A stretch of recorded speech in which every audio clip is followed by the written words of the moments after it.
I was forced into the deep end of the selling weed again, big time. So I was like Tony Montana of the weed game in Hackney. And then he got the call, he said, Tuggs, the house is surrounded with police. And I've looked, we're surrounded, front and back, surrounded. Me and my dad's in there and there's like 22 kilos in there.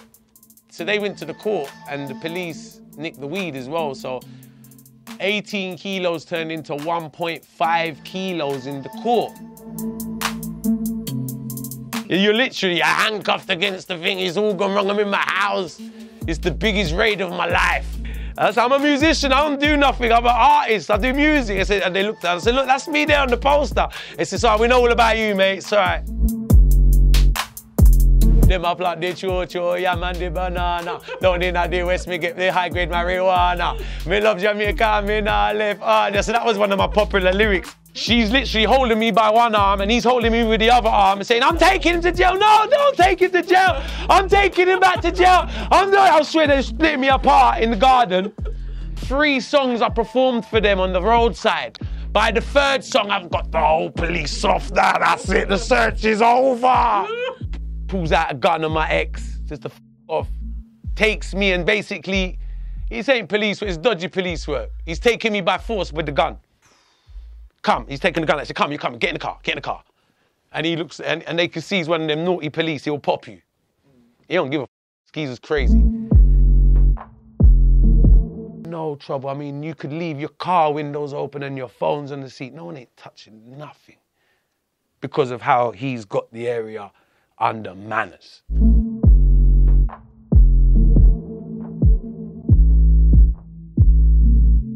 Tugger! And they're running past me. My name's Tuggawar, right? Tugger.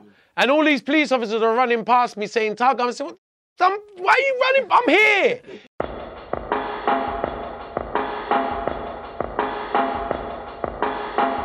This podcast is sponsored by BetterHelp. Is there something interfering with your happiness or preventing you from achieving your goals? Those damn trolls. BetterHelp will assess your needs and match you with your own licensed professional therapist. You can start communicating in under 48 hours. It's not a crisis line, it's not self-help, it's professional therapy done securely online. There is a broad range of expertise available, which may not be locally available in many areas. The service is available for clients worldwide. You can log into your account anytime and send a message to your therapist. You'll get a timely and thoughtful response. Plus, you can schedule weekly video or phone sessions, so you won't ever have to sit in an uncomfortable waiting room as with traditional therapy. BetterHelp is committed to facilitating great therapeutic matches, so they make it easy and free to change therapists if needed. It's more affordable than traditional offline therapy, and financial aid is available. BetterHelp wants you to start living a happier life today. Visit their website and read their testimonials that are posted daily. Visit betterhelp.com/Sean, S-H-A-U-N. That's better, H-E-L-P. And join the over 2 million people who have taken charge of their mental health with the help of an experienced professional. In fact, so many people have been using BetterHelp that they are recruiting additional therapists in all 50 states. Special offer for true crime listeners. Get 10% off your first month at betterhelp.com. betterhelp.com/Sean, S-H-A-U-N. Please check out the link in our description box. Podcast 200 and something, and it is part 3 with Tuggawar. We're laughing at the comments saying that we're laughing too much. Fake laughter, you guys are laughing too much, I can't watch this, too much laughter. Holy shit, what is wrong with people? People need to brighten up a little bit. Definitely. Is to get a life. What the hell is fake laughter in the first place? I know. It's when, fake laughter is when only you smile but your eyes don't laugh. Yeah. I was wiping tears out my eyes. I know.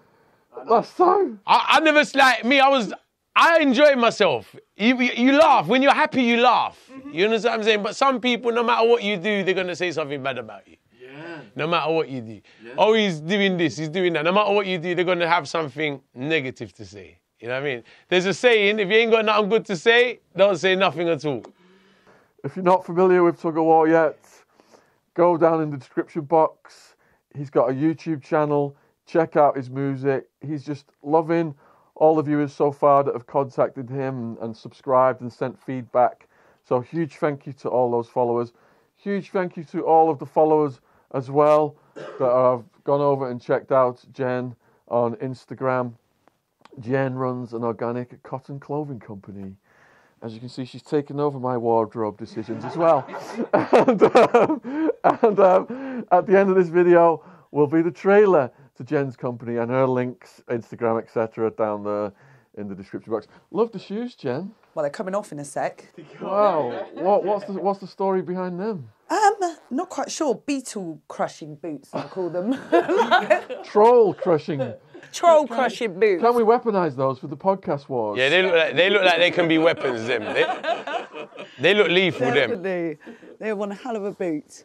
So Tugger's story is, in Jamaica, has the bright idea to bring back a bit of weed, gets busted with his missus, and ends up in prison in Jamaica. So if you want the chronological journey into the Jamaican prison story, that's Tuggawar Part 2. Part 1. Part 2 came out recently, and we went back in more depth, stories throughout his life. He wrote down about 50 stories. We've covered about 5 or 6 of them. So now we're going through his life in more depth through all these stories. And the one he's got at the top today is the priest's holy water. Yes, the priest's holy water. This is a situation and an incident that sticks with me through my whole life. And it was a friend of mine who was actually So when I came back from Jamaica, I was forced into the deep end of the selling weed again, big time. So I was like Tony Montana of the weed game in Hackney. So I was like selling weed mile a minute. I had a few people working for me as well. And one of the guys who was working for me, he got a little bit scared of the activity that was going on. It was getting very rough around the end. There was a lot of people pulling up for money. I owed a lot of people money at the time. He was sort of trying to disassociate himself with me because he was a bit scared of the association with me. He had people with rain because he was running around doing the dealing for me at some point, like doing deliveries for me. And I owed some guys a lot of money and they was turning up outside his door in Range Rovers and he was getting a bit scared of all of that. Not the same guy from the story where you were waiting for him to show up and he was taking too long. No, Joe. It's a different guy. Joe. No, it's Joe. No. This you guy. gotta check that story out. It's one of the best we've ever heard. The reason why I talk about this guy, I'm not going to say his name, but he earned the name called the priest after all of this. So anyway, due to his association, he was distancing himself from me, but he was close with my father and myself. So he kept coming round to the house to see us. Anyway, I came back from Jamaica and I had the biggest raid of my life. The biggest raid where, because I was in so much debt, I was taking on too much weed and I was doing business with a lot of people. And I was under surveillance because I was selling mile a minute right behind Stonian police station. So the house was under surveillance. They had a whole operation on me, watching me. You know, so, and my dad, Papa, already got raided about 5 times when I was in Jamaica, as you know. So I've come back into the thick of it. It's only going to happen again. I happened to have like 22 kilos in the house. So I took 20 keys off of somebody on consignment and I had a few keys there already. So I never usually have that much weed in my house ever, but this particular occasion I had like 22 kilos in the house. And what gave you the heads up you were under surveillance? Because with us, we saw strange goings on. Well, I used to see police, my house is behind the police station. Yeah.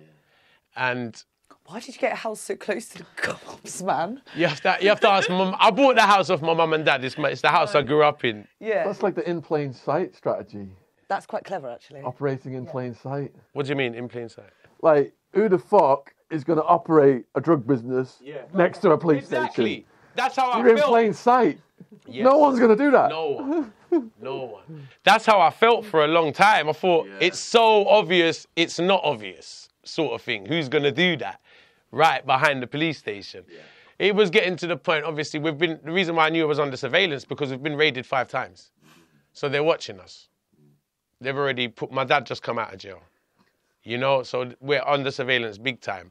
And down to the point where I'd be coming in the house and I see police walking across the road and I see undercovers. Well, we're right next to the police station, so you do see a lot of police, but I can tell when there's police, extra police, lurking around where I live, watching my property, watching my movements, you know?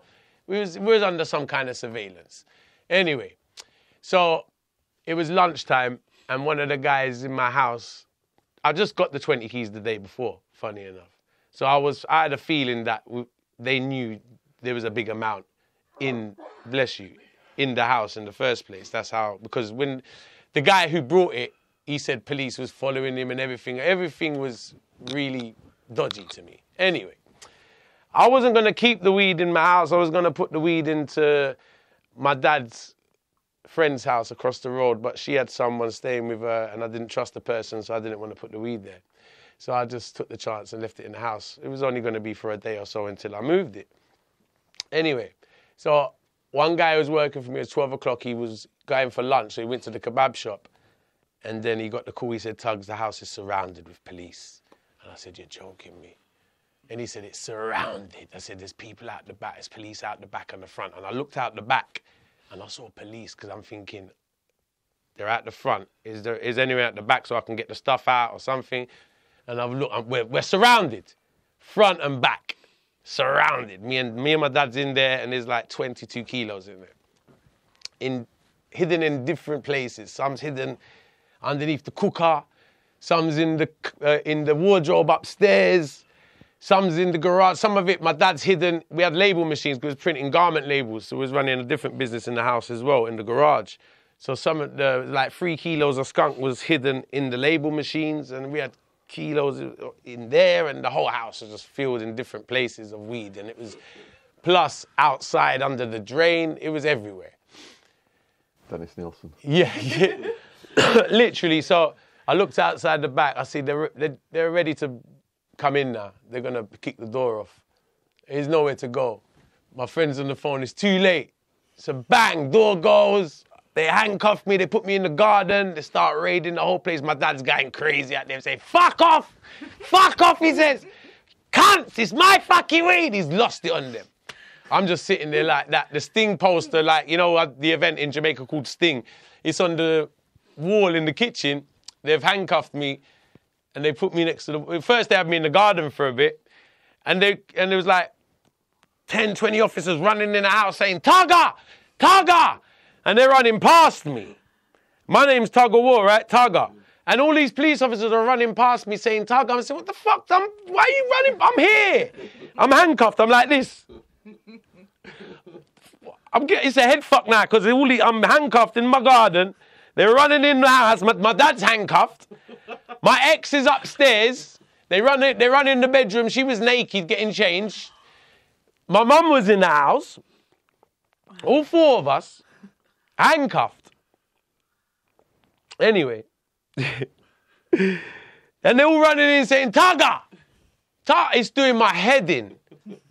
I said, why the fuck are you running past me saying Tugger? The last officer, I said, who's Tugger? I'm Tugger. Why do you keep saying Tugger? He says, it's called Operation Tugger. I'm like, oh, for fuck's sake. I said, I'm a musician. And then they handcuffed me, they put me in the kitchen, so I'm sitting next to the Sting poster. I said, I'm a musician, I don't do nothing, I'm an artist, I do music. I said, and they looked at it, I said, look, that's me there on the poster. They said, sorry, we know all about you, mate, it's all right. We know all about you. So I said, oh, for fuck's sake. And we're there and I'm handcuffed and the phone's ringing because the phone's ringing, the house phone's ringing, customers. The door's still knocking. Believe it or not. It wasn't really knocking like that because the police are outside, but believe me, in the middle of the raid now, this is where the priest comes in. In the middle of the raid, I'm handcuffed in the kitchen. We're all handcuffed. They're searching out the house. They're digging everything out of the house, crawling with police. There's a knock on the door. The guy who works for me. Now, he turned a little bit biblical. He got a little bit religious after trying to distance himself from me. So he became a member of the Greek Orthodox Church on Mare Street. Right. So he was going to the Greek Orthodox Church on Mare Street quite a lot. And he just so happened to be going there on this particular day to go and get a bottle of holy water to come and bless the house. To bless your house? Yeah. Right. To bless my house. We're in the middle of the raid. I'm handcuffed in the kitchen like this. Dad's handcuffed. We're going mad with the police. They're pulling out all the weed. The phone's ringing. The police are answering the phone, saying hello. They're pretending to be me. They're trying to take orders for weed on the phone. I'm like, oh, for fuck's sake. He turns up at the door with a bottle of holy water in his hand. I'm looking at him because I'm in the kitchen. I swear. I'm in the kitchen and I'm looking, I say, what the fuck are you doing here? And I see him to the police and he said, what'd you come for? You come for weed? The police said to him, you come to buy weed? Who'd you come to buy off of? The old man or the boy? He says, no, officer.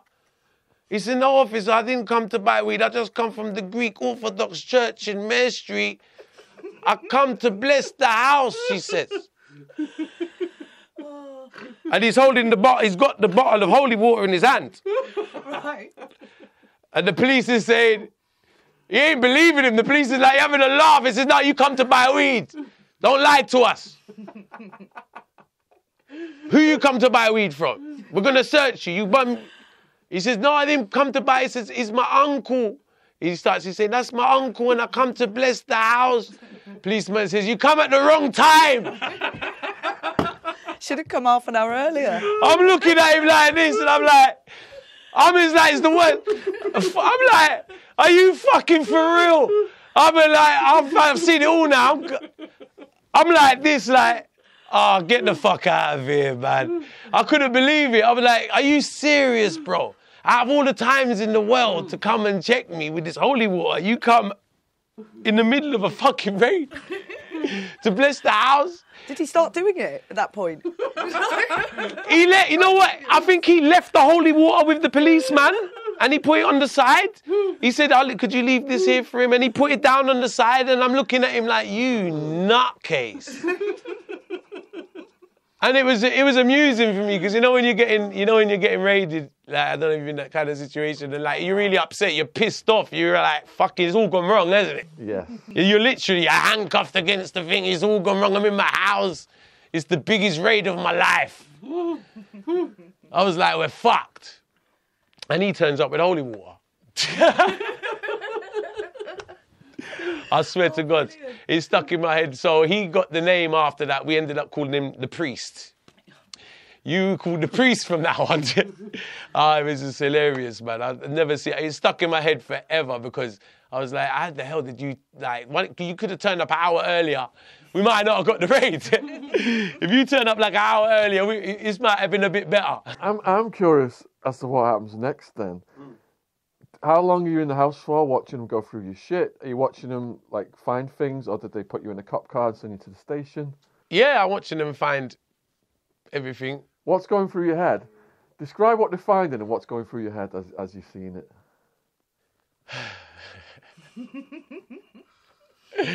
I'm fed up, because I was in a situation where I was losing my house. So I was under a lot of pressure. I had to remortgage the house when I come back from Jamaica. And I was in a lot of debt with dealers and a lot of gangsters and loads of shit. So I was forced to sell weed mile a minute. So I knew it was coming. It was like a time bomb waiting to explode. So I was like, this is gonna go wrong any minute, but there's no other choice. I didn't have a choice. Imagine living in a house where you can't do nothing but sell weed because there's so many customers knocking at the door. Got no other option. You got no other fuck. Were you going to turn down money? and your skin. I didn't even want to do it. I wanted to concentrate on my music. I've come back from Jamaica. You know, I wanted to just concentrate on that. And it's all right selling a bit of weed, but this ain't selling a bit of weed. This is running a whole fucking empire of weed, like a big weed base. It was, at the time, it was probably one of the biggest weed bases in London. People used to drive from all around to come. The door don't fucking stop. So you have no life living in the house as well.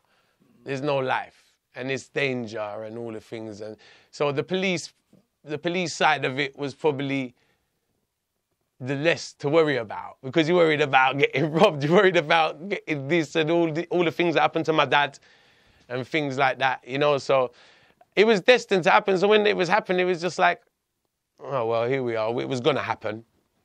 I'm watching them all dig it out. It was depressing, you know. It's very depressing. Watch everything getting taken away. Did they break anything? Did they break anything? No, they didn't actually break anything. But when they're taking all of this stuff was on consignment. If it had been different, if it was my own stuff, then I would have just been worried about, I've lost money, but now I'm in big debt. You understand? I mean, it put me into a £50,000 debt. The rate. So I'm watching a 50 grand debt unfold in front of my eyes. Did they have dogs? They had everything. They had everything. But I'll tell you a story about the dogs. Now, they actually didn't find everything. That was my next question. Are you like watching and like, I knew they'd find that one, but maybe that one. You know, it was a good thing, because outside on the drain, I had a Rottweiler called Kiki. Oh. Yeah, massive Rottweiler. And I had a garden out the back, but my garden wasn't that big. And there was like a big drain on the garden. And the Rottweiler, he shits a lot. He eats a lot. Rottweilers, they're big fucking dogs. Yeah. So they eat a lot and they shit a lot. So the dog is continuously shitting. You have to clean the garden every day because he's shitting. But I've got a massive drain there, and I actually had just under 10 kilos of some different weed hidden in the drain. So it's about 10 kilos in the drain outside. And I allowed the dog, I left the garden full of shit on purpose. Dog shit saved 10 kilos for me. Wow. Trust me. Is that why his name's Kiki? Kilo? No, Kilo. You know, at the time there was a famous weed dealer in Jamaica called Kiki. Okay. And the popular weed, the artists, entertainers, we smoked a weed called Kiki when we was in Jamaica. Right. So I called the dog Kiki. Okay. That was like the popular high grade at the time.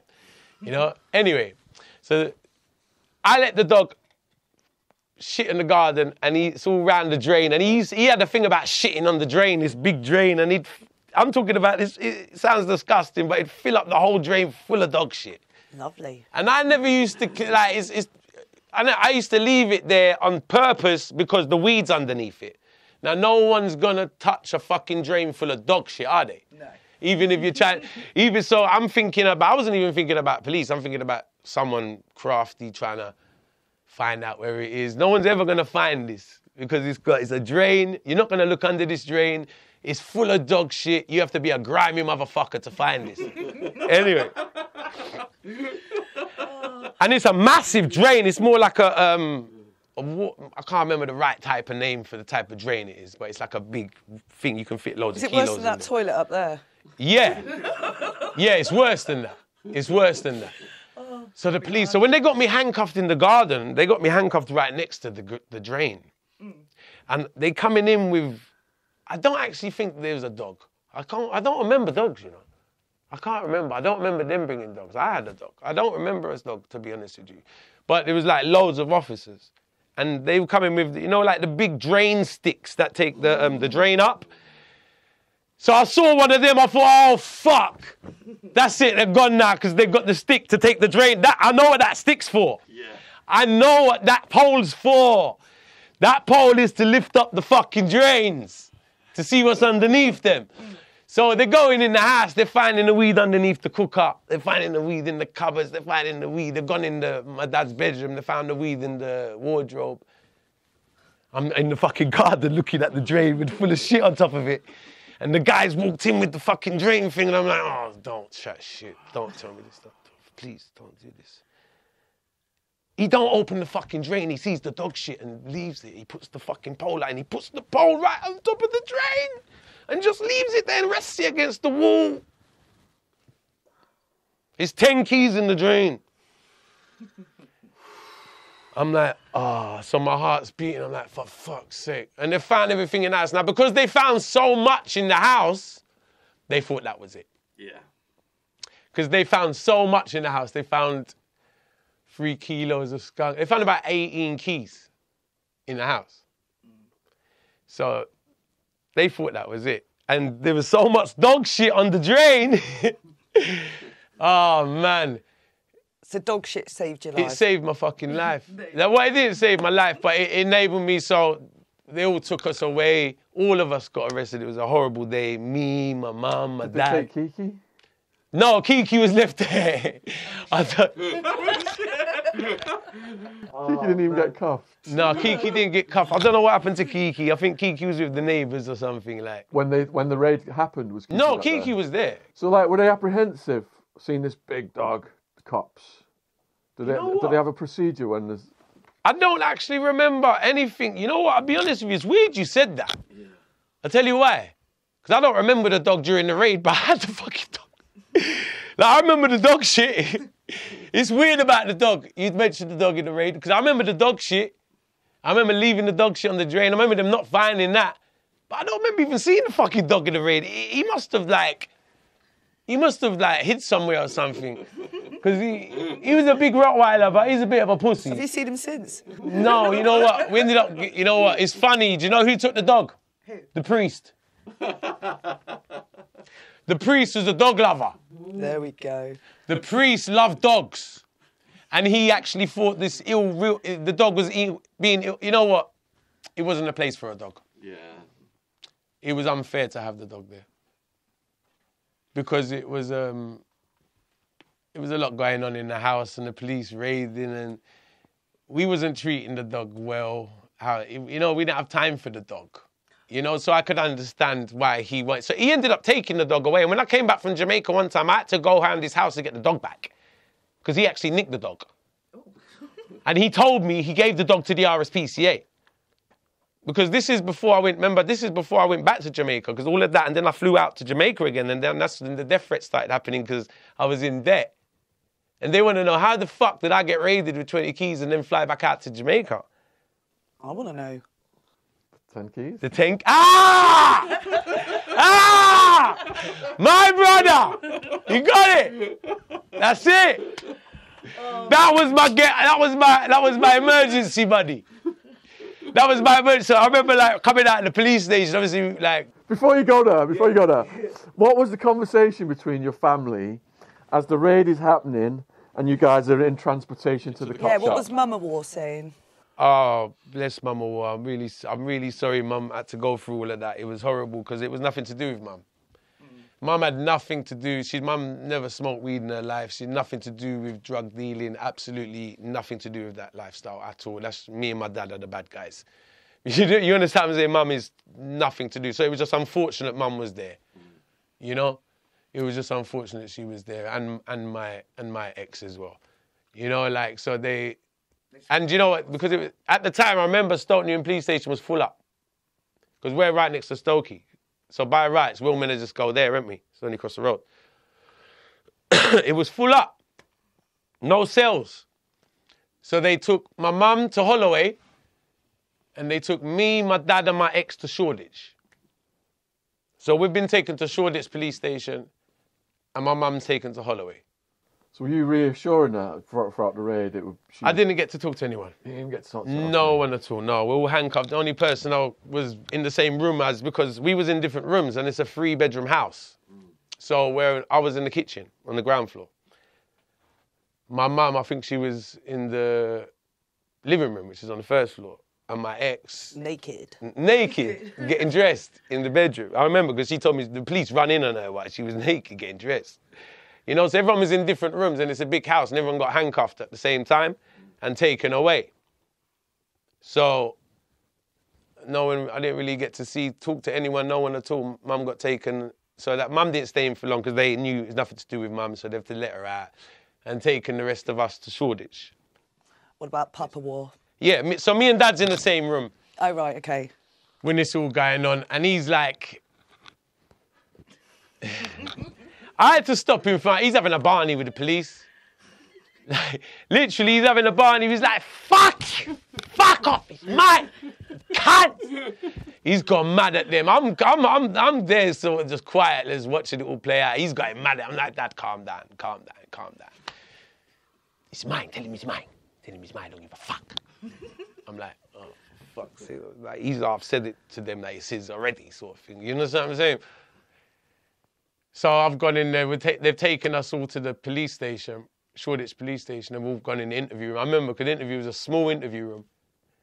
And there was so much fucking weed. It was like the weed was in like brown packets, some big bags of skunk, brown packs, half a kilo, blocks, and it was full up. The interview room's full up. There was nowhere to fucking sit. And cocky police cunt says, well, sit down if you can find space.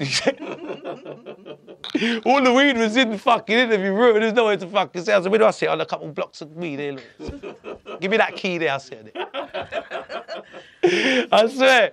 And they're like, it's my house, because the house is registered to me. It's my house. They're like, so all of this is it. I said, I've never seen it before. I said to them. They says, you mean this is your house? And you've never seen any of this before? Because a lot of it's wrapped up with brown tape around it. So I said, listen, I've got a garage down there, says, full of boxes and things. I mean, I never see, I've got boxes down there. I don't know what this is. So everyone's got in with the same story. And you understand what I'm saying? Yeah. I think my dad ended up saying that he was being threatened to hold it for someone. So that was my dad's story. He was like, I'm being threatened by someone to hold this by someone. That was his story. So did they give you bail? Yeah, instantly. So we will walk back from Shoreditch. Yeah. All the way back to Stokey. How long did that take? 20 minutes, 25 minutes. And was your plan to get into the drains right away? Yeah. Or were you going to do it carefully? No, wait for the night to leave it to calm down. So I'm on the way back. So it was that walk I was going to tell you about. So I'm doing the walk back. We're all walking back from Shoreditch. We was going to get a cab, but thought, no, we need the fresh air. The walk will do us good. We ended up walking because we was going to get a cab or something, but we say, you know, we'll end up fucking walking. So walking back. And you never guess what? One of the guys who gave me the weed, all of the weed wasn't belong to one person. It wasn't on consignment from one person. But one of the plugs, he was actually drove past in the middle of the rain. He was on his way to come and see me, and he was driving past, and he saw the car, he saw the police when he was ducking in. So like he's drove past in the middle of the rain, so he knew it happened. And that was the one with most of the weed. So he come out now, and I phoned him, and he said, yeah, I said, they got the lot. Is it all gone? He said, they got everything. I said, yeah. They got everything. But I needed the 10 keys to get back on my feet.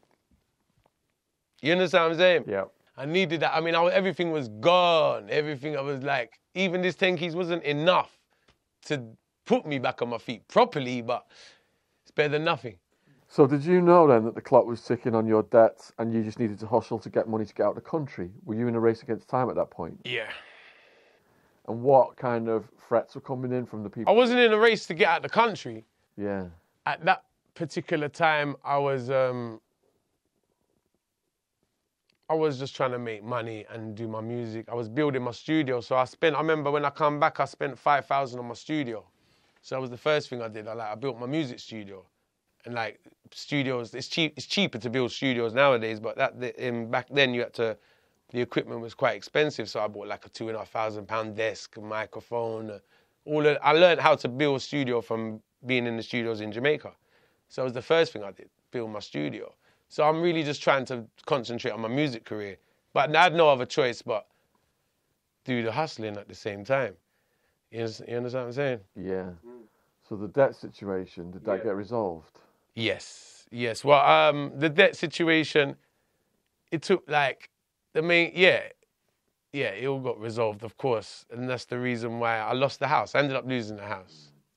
I ended up losing the house, which was really sad. But I'd say a blessing in disguise because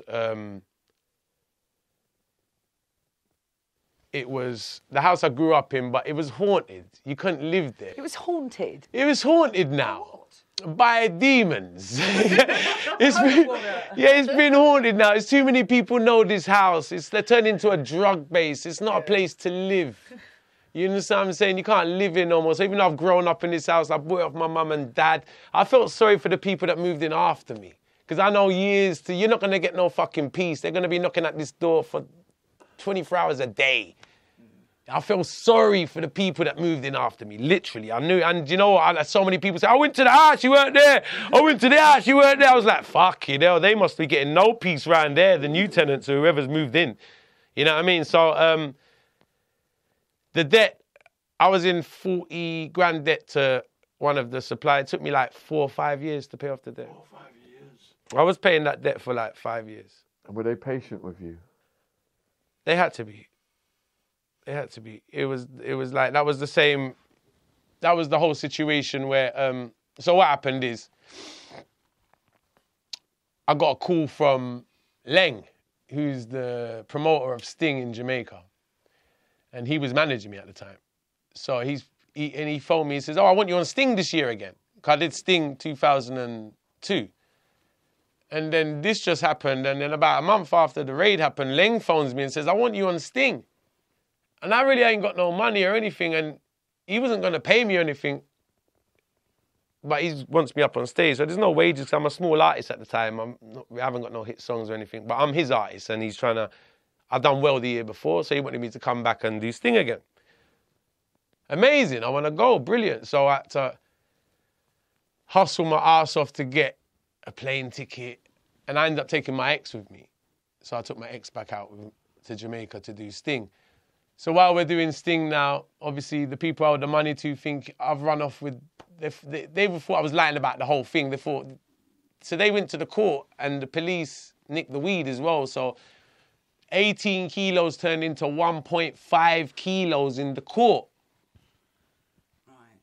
So 18 kilos turned into 1.5 keys now.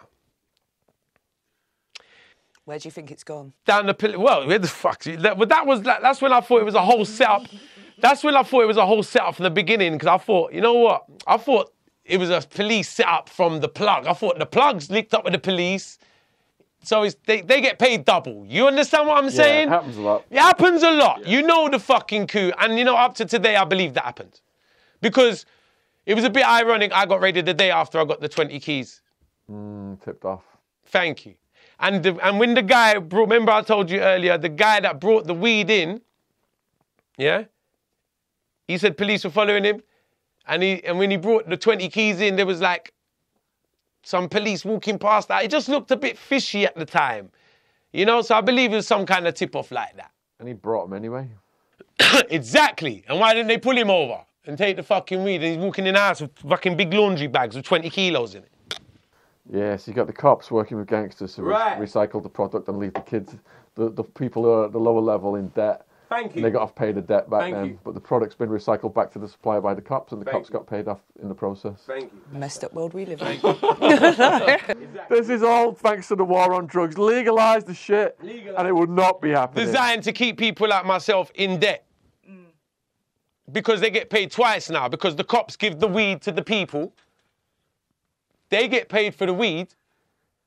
I get given the weed. I get put in. I get the weed taken away from me, but I still owe 40 grand. So I've still got to pay for this. So it's like they get paid twice, and they get the weed back. I'll leave 1.5 for the court. So when I'm in Jamaica now, Which helps Papa War. Which helps Papa War immensely because he was his story. Yeah, so he ended up busting that case basically because he told the judge that he was holding the 1.5 keys for gangsters threatening him, and because of his age and because he just come out of prison and he pulled it off. Sweet. So he pulled it off. So it was like it was really hard to do anything. That we were so on flames round there. It was really hot to do anything after that, you know, and we were still forced to. You know, so I'm in Jamaica trying to do the music now. I've flown back out there with my ex. I've used my last couple £1,000 to get out there. Do you know what I remember? This is not the ex from the original arrest story. No. Deja vu. That one's psycho. That one's crazy. I've got stories about that one, yeah. No, this is another ex that I met when I come back to London. So I got with a girl when I come back to London and then taking her back out there with me. So, I landed in Jamaica with £200 in my pocket. And stayed for nearly 6 months. Wow. What were you living on? I made so many good friends in Jamaica. I learned how to make a living in Jamaica. That's what I'm going to get down. So I was actually hustling out there, you know, as an artist and even hustling weed and loads of stuff like that. So I was doing a lot. And I had many friends. 'Cause I looked after a lot of people when I had it. What's the difference between hustling weed in London versus Jamaica? Hustling weed anyway is the same thing, really. It's just different amounts, different quantities. Different profit? The profit's the same. They're not the same. I mean, it depends how you sell it. I mean, weed over here is a lot more expensive in London. So English weed is just so much more expensive. But in Jamaica, it's a big market. They grow it out there. So you can make a lot of money in weed in Jamaica because you can get it. It sells a lot cheaper, you know. But if you're selling to the right people, then you can make money. For instance, there's different dealers out there. Like in the ghetto, they sell an ounce of weed for a tenner. And you can, which is very cheap, right? I did get stoned over there once. In Jamaica? Where did you... Did you get arrested out there? No, avoided it over there. What part did you go? Montego Bay. Oh, you were at Montego Bay? And I made friends. I befriended a Canadian family and they got me very stoned. This back when Justin Bieber had just come out. Okay. And I remember watching him on the TV there and being like, oh my God, he's amazing. Yeah, it was pretty strong. My friend tried to smuggle some back in, like these little seeds into the country, and she posted some back as well. I said, and she only told us when we landed in Heathrow. And I said to her, and I said, what, you sent it back? She goes, yeah, I put it in an envelope addressed, I think it was like Mickey Mouse or Minnie Mouse to her home. I think they arrived. But I don't know what she did with it. Okay. Yeah, naughty girl. Yeah, I've had weed posted to me many times from Jamaica as well. But the fact that she put, she put Janet Jackson on the fucking envelope. Are you serious? Yeah. Just as a fake name. On, yeah. Was it like a postcard or? It was in the envelope, these seeds. Okay. But apparently they did arrive, so... Yeah, brilliant. Janet Jackson worked, Brilliant. so yeah. So in Jamaica, if you know the farmers, so weed in Kingston sells more than the countryside. So you can go to the countryside and buy weed from the farmers and bring it back to Kingston and make some money. Now the artists, the musicians, the entertainers, they're the ones that spend the most money on weed. So, and they want the high quality weed. So if you go and get the high quality weed from the farmers for very cheap and bring it back to Kingston, there's a big profit margin in it. But there's a little risk, which I'll get into a very interesting story. You got to drive the weed from country back to Kingston and there's so many roadblocks. So much police on the road. So there is a lot of money in weed in Jamaica. People sell weed. When I was there, it's a bit different now because you got dispensaries and it's been decriminalised. And I've heard it's gotten more expensive over there. Like to go and buy in the dispensary, it's like I think it's €50 for a 3.5 or something like that. You understand what I mean? So I think it's a bit different now. But I'm sure in the ghetto and in the hood, so to speak, it would be cheap. Weed is cheaper in the poor areas. So how do you navigate the roadblocks? You can't. You got to go through them. Bribery. Now I'll give you the biggest story. One time I had a show. Listen to this. This is the crazy one. I had a show in West Milan in Jamaica. And West Milan is a parish in Jamaica known for the best weed in Jamaica. The best weed.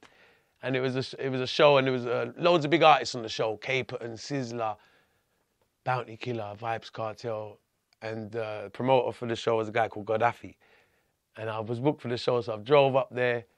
And we drove up there, 4 of us. I drove in a Honda Civic. I was driving a Honda Civic at the time. And there was a female artist, a young female artist at the time. She was hanging around the studios trying to get a come up. She was like trying to be an artist, and she's hanging around the studios. She's trying to chat. She wasn't even that good, but she was trying. And she was hanging around us all day around the studios. And the opportunity, the show came up, and I had a space in the car. And she said, oh, can I come? And none of us was even with her or anything like that. She was just hanging around us. So me and 2 mates of mine was in the car and said, okay, come on in. So we let her come with us. So me, her, I forgot her name now.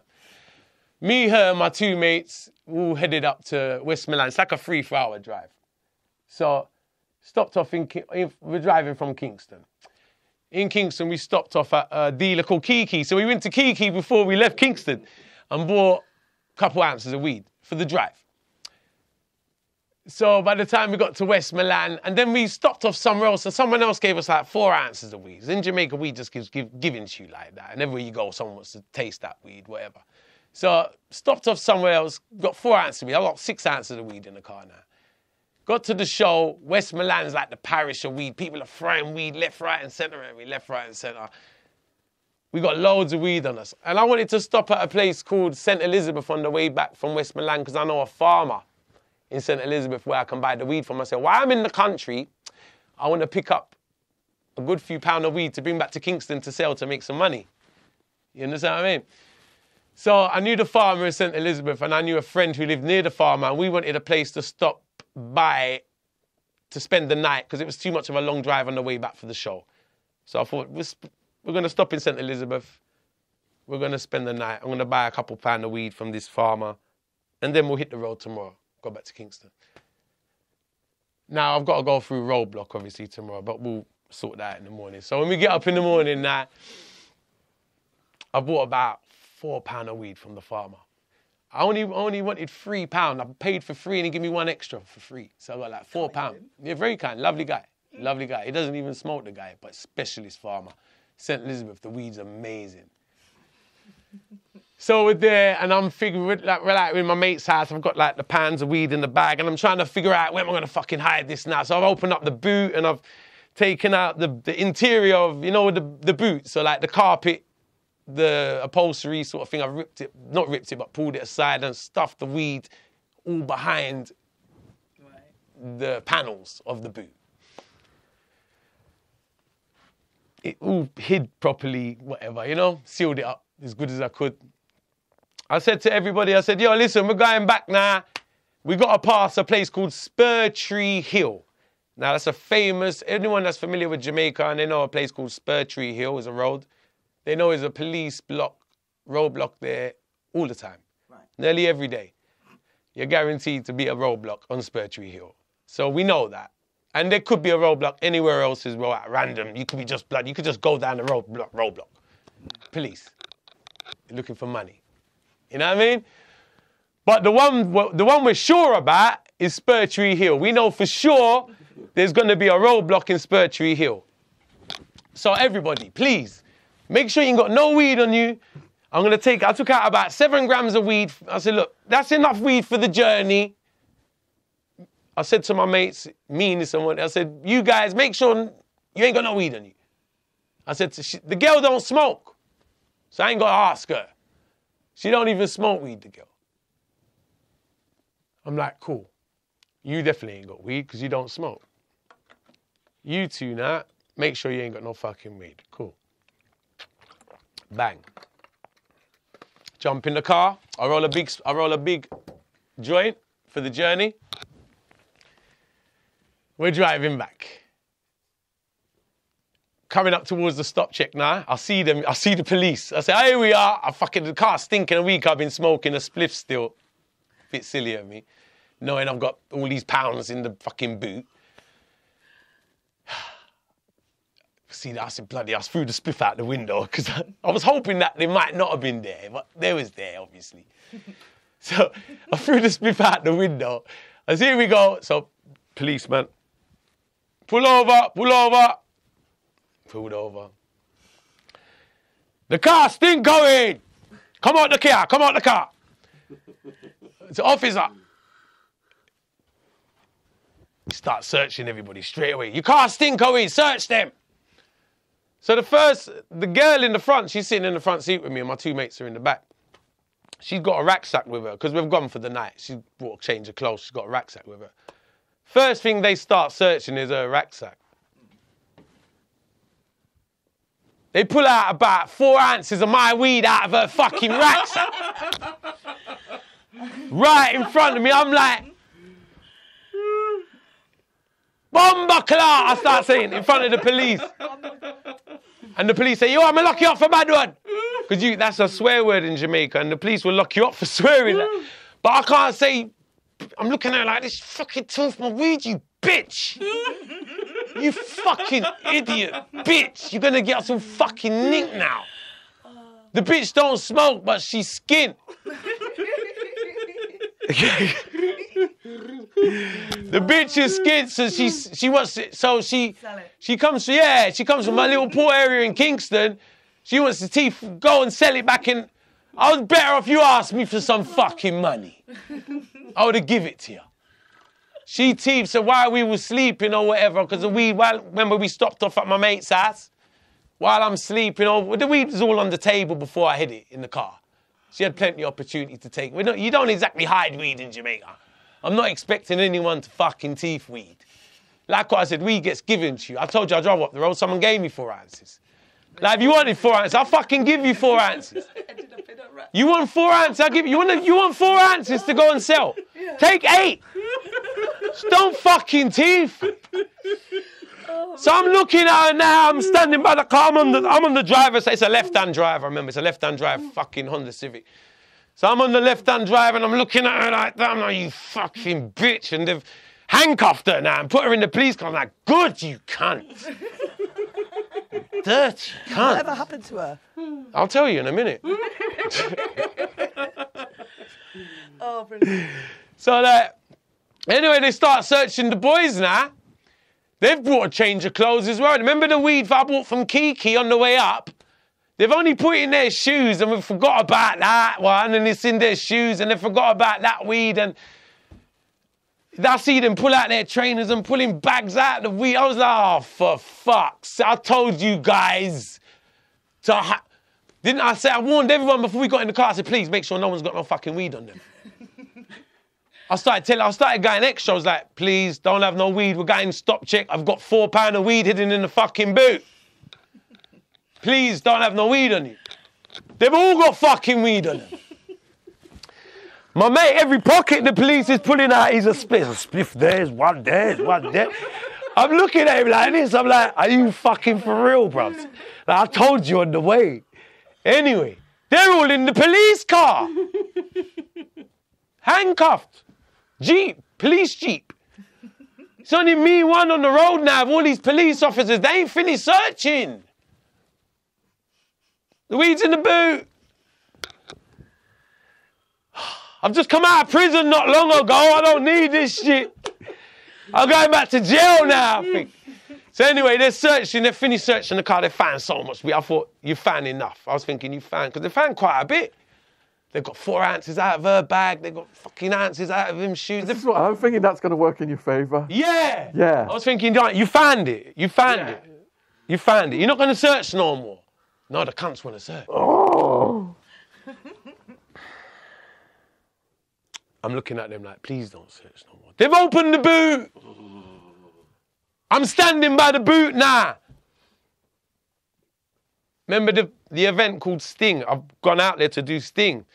Lengs give me loads of posters, so I've got them all in the boot. I've got big posters and small posters where we're going around Jamaica promoting the event.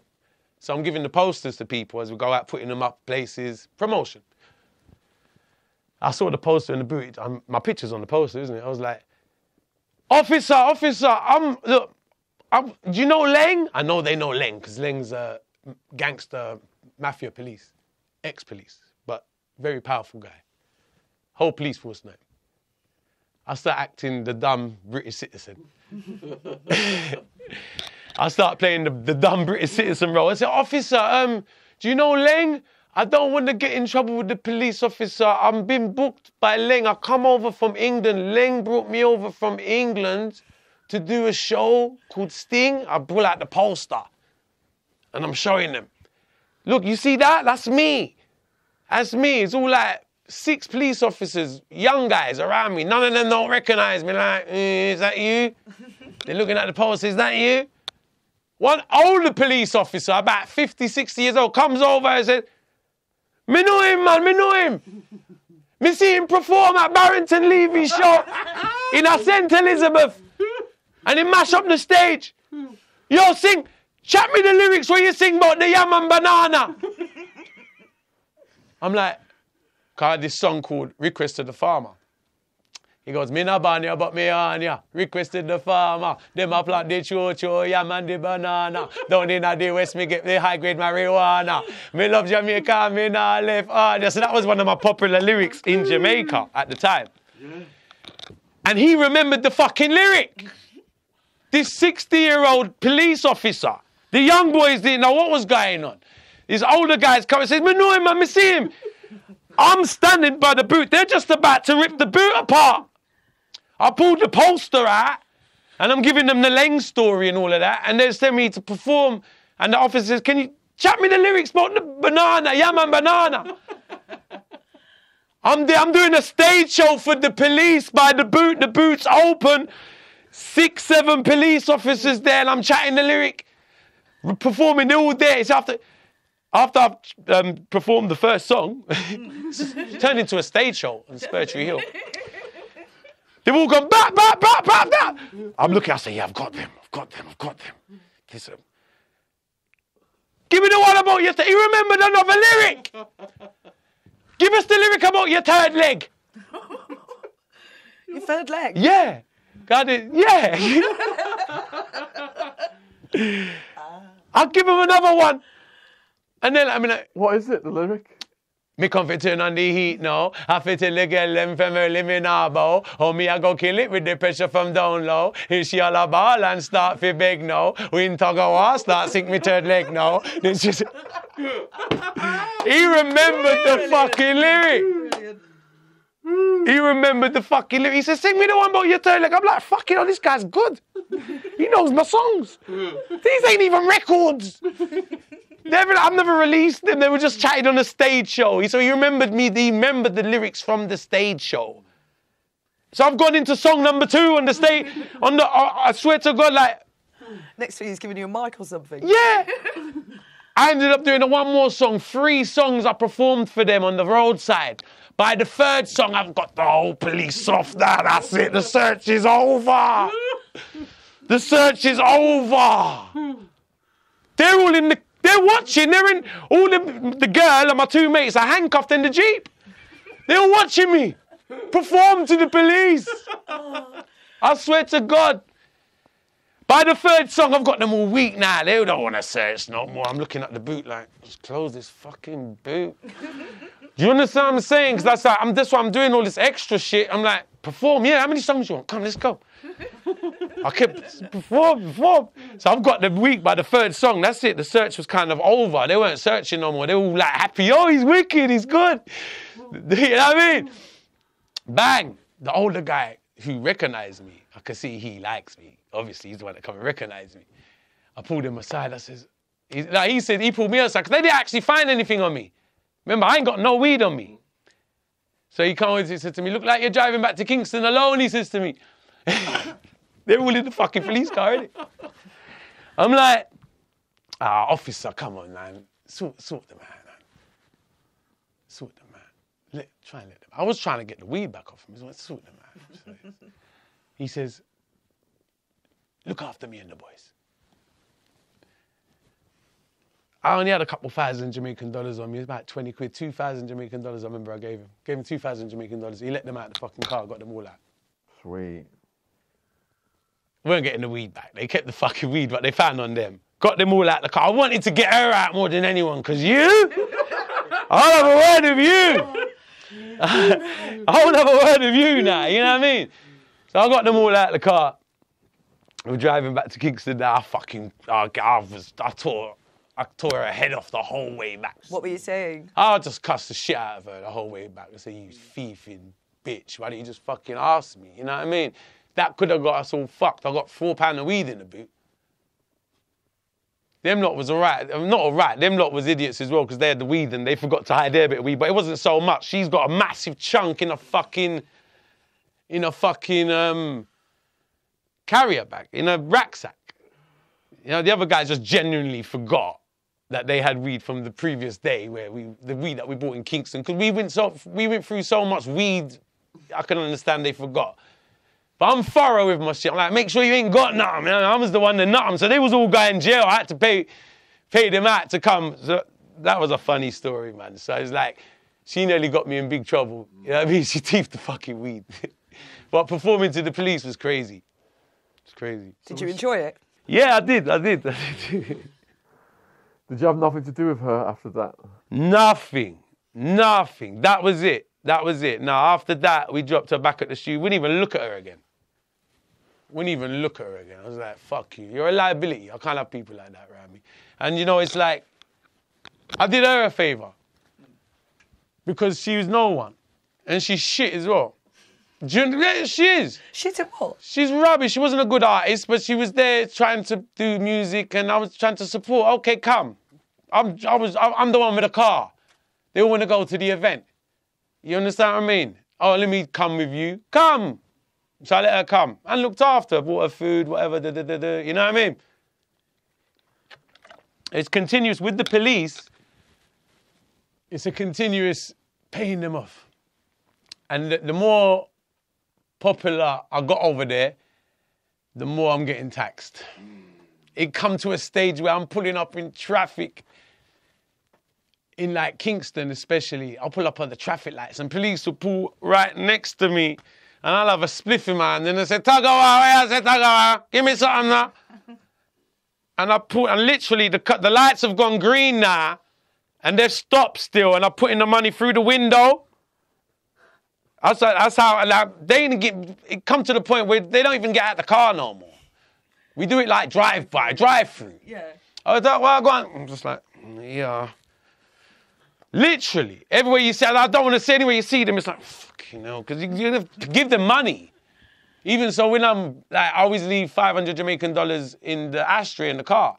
Just for that. Get out of jail money. So I might go home, might spend all my money one day. I will not spend that money, because I might have to pay off a policeman on the way home.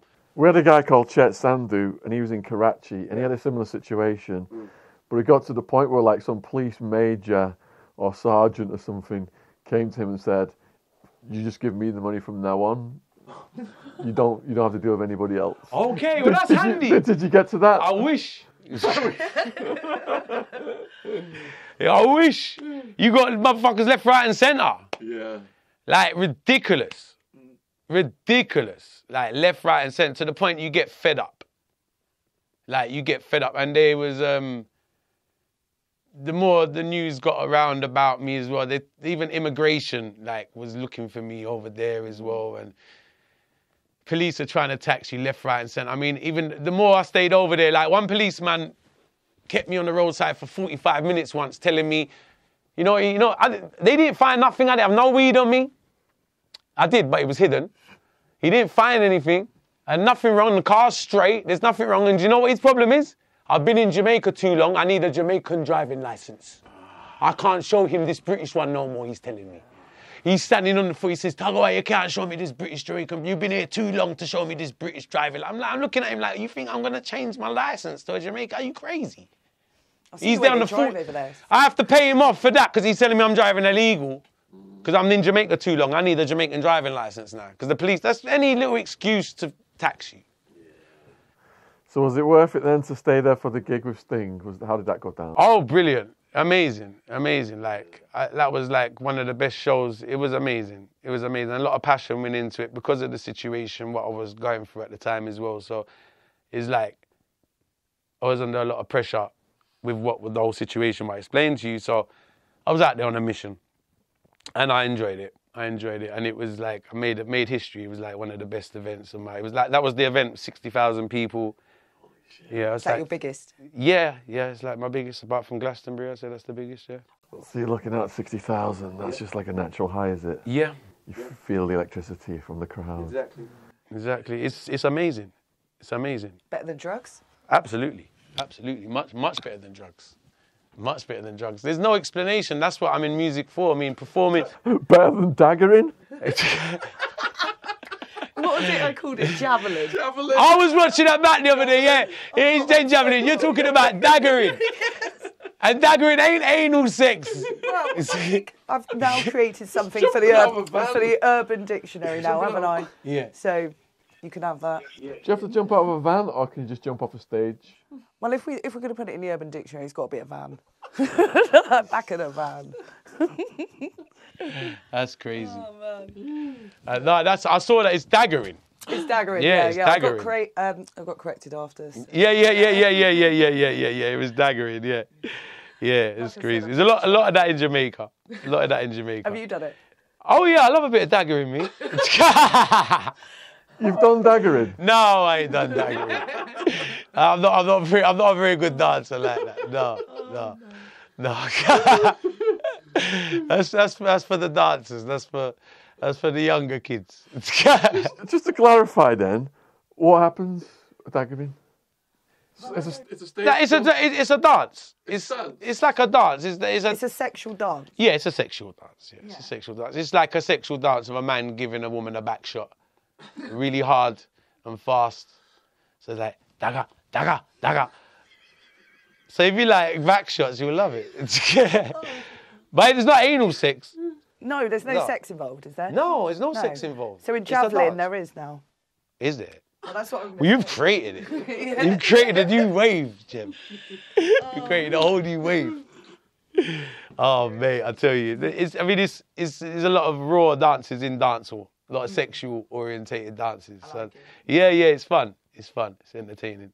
Definitely. How long were you on the stage for at that event? About 20 minutes. Yeah, about 20 minutes, yeah. And after party, like this is a big thing for all the artists? Yeah, I mean, that event was crazy because that event was the same event where Vybz Kartel ended up having a fight with Ninja Man on stage. So it all kicked off after that event. Yeah, it was all crazy. We was hiding underneath the stage for 45 minutes. They got two separate crews that are... Yeah, because they started bottling. So we're in the VIP section, which is right at the front. It's just kind of separated from the main crowd, but it's right near the front of the stage. And they started throwing bottles from the back. And the bottles ain't hitting the stage, it's hitting everyone in the VIP section.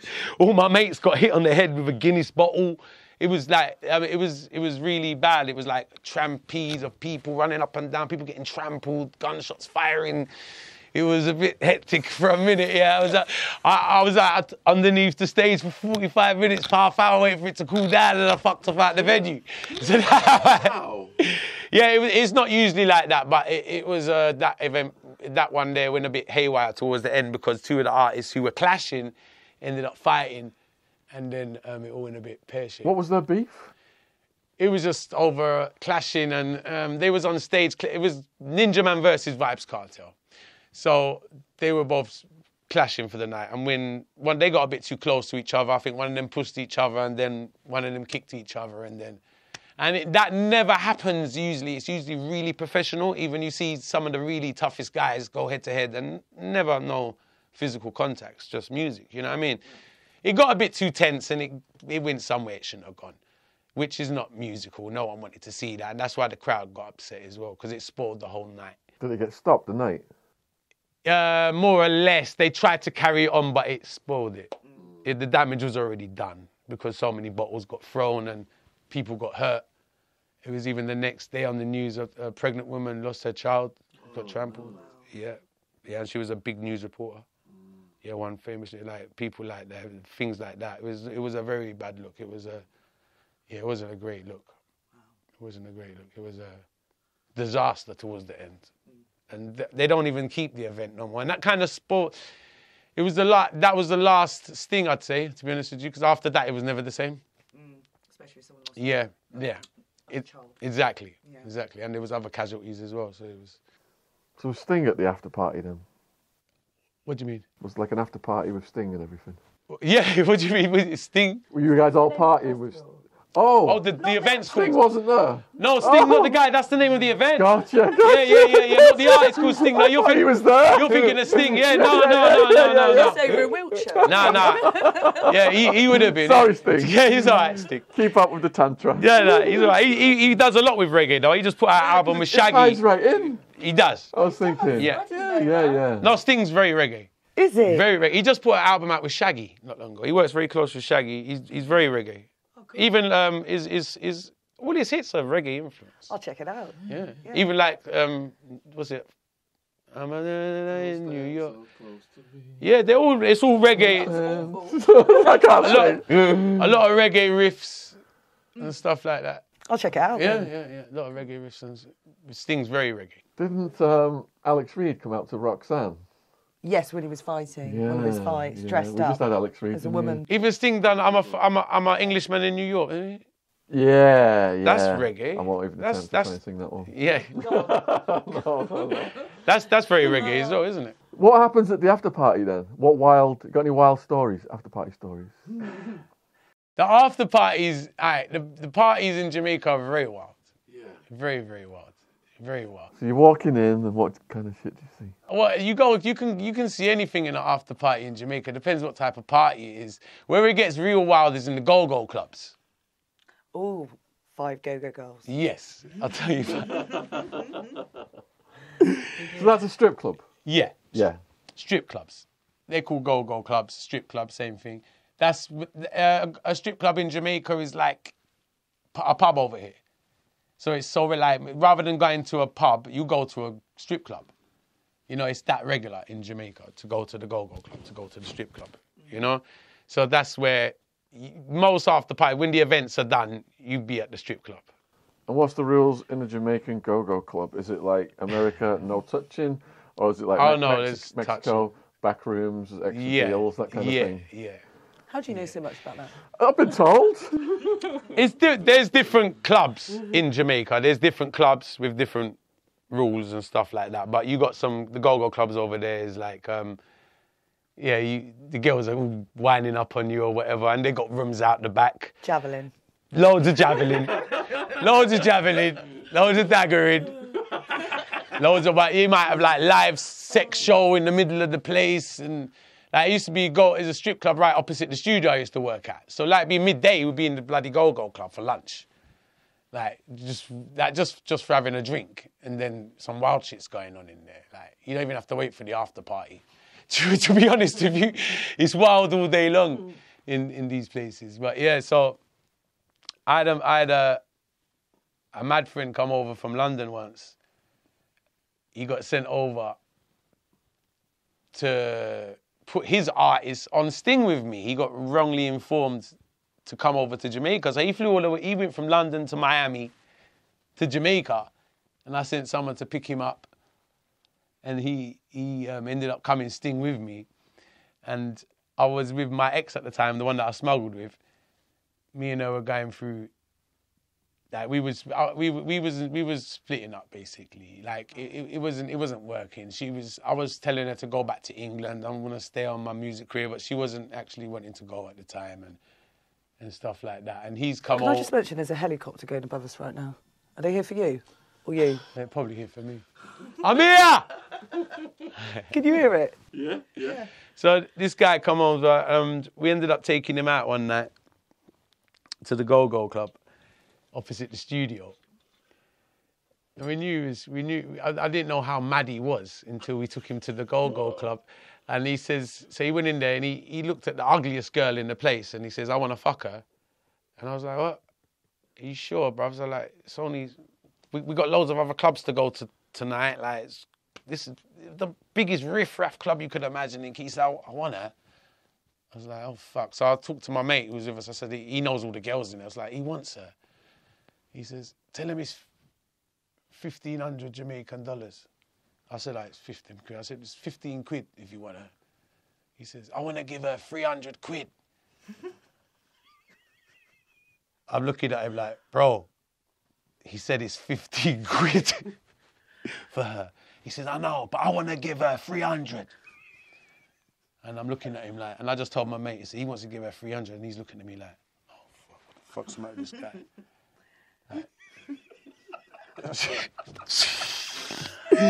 She's not worth a tenner. He's took her anyway. He's gone in the room with her. He's taken her back into the room, and he come back. He gave her 300 quid. And we're looking at him and said, "What's this geezer's fucking crazy? What are you doing?" I said, "Let's go to a better go-go club because this is no good." So we took him to like one of the best go-go clubs in Kingston. So if you're gonna spend money like that, we might as well go somewhere. How much has he got on him? His budget was countless. He had about 10 grand on him. He had about 10. Yeah, I went Western Union with him. He took about 7,000 off the Western Union. He rented like a Lexus Jeep. He had countless money, this geezer, at the time. His budget was big. So he's got. What's he look like? Huh? Can you say what he looks like or describe him a bit? Yeah. A big, light-skinned dude. Yeah. Looked a bit like. Should we give him a nickname? He looked like. Fuck it, no. Oh, I can't even think. That. Was he tall? No, he was quite fat. He looked like, what's that artist, that old fat artist? I forgot his name now. Biggie Smalls? No, he looked like a little bit like Biggie. But white? No, light skin, mixed race. Right. Oh, a bit, Heavy D. Heavy D. Looks a bit like Heavy D. Heavy D. Yeah, you remember Heavy D? No, don't. Oh, you remember Heavy D? All right, cool. So you have to look it up. That's what he looks like. He looks a bit like Heavy D. I'll look at him. Yeah, you have to look, Yeah.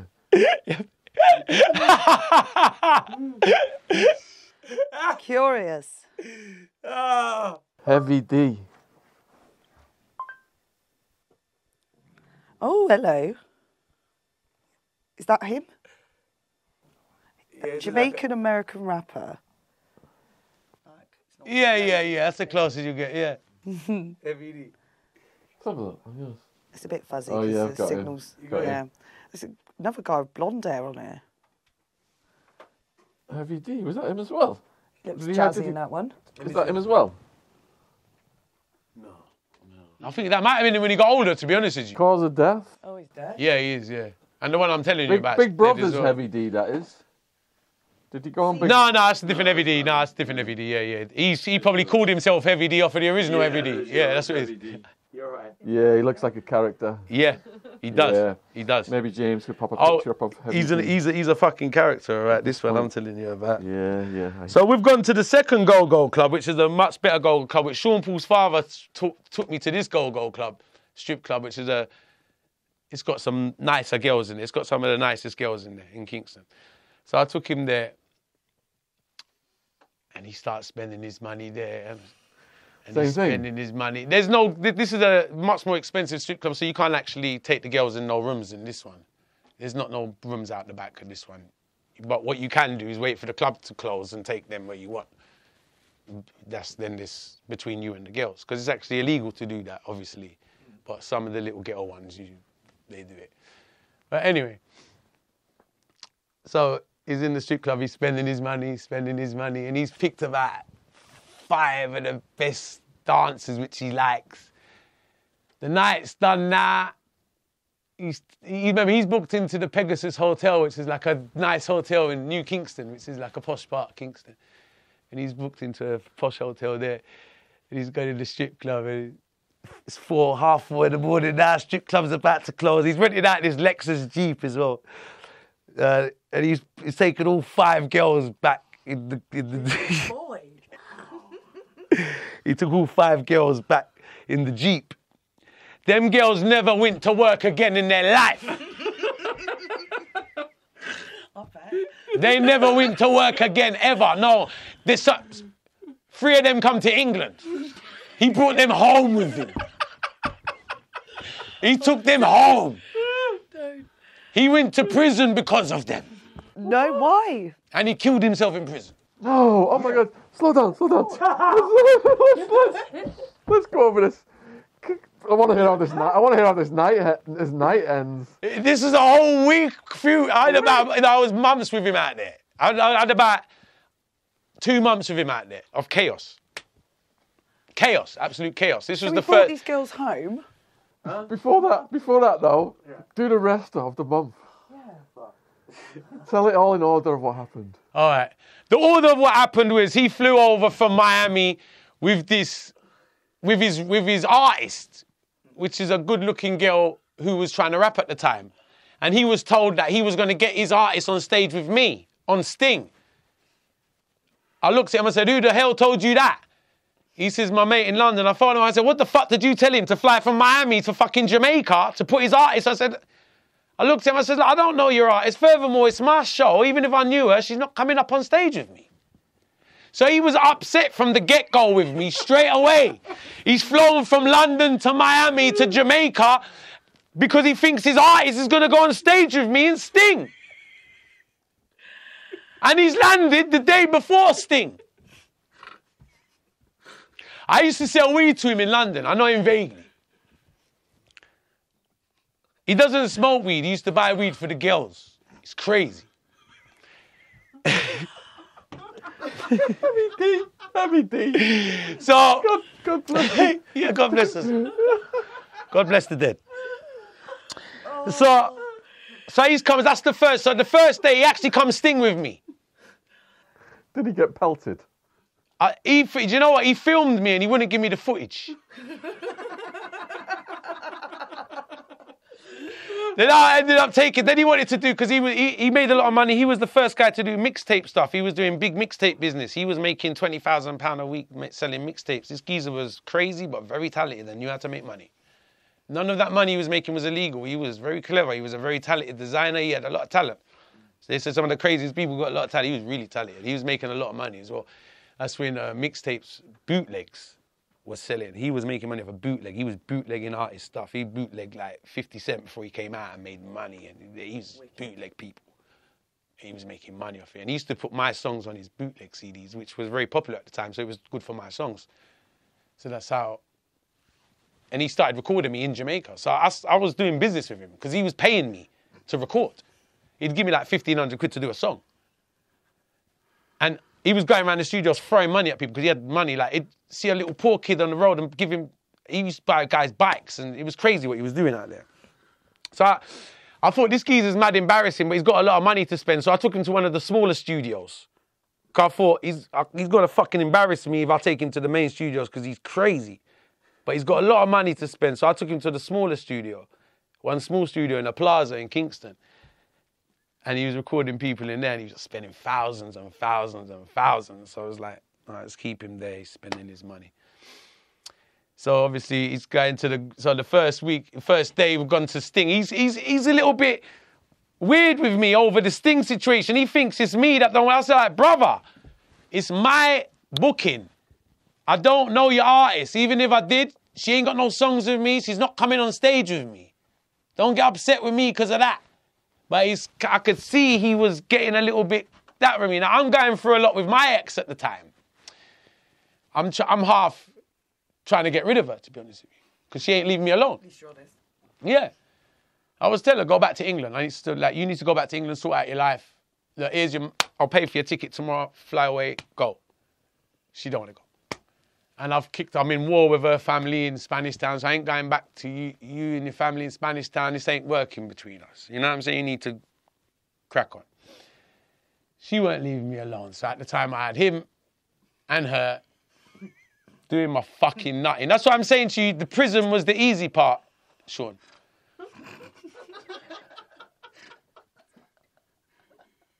Spanish Town prison was the easy part for me. This is the hard part. These people. This craziness I catch. Why I said what I did after prison is phenomenal. And this is just scratching the surface. Now this guy. Heavy D. Yeah, Heavy D. So he's a little bit weird with me, but he's spending money, he's spending his bloody thing, he's putting a bit of money in my pocket as well. So I've got him around, and I know him as well. He's from London, so I'm sort of trying to look out for him. You know what I mean? I've sent guys to pick him up. I sent my mates to go and pick him up from the airport. I'm like, You can get robbed round here, bruvs. You can get fucked out here spending this money.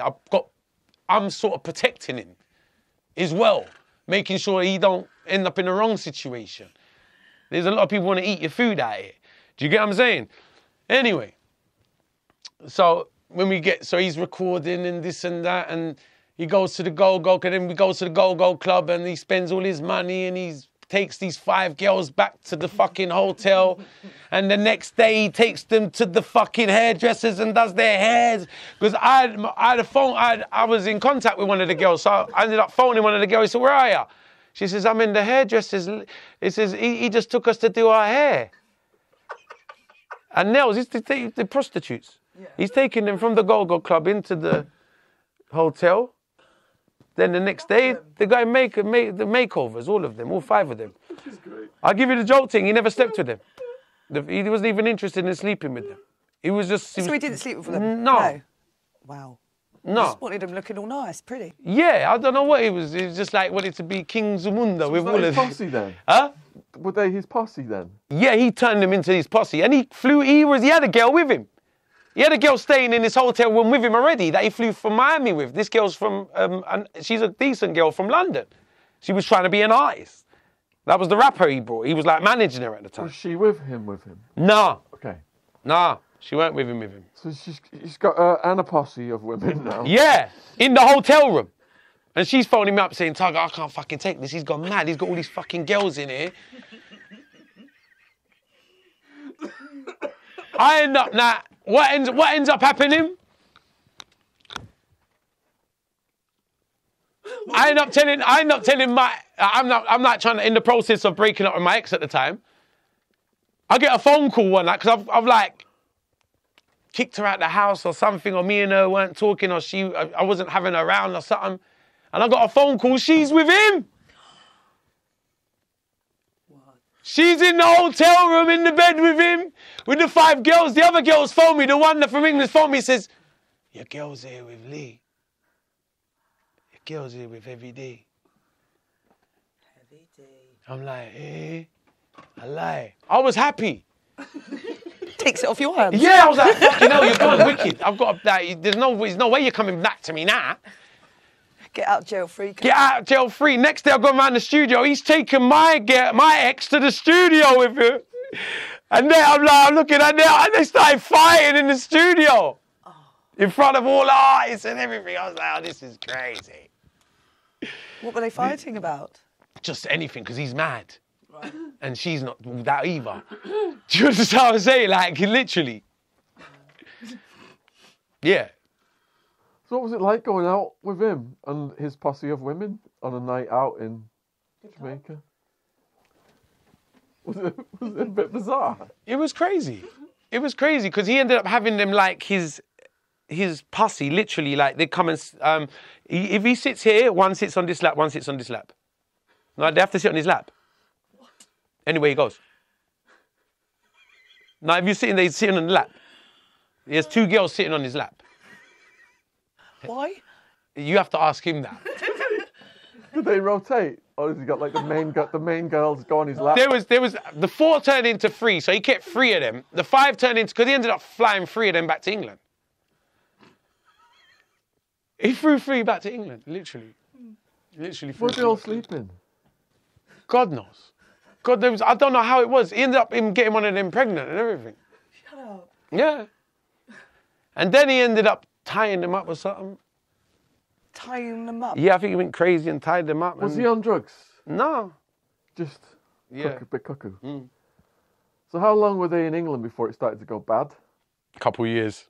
Went on a couple of years. I remember he come to see me in England after he come back. And I couldn't believe it, because when he come to see me in England, he come around my house with the girls. Yeah. I couldn't believe it. I'm looking at him like, you fucking for real. He come and sat down in the kitchen. And one sat here and one sat here.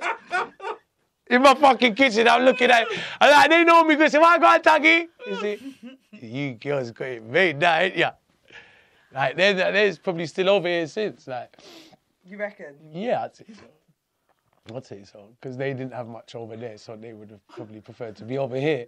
So how much did you hang out with him in those years? Oh, like it turned into like the vibes wasn't that good with me and him.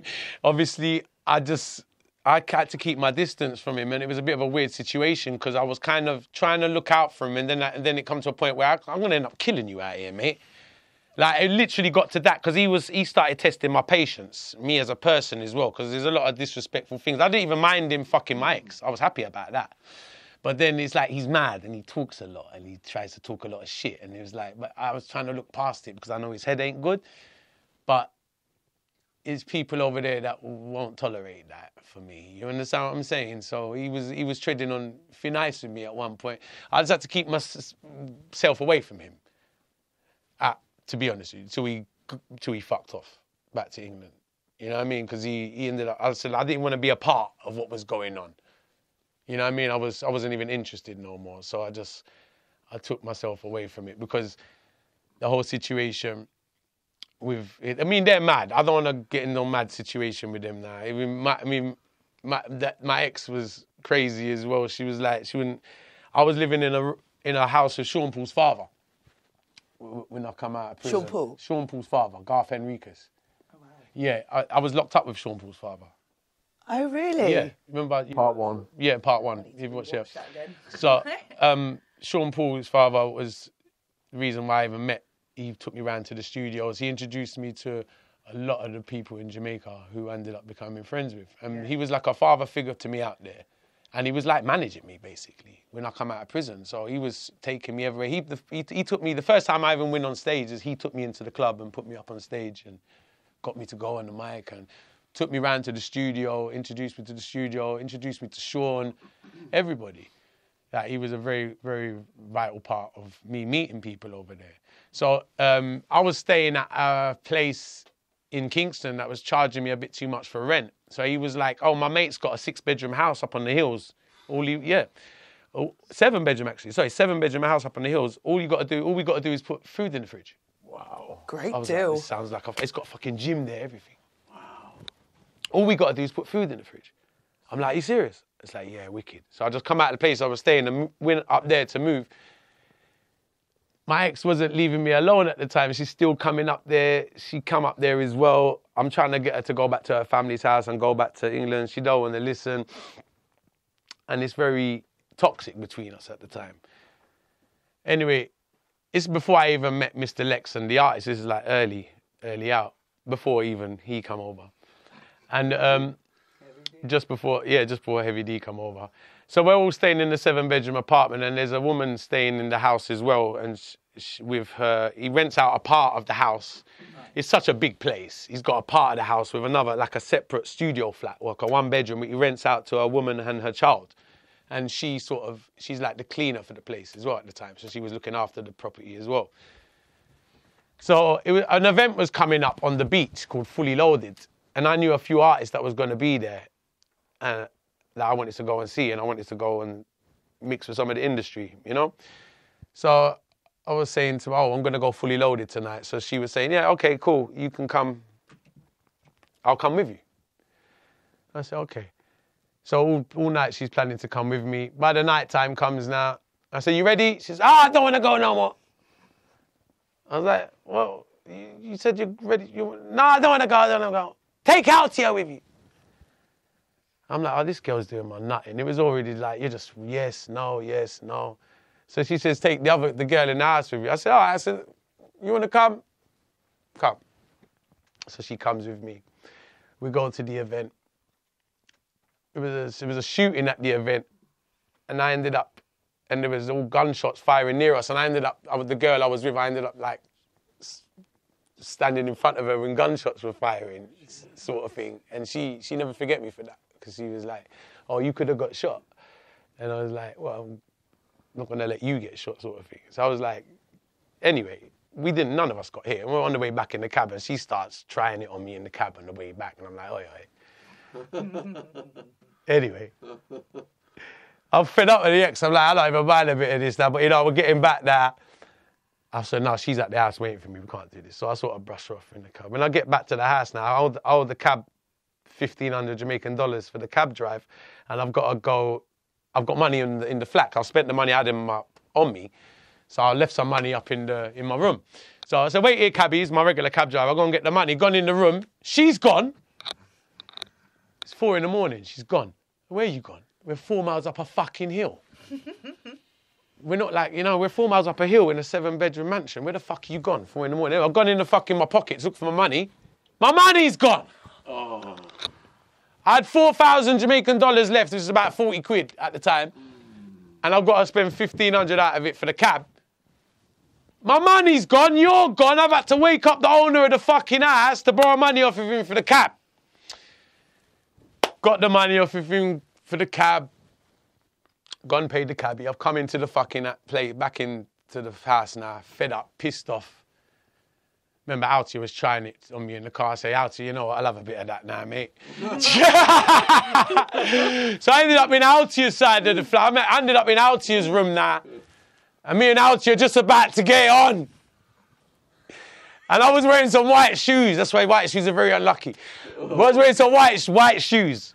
Right. And me and Altia just about to get on, like literally just about to get on. And the door goes, bang! Tugga! Tugga!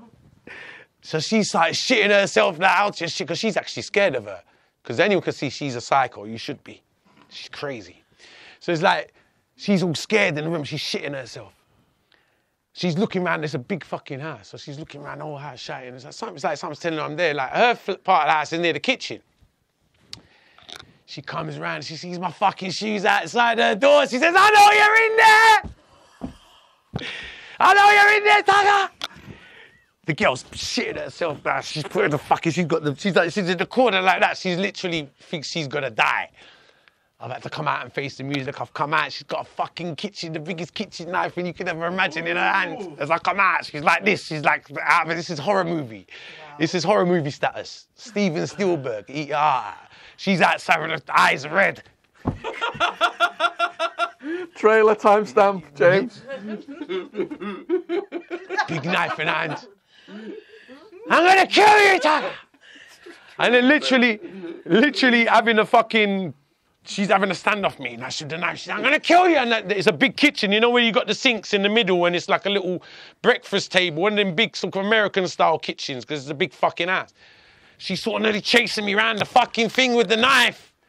I'm thinking, I've got to have it, like, it could have gone either way. I had to grab her and managed to get the knife out of her hand, and she's there fighting, and the fight started from 4 o'clock in the morning, and we're fighting. Not fighting like that, I'm just restraining her from killing me. So, I never hit her once. I don't hit women, I never have. So I'm just restraining her from killing me. You know what I'm saying? Basically. And the fight's going on and on and on, and the next morning, and she wakes up and she smashes the cars outside, and she tries to commit suicide from the balcony. And oh, mate. And I'm still restrained. There's about 5 hours of trying to cool her down. Sean Paul's father's woken up now. Everyone else is there. She punches Sean Paul's father in the face. No. For trying to cool her down. Punches the owner of the house in the face. Gets the biggest rock, throws it through Sean Paul's father's car. Gets the biggest rock, throws it through the owner of the house car. This is like 5 hours later. She's still warring. I'm restraining her on the floor. I'm tired now. Good thing we're 5 miles up a hill because we've all gone jail. Everybody. Everyone's gone prison. If this was down in the flat, because police would have come a long time ago. There's way too much madness going on in this place. But because we're 4 miles up a hill, no one can hear us. And we're in a mansion in the middle of nowhere. It's going nuts. Going fucking... So I was like, oh, mate. Crazy. So like, that was the end of that. That just went on and on and on. And then she ended up going with Heavy D. Before that, how did you get out the house on that day? How did you stop her? Picked off. She was throwing boulders through cars. Yeah. How did it stop? All right, this is from 4:30 in the morning till about 11:30 the next morning. And we're still going on. And we kind of, after all of that, the cars got smashed and the punches in the faces and trying to commit suicide out the balcony and all of that calmed down. We ended up in the living room upstairs having a mediation. See the details he leaves out. Yeah. This is an important part as well. Yes. We're having a mediation with her in one corner, the girl that I nearly cheated on with in that corner, Sean Paul's father, guy called Brian Phillips, the owner of the house. R.I.P. to both of them, Brian and Garth, both passed away now. Brian and Garth in the living room, and her son running round playing with his little car. So they're shouting, "Oh, you fucking hell!" We're keeping them apart. We're keeping them apart, but we're trying to mediate because we all sort of know each other. You know, so obviously we live in the same fucking house. You know what I'm saying? So we're trying to have a mediate, trying to calm it down. Look, fighting's over. Look, calm it down. While they're arguing, her son must have played a little bit too close. About 4, 5 years old, 6 years old. Her son must have been playing a little bit too close to her while they was arguing, and she fucking grabbed the son by the throat, and we had to fucking grab her off of it. It was disgusting. It was disgusting. I was like, nah, you've gone too far now. You get me? Yeah. That's why I itched to go into that part. But here we are. We're here. So I tell you, but that's why I didn't go into it straight away. But that's what happened. To be honest, and that's where it went too far then, and we like to grab her off of him.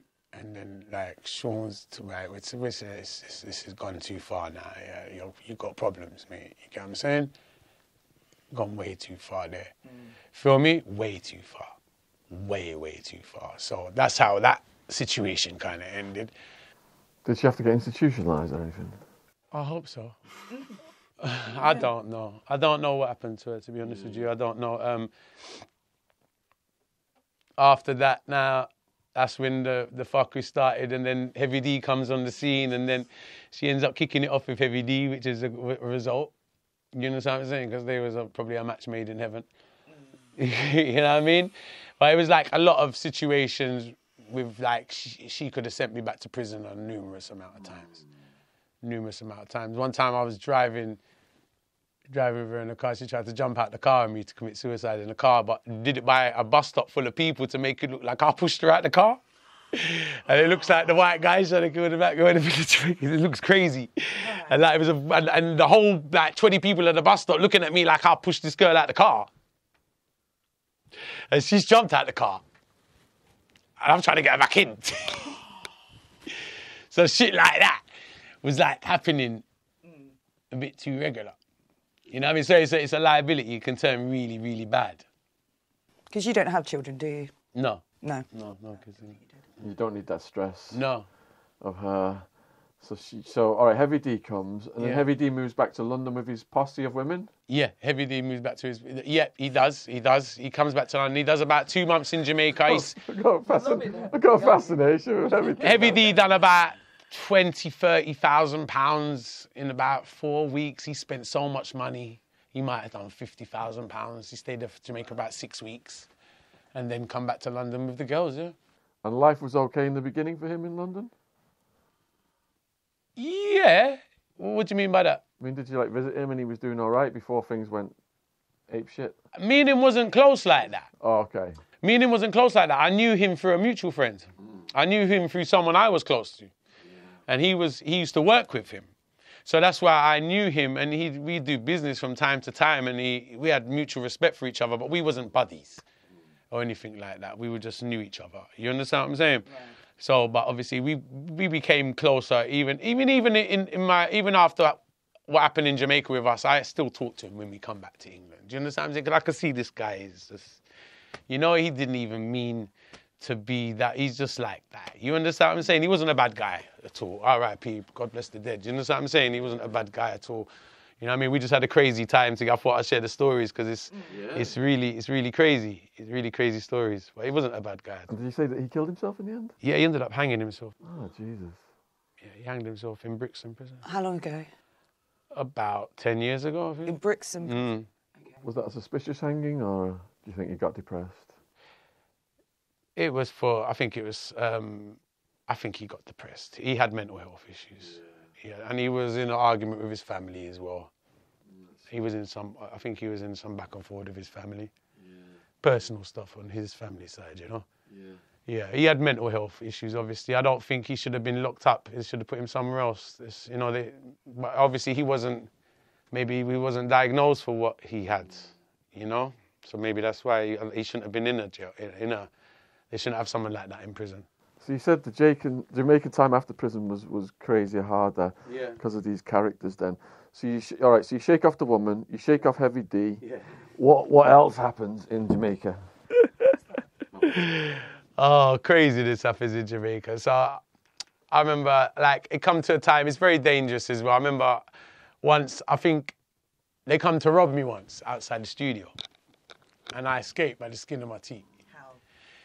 So, because I'm running around, I've got jewellery on, I'm going around Jamaica every day, gets around the foreigner, the white guy, got a bit of money.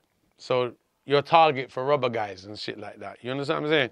So I'm outside Stone Love Studio one day, and luckily, big up Mr. Lex, because he just leaves and he goes to wash his car, and he phones me up and says, "Oh, Tugger, can you bring me a spliff, please?" And it's a good thing he asked for the spliff, because the minute I get in my car to drive off, the robber man pull up for me, and they end up robbing everyone else there, but I escaped by the skin of my teeth. And I'm talking about they robbed everybody. Like, they took everyone's chain, jewellery, phones, every penny in their pocket, everything. But it actually came for me. But I just escaped by the skin of my teeth. And another time I nearly got set up in a go-go club, similar to like a go-go club. Yeah, it was like one little ghetto go-go club in there smoking weed, and but the good thing I had a friend with me, and we was well protected. So it's like things like that. How did you know there was a setup in play? Well, we knew straight away, because we were in there and we're talking to the girl, and the two guys came in and they came in to rob us, but he could see I'm with someone with a firearm, so he wasn't going to try it. You understand what I'm saying? So if I was there by myself, or if we could see that we was, what's it called, slipping, so to speak, and then it would have been done. Yeah, but you think twice when you got someone with a gun with you. So did those attempts make you want to keep someone with a gun with you at all times? Yeah, I kept a gun with me a lot of the times, but I didn't like carrying it because I don't want to be going back to prison. Oh, because it's illegal to carry? Yeah, it's illegal to carry a gun, yeah. Yeah, you have to, and you can get licensed, but I'm not entitled to a license over there, am I? I've got a lot of friends over there with firearm licenses, but most of the people you're with, there's no license involved, I mean, even myself, I'd have to hide a little tutu. I had a little tutu, a little fiberglass tutu. Oh, I thought you meant juice, yeah. I'm in a moment today. Which I could hide, because it's very easy to hide, right? You know, tutu. I put it in the pants anywhere. Because where I lived, I ended up renting an apartment 5 minutes away from the seven bedroom mansion up on the hill. So it was when you go, it's very dark up there. You can get robbed up there. So to even walk from the car to the door, you feel like you need something out there. You can't stop in the traffic lights in Kingston. When the traffic lights are red, you can't stop nighttime at traffic lights. You can get robbed. So you can't stop at the traffic lights. You just got to keep going out. You know how many times I crashed my car? How many? I writ off about 4 cars out there. Like, loads of accidents because of going through red lights. Because you can't stop on the red lights. Like so I've gone straight head on into fucking cab drivers with passengers in, and terrible accidents I've had out there. Welcome back to part B of this podcast. Yang! Cheers, everybody. No sponsored ads here, just no product placement. No product placement. Good Jamaican beer. Mm-hmm. So, Tugger, should we start part 2? Yes. New Year's Eve. New Year's Eve, one of the maddest New Year's Eves I've had. Down Tivoli Gardens with Mr. Christopher Coke. It was mad because I just did the show.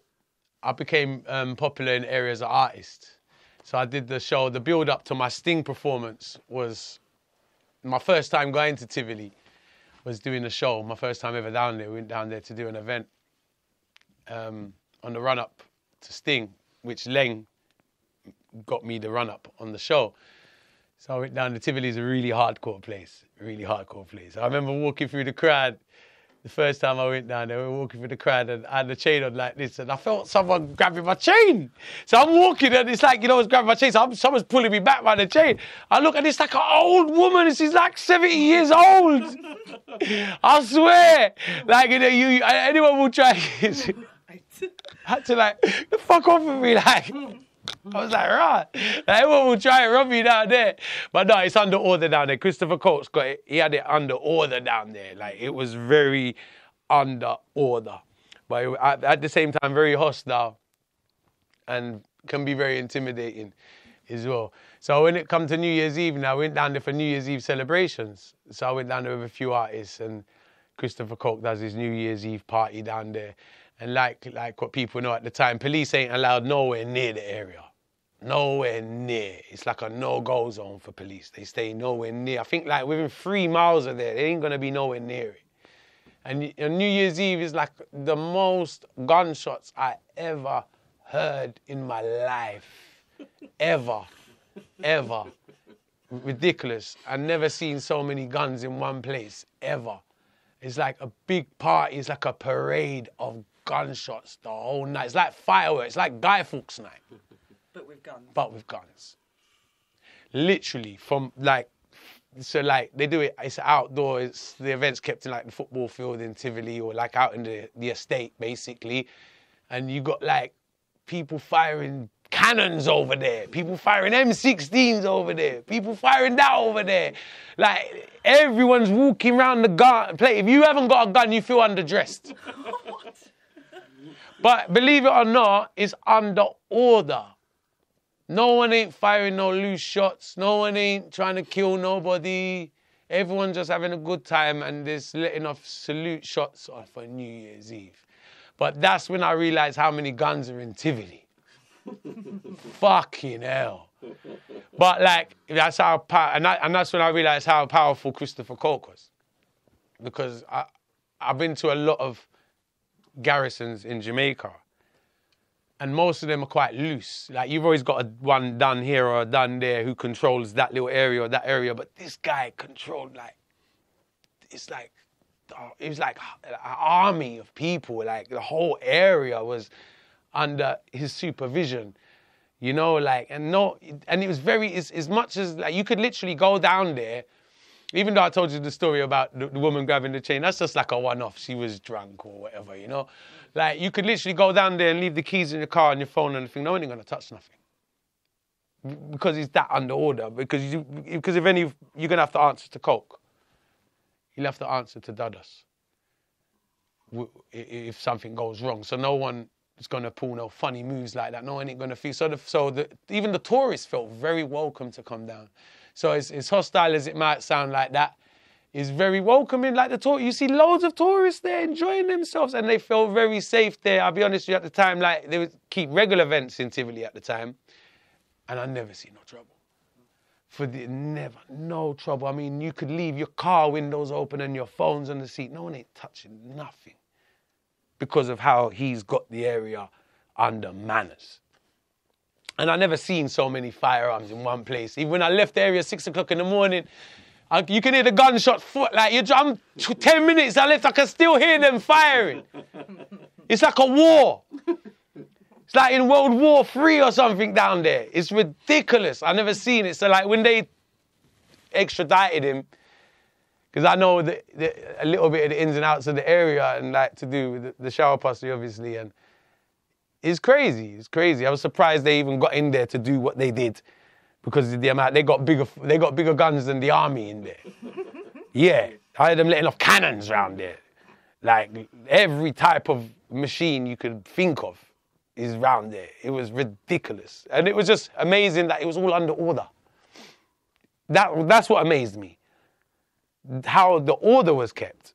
It blew me away. I was like, how everyone's they're walking and marching around, letting off shot everybody, but no one's hostile with it. Everyone's under order, and I don't even think no one's even allowed a gun if they're an idiot. Right. So if this one's gonna do something stupid with a gun, he wouldn't be allowed it in the first place. How they How they find out who's good and who's not, I don't know. But that's how it is, and that's how it was. What was the actual New Year's Eve celebration other than shooting guns? This is what I was beginning to think, because like I went like my ears was blown like. Is there music? Yeah. It's a big sound system, big party. I mean, the celebration, we're letting off. Dancing. We let off shots. Daggering. Like, Javelin. I made it like letting off shots in Jamaica is a regular thing. When a song comes on you like, you let off a shot. Oh, right. Yeah, so that's the song. So the salute is a gun salute for New Is this Year's an Eve. outdoor thing or Yeah. is it the... Oh yeah. Shooting at the ceiling. It's outdoor. It's outdoor. So like you salute a song you like. You let off a gunshot for a song you like. A lot of it's for that. Oh, you're playing someone's favourite song. Bang, bang, bang. It's a way to And salute where's a this song. held, on the beach or? No, it's in the Tivoli Gardens in the main. This happens in every event though. In Jamaica, gun salutes is a regular thing. But in Tivoli, you never seen nothing like it on New Year's Eve in Tivoli Gardens. It must be like you'd have to go Afghanistan to get anything close. I'm telling you. No, seriously, you'd have to go somewhere like that to get anything close to it. It's crazy. It was. It's not like that no more, obviously, because they've extradited Christopher Coke, and it's not like that around there no more. But like, This Christopher Cloak bloke then. Tell me a little bit more about him. well, I only met him about 3 times. Right. Yeah, he's one of the biggest mafias in Jamaica, big drug kingpin for years. Obviously. Was that Shower Posse? Yes. Yeah. Was he the leader of it or like? Yes, he was the leader, and he took over from his father. So he inherited the leadership from his father, Jim Brown.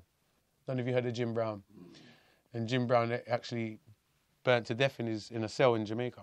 So he was in prison, and he burnt to death in a prison cell. Who did that to him? They say it was set up by the government. That's the rumour. I don't know for sure up to today. There's different stories about it, but it was a setup, obviously. They burnt him to death he was just as powerful as Coke is, obviously, at the time. You know, but they had him in GP, General Penitentiary, and they burnt him to death. And so they said the warders did it. It would have to have been, it was like, some people say he did it himself. No, he didn't. The warders did it. Probably burnt him to death in there. So he inherited the leadership from his father. And then, you know, but like, he's very close to the music side of things, hence the reason why I even became in contact with him, because he's friends with all the artists. So all the artists know him, so all my artist friends know him, and he keeps a lot of events, and he's a very, we used to call him Prezi. That's what we call him, President. They call him the President, so we used to call him Prezi for short. So I was like, oh, Prezi, I keep a dance tonight. So he was like literally that. All the artists kind of look up to him. You know, we used to look up to him because he'd actually look out for the music industry. We was more, as artists, we was more interested in that side of it. You know, because like he'd put on a lot of events and he'd always support the artists and support the music industry as well. So, you know, his illegal activities was not like, wasn't, we all knew he did what he did, but that wasn't what we was around him for. You know, he was keep parties and stuff like that. And like what I said, always looked out for the artists as well. So it was like that, really. So when you were in his presence, was he like a commanding person? Was he soft-spoken? No, What was he like? Just a normal guy. Really cool guy. You wouldn't even think that's him. When you see him, just very simple, very kind of humble as well. I mean, I wasn't around him for that long, but you wouldn't even realise that's he's surrounded by a lot of security, obviously. You know, he's got a lot of protection around him. And it's just I don't know if you ever seen a picture of him? No. Oh, you haven't? Okay. No, just a normal guy. He's a really cool guy. Really cool guy. Yeah, well, I mean, cool as an everyday guy. I mean, you know the story about him, but I ain't... Christopher Coke, Shower Posse. It's come up cool, Christopher Cool there. Just looks like your average middle-aged... Somebody's seen your Google history.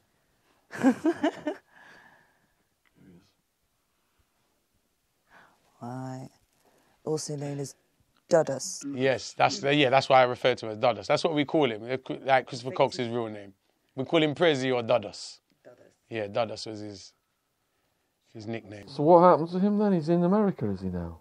Yeah, they got extradited. Got extradited. How did they snatch him? Well, they in 2010 they send a whole army into Tivoli. That sent the whole army in there. It was a massive shootout. So many people lost their lives. Massive shootout for like days. There was a national emergency in Jamaica. All Jamaica got locked down. Right. Yeah. He ended up disguising himself as a woman, driving around with a priest. So he was, me and the priest today, eh? So he was driving around disguised as a woman.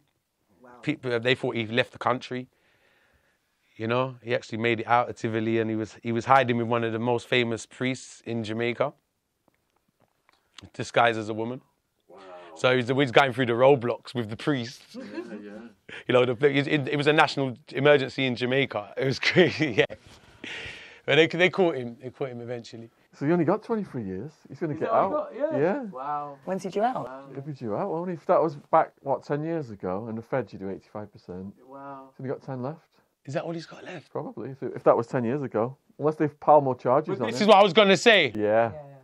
That might have been the initial one. Sounds low, doesn't it, for the Feds? It does. International. It does. For him, it does. For that, I'd say that was probably the initial, and they probably got pending whatever. Yeah. Because I haven't heard he's out soon or anything. So did someone else take over from his family? Now? No, I don't think so. It's sort of that setup is finished now, as far as I know. I mean, obviously, I don't know, the whole pussy is probably going on in its own little way, but like that Tivoli Gardens is not what it used to be no more. Yeah. So there's like where police weren't allowed there, no police are down there now, and it's under control. And I suppose as a country, it needed to get like that, you know, because it wasn't right to have a country running like that, where you got an area like that, I suppose. So Jamaica had to clean it up, didn't they? So it was always going to happen, I suppose. But I don't think everyone was expecting it to happen like that, because like he's more powerful than anyone in the country at the time. You think even like untouchable from police, like what I said, until this. But obviously when you got problems from America, and America start putting the pressure on Jamaica, just like the Pablo thing, it's similar to Pablo. Yeah, I was thinking that when you were telling me. It's the same kind of thing. Yeah. It's exactly the same thing. I mean, look, if it weren't for America, Jamaica's going to shut their mouth with this guy, like they have for so many years. You understand what I'm saying? For so many years, he'd be like, what I say when I'm there, you can't go anywhere near him. The police leave him alone. He's stud us, leave him. You know what I'm saying? Yeah. But when America start piling the pressure now, because of the crimes associated to the gang over there, that's when it becomes a problem. Yeah. It's created with the drug laws. Exactly. But bloody the firing shots in the event for the songs is something that I nearly got in trouble with once. Really? Yeah, because obviously you're in Jamaica, so the trend is to just like if I took you out in Jamaica and you see guys firing shots, saluting songs. So it's an in thing. Even me myself, I'll be performing and people will come up to me up to today and say, "Oh, I let off my whole magazine for you that night." Like guys will come up to me and say they've let off their whole magazine for my song or the lyrics I chatted that night, and that's a compliment. You understand what I'm saying? Yeah. It's a big compliment. So like, we went into one event one time in Cockburn, Penn. Me, Mr. Lex, and a few other artists. And what they do with the artists is like every area, every ghetto you go to, they want to show you their firearms. They want to show you what they got. So as you go there now, as soon as we got in the party, they start giving us all guns. So this is for you, that's for you, that's for you, that's for you. So they gave me something, they gave him something, they gave him like some big old rifle. One of them's got like some Tommy West. I haven't even had a drink yet. We come to party. Interesting party pack. We come to party. We just come to party and they just loaded us. Like, what is this, a battlefield? Like, but I know what it is. I know like they just want to show off and show. It's a little ghetto thing. Oh, look after the artists, give them a little tool, make them feel at home if they want to bust a shot. Showing off things, stupid shit. Anyway, someday I was all right. So everyone's got a gun. They'll see all the artists looking at it. It's all right. So let me see how it works. Thing. Bang! I let one off. Then they say, "Oh, you weren't in the fire. So what'd you give it to me for?" Because as soon as I let it off, Mr. Lex is next to me and he's going, "What the fuck are you doing?" I'm like, but he's ready to do it. I thought, because I see the guy next to him, I thought he was ready to test it out. So I'm there. It was a 45. I was like, bang! Next minute, police come in the fucking place. I'm like, hey, take this away. Get it away. And then they take all the guns and wait for us to jump over the wall. And I said, that was fucking pointless. I swear, and I'm like, what the fuck's going on here? And we're 5 minutes, we're like 10 minutes in the fucking event. I told him, so it's like, so it's times to do it and times not to do it. Definitely. It's times to do it, times not to do it. I thought I was in Tivoli. It was all right until that happened. So you had immigration problems getting your passport back. Oh, I'll tell you the story about this dodgy police. I want to tell you something about this guy. So when I got released from prison now, I got received by a policeman who was the brother of someone who I know in England. And because I needed a Jamaican citizen of status to accept me so I could stay in England, because remember, I'm going to be deported from my prison sentence. So my brother's friend is a top policeman in Clarendon at the time, a parish in Jamaica. And his mum come to visit me when I was in prison, and they said, oh, I'll get my brother to receive you so you ain't got to go back to England. So remember, Sean Paul's father arranged for the immigration for me to stay over here, but I still need a Jamaican citizen of status. So either a policeman, a doctor, solicitor, someone with status like that, you know, professional. So he says, my brother would do it. Fine. So he comes to the airport. I see him. He comes to the airport he's the one that comes to the airport to receive me from the immigration.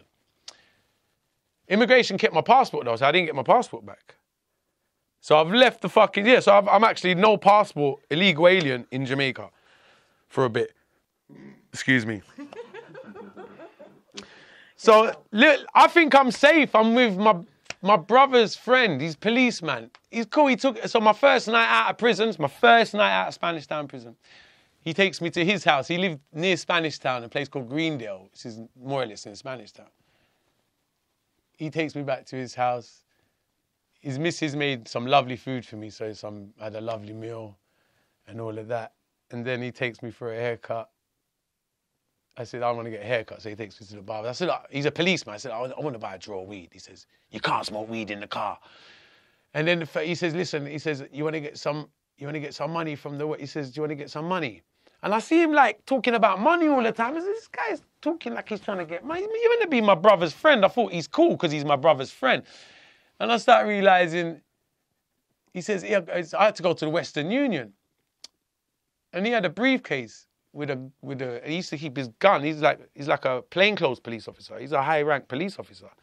And he's gun crazy. He's gun mad. So he's driving me, he says, Tugger, gun is power. And I got an AK-47, I got AR. And when he was at the house, he was telling me about all of the guns he owns. So when I'm going into the Western Union, he says, take this with you. So he gives me a gun to go into the Western Union. I said, you trying to just come out of fucking prison? And the policeman wants me to go, why do I want to take a gun into the Western Union? Why? I'm going to get money. What the fuck? You're a policeman. I feel like he's trying to set me up. The geezer asked me to carry the gun into the West. He said, take that with you, he says. I'm like, what for? He says, no, but then it's like, this is the first day I met him, you know. It's like the second day I've just known the guy. I think he's cool. I know he's my friend's brother. I'm like, all right. So I go and get the money. I come back, I give him the gun. And I'm like, what was that for? It was just weird. I was like, that's fucking weird. I wasn't worried about getting nicked. I've got a policeman's gun on me. You're a policeman. Your gun's legal. You know, I don't know about the other fucking big ones you're talking about back at the house, but this one you give me must be legal.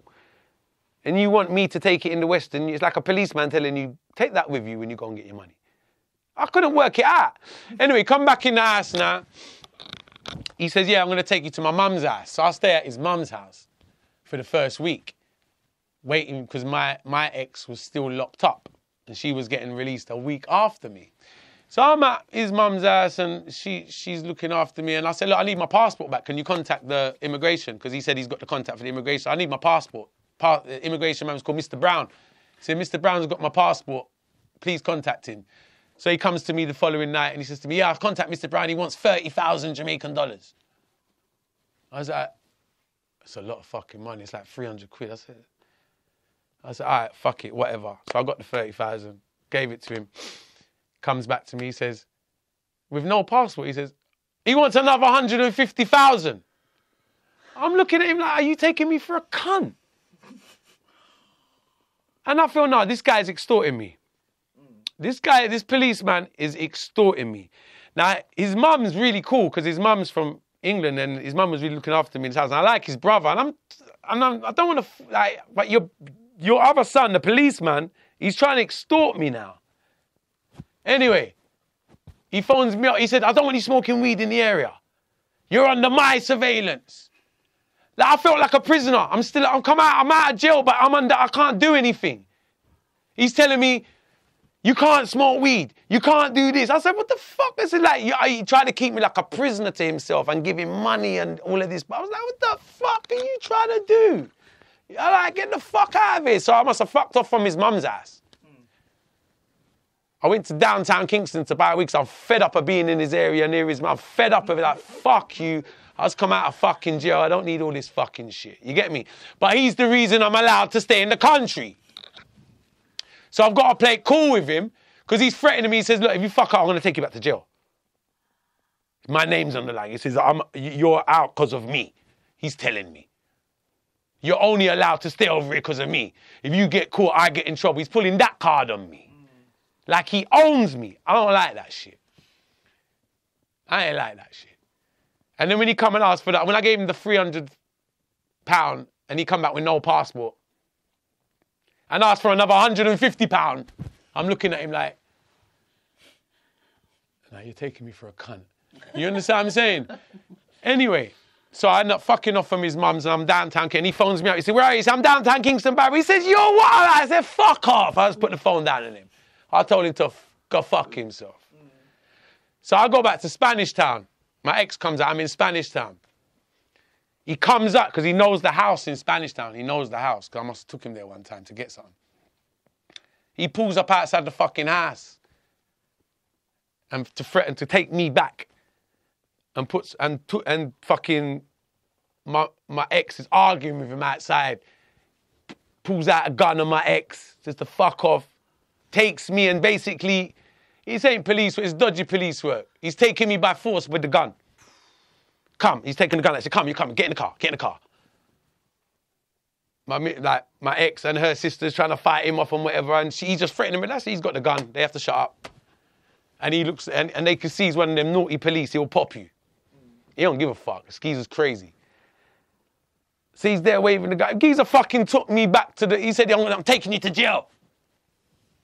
From Spanish Town, took me by force now with the gun into his car, back to his mum's house. Telling me he's going to take me to jail. He don't want to take me to jail, he just wants to get money out of me.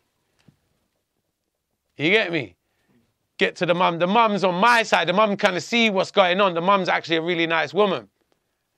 And the mum was like, they was having a real, you see, my name's Tuggawar. They was having a tug-of-war in the garden. She's literally holding me by one arm and he's holding me with the other arm and saying, I'm taking him to jail. No, don't take him to jail. I'm taking him back to jail. I swear they're splitting me apart in the garden. He's dragging me off by force with the gun. And his mum is trying to stop him. And I'm in the middle like that. I'm like, fuck's sake. And he's trying to extort me. I'm fed up. I said, I ain't listening to this cunt. Fuck that shit. So I end up leaving. He ends up having to go to Miami or somewhere. So he ends up going away for 3 weeks. I was like, wicked, you're gone for a few weeks. Fuck it. But I'm still running around with no passport. I'm nearly £400 down from trying to get a passport back. You know what I mean? Running around with no passport still. And my ex comes out now. And then 2 weeks later, I hear the most ironic thing. You see this bully police guy? Get a call from his mum about 3 weeks later. He's in a wheelchair. He had a big car accident. He ended up fucking in a wheelchair. Wow. Guy ended up in a wheelchair, could never walk again. What was it like when your ex got out? And did she tell you stories of what happened to her inside? In Fort Augustus? In the women's prison? Yeah. Not really. She didn't tell me that many stories, but I know what it's like in there. It's a dormitory. So it's like 300, 500 women all in one room. So it's kind of worse than the men's prison in a way. The setup. Because you, like, imagine 300, 500 women in one room. Chaos. So it's like, there's a lot of, there's a lot of lesbian activity going on in there. Bitch fighting? A lot of bitch fighting going on in there. A lot of that shit going on in there. Like I'd say there's probably factors to the women's prison that are worse than the men's prison. The men's prison is probably more dangerous overall because I don't think they got access to as many fuckery as we would because they're on an island. So the women's prison is on an island. It's called Fort Augustus, so they got to take them on a little boat to go there. It's on a little island. And to my knowledge, at the time, there was only one prison for women. So it's the only prison. So if you're a woman and you go in prison, you're going there. Right. I think they got different detention centres and stuff like that and maybe jails. But if you're a woman and you go in prison, I don't know if they've built another one since, but that was the only one I knew of. Which is it's just on an island, so they got to take you on an island to get there. Was she different when she got out? Yeah. In what way? You know, I've seen a few girls go in there and I think they all come out different. Yeah.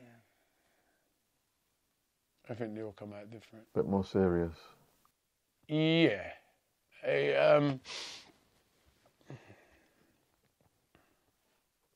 Everyone's different. Everyone's different. Even she was a bit different, but then I don't think she was too right before she went in there anyway. So it didn't make much fucking difference, to be honest with you. But what was her attitude towards you when she got out? It was a bit difficult because there was some personal things going on in her family at the time. Right. You know, what was the biggest change you felt? I tell you, I don't want to go into detail of it because it's her personal business, but her mother passed away while I was in prison. So while she was in prison, her mother passed away. So she wasn't told till she come out. So she had to come out to that. It forces you to grow up. Yeah. You go in there with like a childish brain and you come out thinking... Yeah, R.I.P. to her mother. It was very sad that happened. So she had to come out to that situation. And the family was looking at me away because it happened, and you understand what I mean? So they blamed you? More or less. Are you still in touch? No. I'm cool with one of them, but not in touch. No. Not in touch. So it was hard. So I had to come out of that. So it was getting very toxic there. You understand what I'm saying? And then it was like. The sister wanted to kill me. You know what I mean? So it was very difficult. So were you together when you came out, or when she came out? Sorry, for how long? Not that long, but basically, couple months. Then that's the lead, and then the Sting thing happens, and Heavy D comes on the scene, and you understand what I'm saying? This is all like in that process of that, and. Getting the passports back was crazy. How I got the passport, because like her passport was missing as well. So the same immigration officer had her passport and my passport. You know, so like was all out, which it was a bit more okay for her because she's got Jamaican family over there. Her family's Jamaican, so it's probably easier for her to sort things out than me, so to speak. You understand what I'm saying? And obviously she didn't need no one to receive her to stay over there because she's Jamaican. She can stay over there. You understand what I'm saying? So it's a whole different situation for her. But the immigration still had her passport. And after me being extorted, £500, near £300, whatever it was, from the first police officer, and I'm down. I remember I'm in Kingston. I was with her, and we was in a restaurant called Jamrock, which is a nice Jamaican restaurant in New Kingston. And we was in there having like a curry goat and rice and peas. And I just looked towards the bar. I'm eating my dinner with her. And I looked towards the bar. Who do I see? Mr. Brown, the immigration officer. Nah, I was happy to see him because I want my passport. He's got it. This can go two ways. He's going to want to take me back or I can get my passport back. One of the two. But it's my only chance because I had a number for him, but it wasn't going through. No, I didn't have a number for him. Sorry, I didn't. I ended up getting his number. I didn't have no contact for this guy. I just knew his name. So my only contact for him was the policeman who was extorting me. And I ain't going through you no more to get my passport because you've just you took 300 and asked for another 150. So I was happy to say, I was like, right, this is my only chance to talk to him. So he's at the bar having a bloody drink, having a beer with his friend at the bar of this restaurant. So I see him, I'm eating my bloody dinner, I see him and I'm like, fucking hell, go on, have a seat. So I leave my ex at the table and I go up to the bar and I pretend I don't see him at first. I go next to him and I'm like, you know, he's there having a word with his mate. I was like, oh, Mr. Brown, how are you? And he looks, he says, oh, Nelfitas, how are you? It was a good reception straight away. He was a really cool guy. Immigration officer, really cool. I said, oh, Mr. Brown, how are you? He said, what were you drinking? Heineken, let me buy you a Heineken. Bought him a beer. I'm at the bar now, my food's at the table. I'm at the bar now, having a drink with him. He said, oh, and he says to me, first thing he says to me, how's your music career going? He says to me, because he said, I told him I'm staying in Jamaica to do my music. He said, how's your music career going? I said, yeah, it's going really well. I said, you don't happen to still have my passport? I said, he says, yeah, I got your passport and I got your girls too. I didn't know he had my girls. I didn't know that. He said, I got your passport and I got your girls too. I said, you got hers as well? I said, oh, is it? Really? I said, how can I get it? I said, listen, Mr. Brown, I've had a headache with this shit because I gave that policeman, because he knows the policeman who received me from him at the airport. I gave him £300 to give to you. I gave him 30,000 Jamaican dollars to give to you. He says to me, you never see him, you don't give him nothing. I kind of gathered that. So he was just leading me on, taking the fucking money off of me. He didn't even call the guy. He said he never heard from him. Remember, he come back to me and said, Mr. Brown wants another 150. And then Mr. Brown said, never even heard from him, guy. So he's just there milking the shit. You know what I'm saying? I says, Mr. Brown, I've been going through, I'm reasoning with the guy at the bar now, having a Heineken. I'm saying, Mr. Brown, I've been going through fucking headache, man. Hell, man. Like, this guy robbed me. He genuinely felt sorry for me when I told him I gave £300-400 to give to you. Like you said it's free. You said it's 30,000 to get my, and then said it's 40,000, and then he put the price up. So I told him I've been extorted and given a runaround just to try and get my passport back from you, Mr. Brown. He says to me, I said, is there any chance you can sort it out? He says, yeah, I'll get him back. He said, how much you want? He says, give me 6,000. £60. Wow. I got 2 passports back. Wow. So I'm there at the bar and I'm like, okay. He says, where are you gonna be later? Because he didn't have them on him, obviously. He's at the bar having a drink. He said, where are you going to be later? I said, I'm going to be at Mixing Lab Studio in Kingston, Eastwood Park Road. He said, okay, I'll meet you there 7 o'clock. I'll be there 7 o'clock. So I'm thinking in my mind now, it's going to, 2 ways it's going to work. You're going to turn up with the immigration squad and the vans and take me away. Or you get, because 6,000 is not a lot of money. So I'm thinking, do you really want this 6,000? He didn't look skint. You understand what I'm saying? He's there in a posh restaurant drinking at the bar. He didn't look like he's skint for this $6,000. You understand what I'm saying? Mm-hmm. So I was thinking, is this a setup?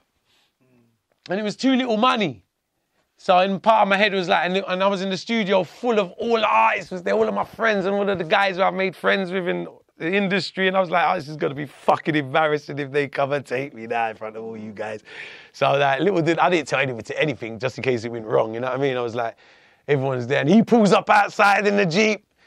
Luckily, it was all cool. Geezer was a diamond. Diamond geezer jumped in his car. He had 2 passports in the envelope, gave him 6,000 Jamaican dollars, got the passports back. That's it, bang. Back on road, got the passports back.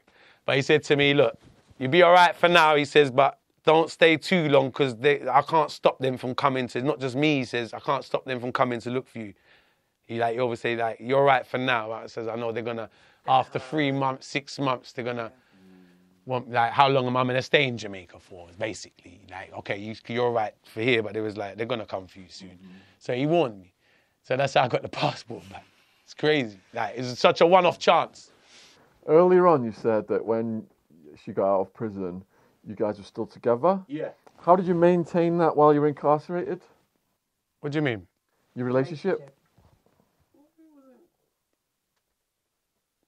There wasn't no relationship. What together, man? It's just in the same country together. The relationship's finished, really, isn't it? Like, she cheated on me when I was in prison. With who? With a guy, with an artist. And she told me when I'm in prison. Yeah.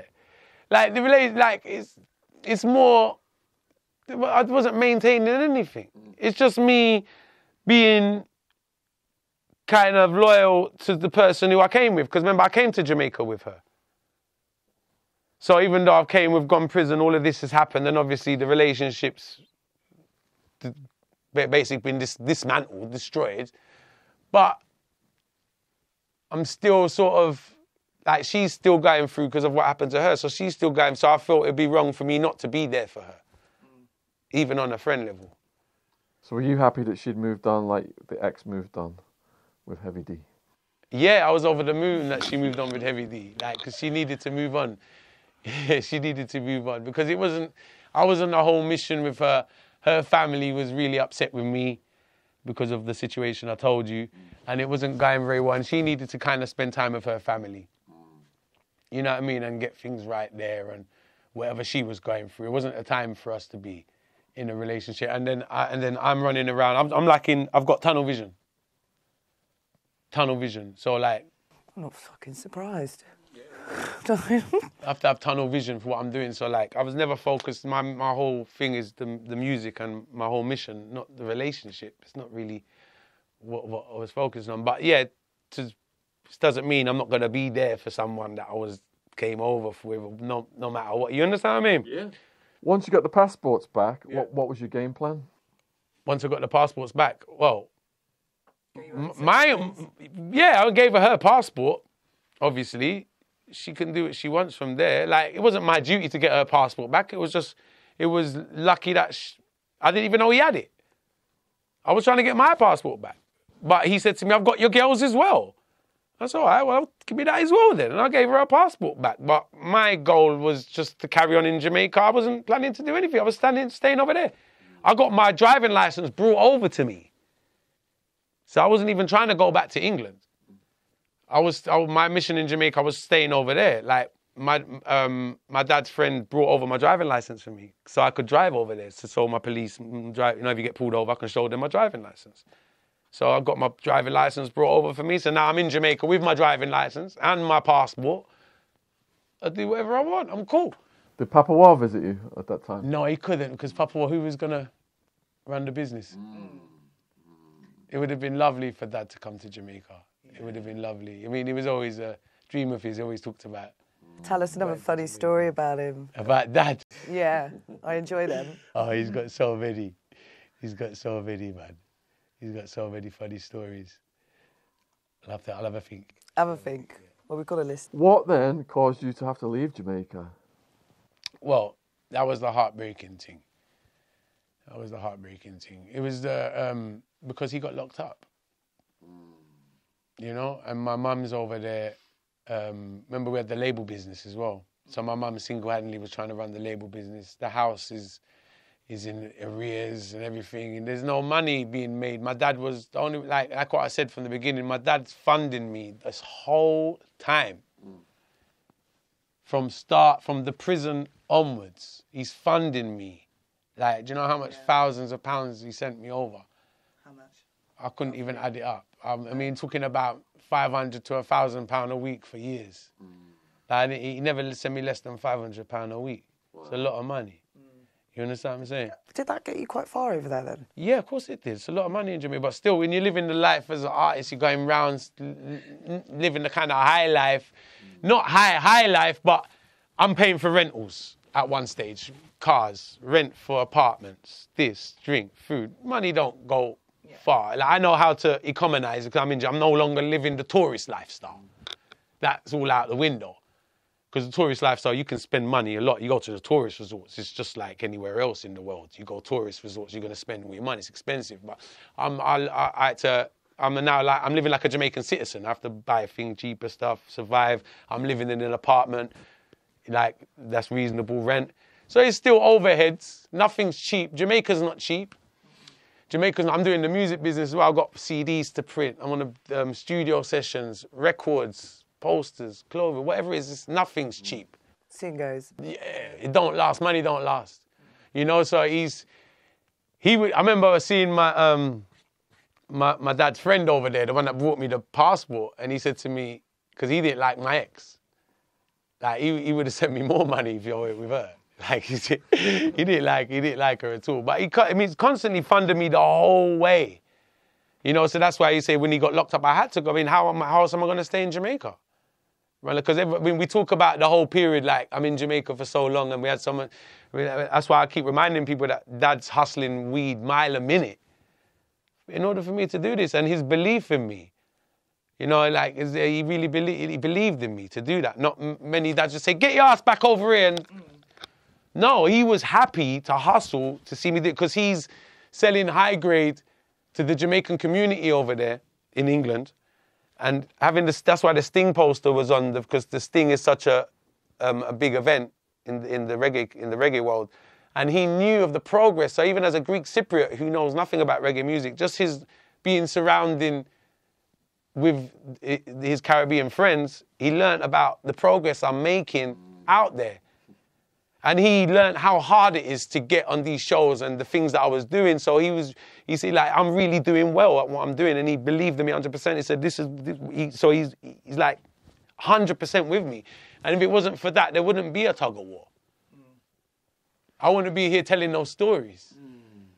I wouldn't be here telling those stories if it weren't for Dad funding me from the get-go. So you must have been devastated then when you had to come home. Yeah. You just spent all this time building your career. And yeah, absolutely devastated. Were you in shock for a bit, or like? I went into a bit of depression because I felt like I couldn't come back without a hit song. Yeah. I felt like I couldn't come back without a hit song. I thought I can't come back because I feel like I ain't doing him proud. I haven't done. He's out there risking his life, hustling to support me. So when I go on stage, I can't afford to flop. When I go in the studio, I have to come back. I have to make something of this. Otherwise, I'll be very depressed that I haven't done it for his sake and for our sake. So you're working every day, were you? Yeah. Literally. In Jamaica, I never enjoyed Jamaica as a holiday at all. The years I spent in Jamaica, I'm not there on no beach drinking. I'm in the studio. I didn't even get a suntan because I'm in studios all the time. Yeah. I didn't even get a suntan. I'm in studios. I'm living the nightlife.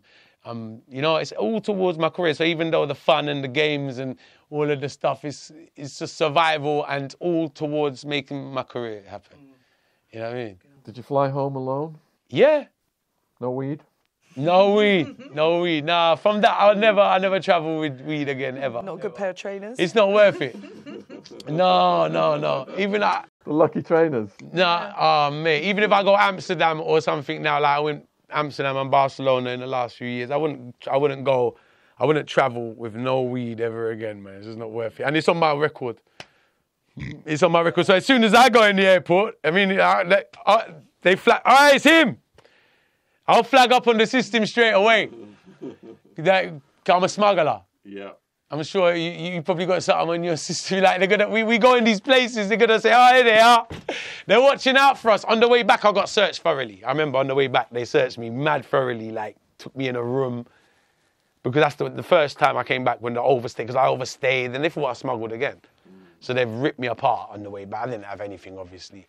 But they've double-checked me and took me in a room and checked every little bit just to make sure I wasn't. You know what I mean? When was the last time you were away? What? Like a holiday? A holiday? Oh, just before the pandemic. No, I don't. I can't say holiday. I never had a holiday. I never had a holiday in my life. You sound like Sean. No, I never had a holiday. This is like, I never really had a holiday. It's always been work orientated. It's always been like, even I've been different countries, but it's to do a show or to do that. You understand what I'm saying? Yeah. Let's go hit up the dam. Just, even Amsterdam. I think our last holiday might have been a little weekend in Amsterdam, and that's not really a big holiday. I've never been. Have you ever been to Amsterdam? No, I really want to go. Amsterdam's beautiful. They got that world famous sex show. Oh, yes. So have you been? Have you been to that? What? Madame whatever's world famous sex show in Holland. What's it called? I can't remember. I went for 2 days. Yeah. 2 days at the sex show. Nah, Amsterdam's crazy. Oh, we'll go Amsterdam's together. crazy. Yeah, I'd love that. Yeah, definitely. We've got to make that happen. Definitely. We go over to Amsterdam.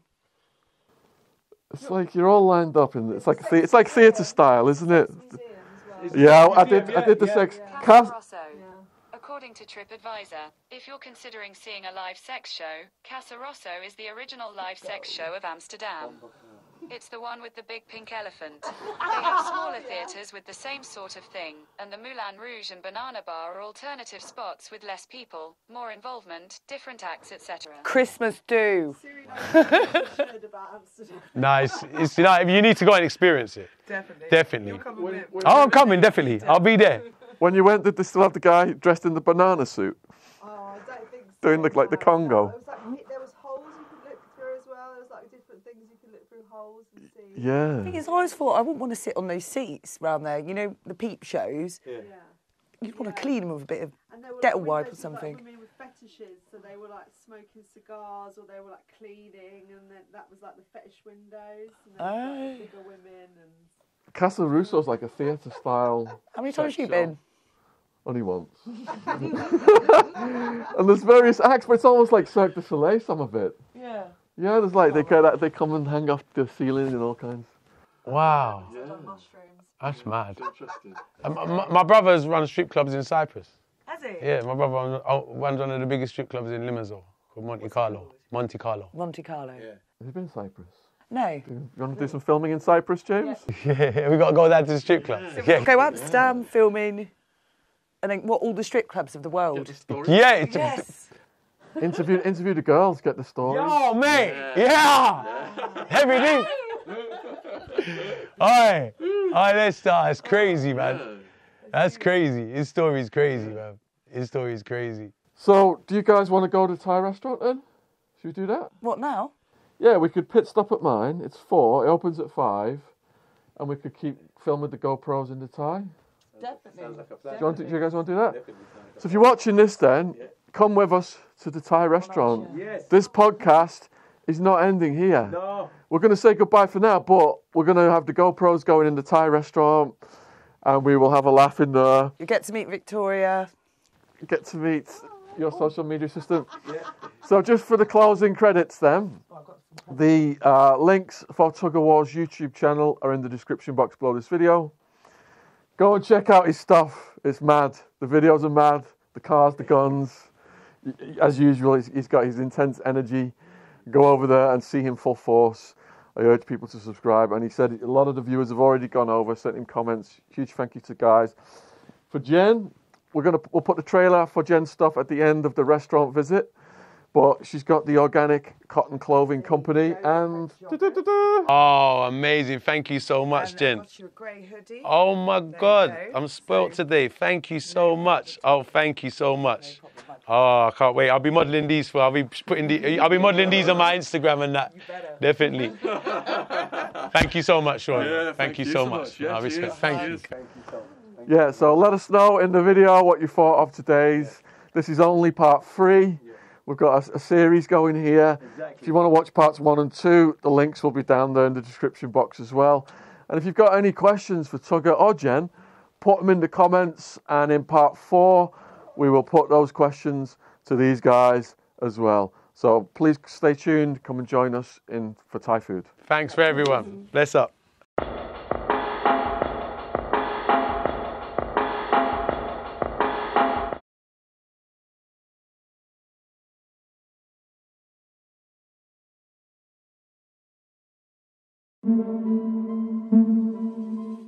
Like I said, I've worked my whole life for my music career, and my story is a lot to do with my path.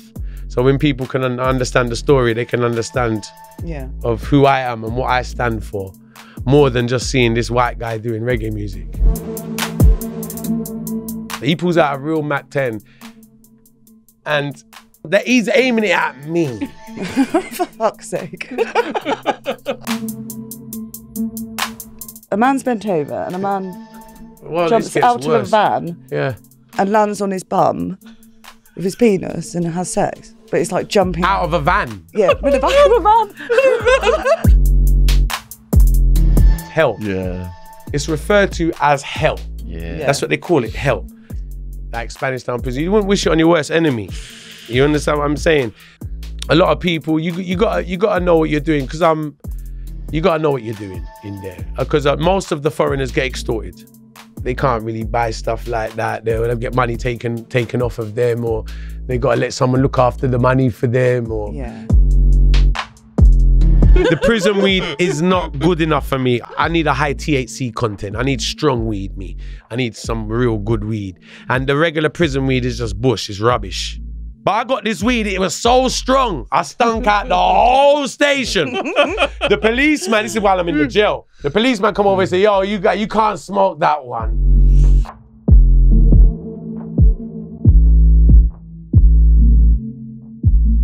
Yes, it is all fun and games until a Mac 10's pulled out on you. Yeah. And that's where I thought I was a goner.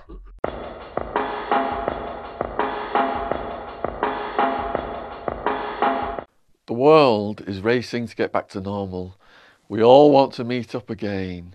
But after a year of being locked down, it takes time to get back to normal. When we are going through things, we tend to turn to our friends to talk to, but they don't necessarily give us the best advice. We all need help from time to time, and asking for support is a sign of strength. It is not weak.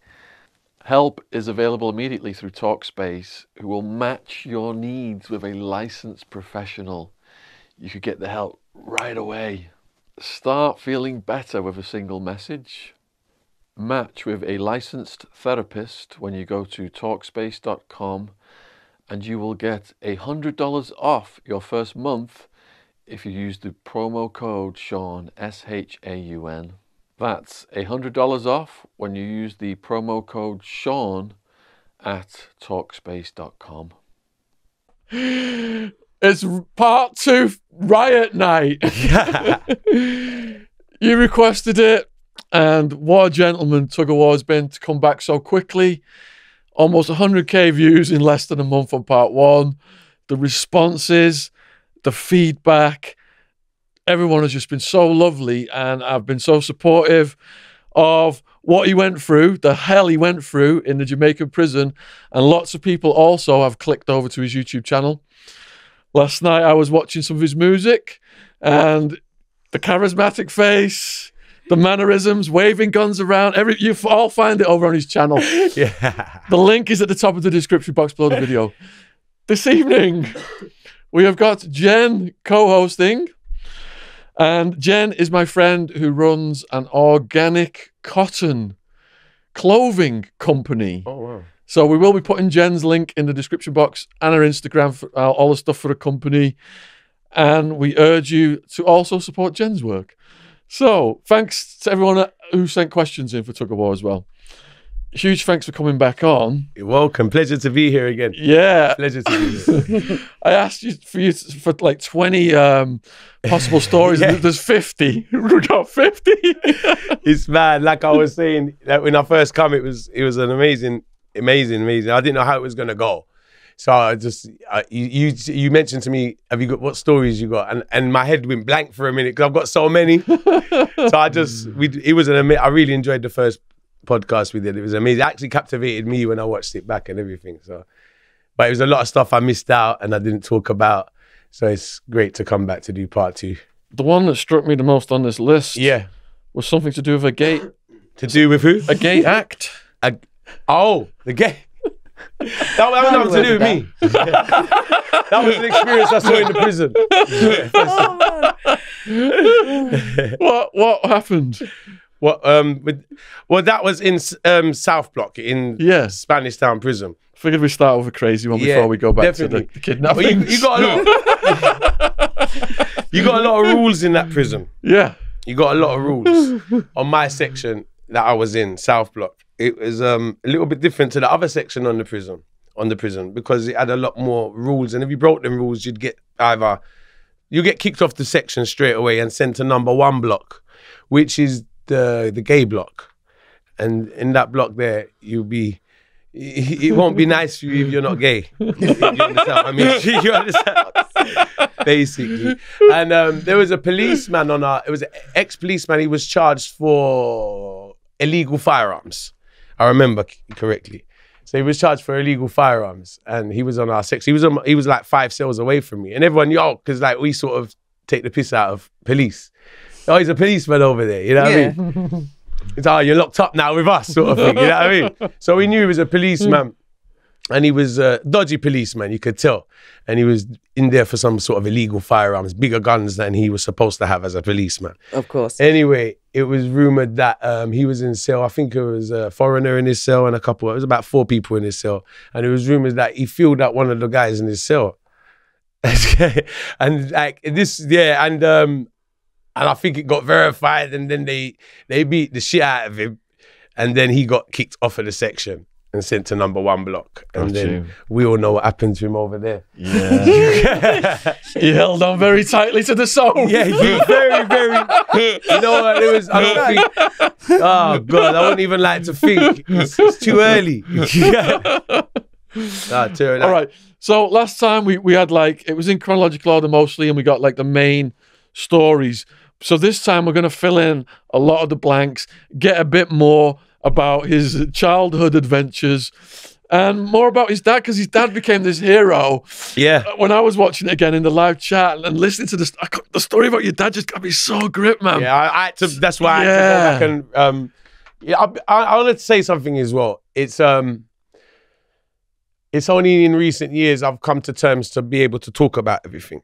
Not come to terms to it, but it's such a real part. It's something that I didn't even want to remember. It's something that you move on with your life, don't you? Because I don't like these places like Spanish Town Prison. You wouldn't wish it on your worst enemy.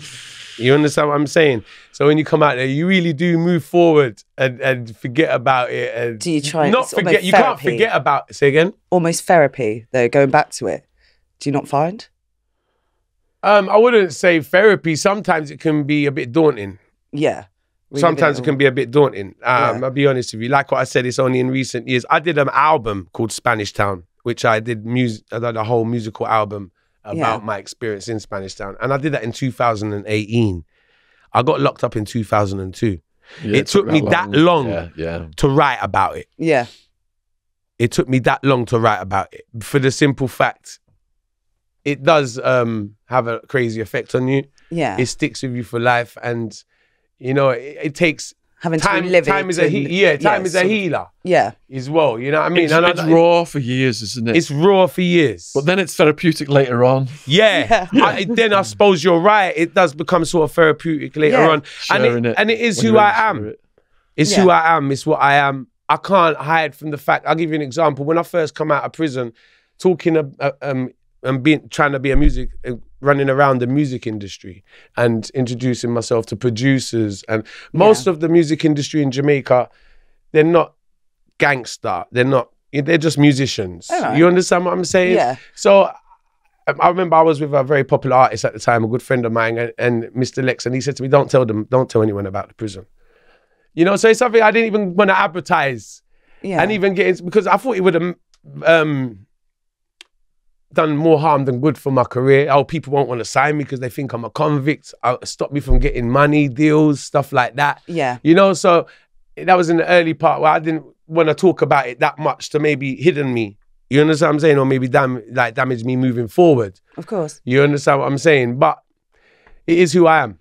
It's like just before you get out, you're thinking, will I be able to get a job? Will people find out I've got a criminal record? Exactly. Will I get a girlfriend? Will people avoid me and cross the road from me? Yes. Because it's scary, isn't it, for the normal people? This guy's been in a foreign prison. That's right. Yeah. That's right. Yeah. That's right. And you say it, and when you say it to people, they can look at you a whole different way as well. Yeah. You know, so it's nice now years later. That's what I said, even with the music. Yeah. It took me, and I write about, and my music is all about stuff I've experienced more or less, or stuff I've been around, and it took me that long to write about it. Well, at least it helps with your music, I guess. Yeah, definitely, and that's because of my father, and it's so close to my heart, and it's such real pain experiences that I went through. But yeah, it's nice. It's like what you said, time's a healer, and it is therapeutic. Yeah. And it is who I am. I am who I am. And I can't change what happened. It made me who I am today. Like what I said it made me stronger. It made me who I am. Yeah. You know what I mean? So we can't change that. No. Let's give us like, I mean, I consider myself just like a normal person. Yeah. But you go for an extraordinary environment. Yeah. And it gives you a story then, doesn't it? Yeah, exactly. You can draw on that. Yeah. Absolutely. So, all right, so we're going to go back to your younger years then. So at 16, there was a situation over £50 worth of weed. It wasn't actually weed. It was £50. Oh, just £50. Yeah, it was. That was actually I was at home, and I was only 16 years old, and I was starting to sell weed at the time, and I was like popular in my community, and I had some friends used to come round and see me, and one of my friends on the way, I used to live in a 3-story house, so on the way down from he used to come up to my top room. I was in the bedroom, and on his way down, my mum was in the living room, and on the ground floor in the kitchen, we had a bowl of money with like pound coins and stuff we used to use to go to the shop. My mum and dad would put money in there, and my mum heard the bowl jingling. Honestly, my mum heard the bowl jingling when it was. So she called up and she says, "Who just left the house?" And I says, "My friend." I don't even want to say his name to embarrass him, but I say, "My friend Red Tete," and he says, "Whoever's left the house has just gone in the kitchen and taken money out of the bowl." And I'm like, "You're joking me?" And I'm like, "Wow." I couldn't believe it was him because he actually was my neighbour. Oh, right. He lived on the same road as me. And he come from a very wealthy family. His house was like the nicest house on the road. I swear I couldn't get it. If it was someone poor, I might have even not even looked at it too. He was like from a wealthy family.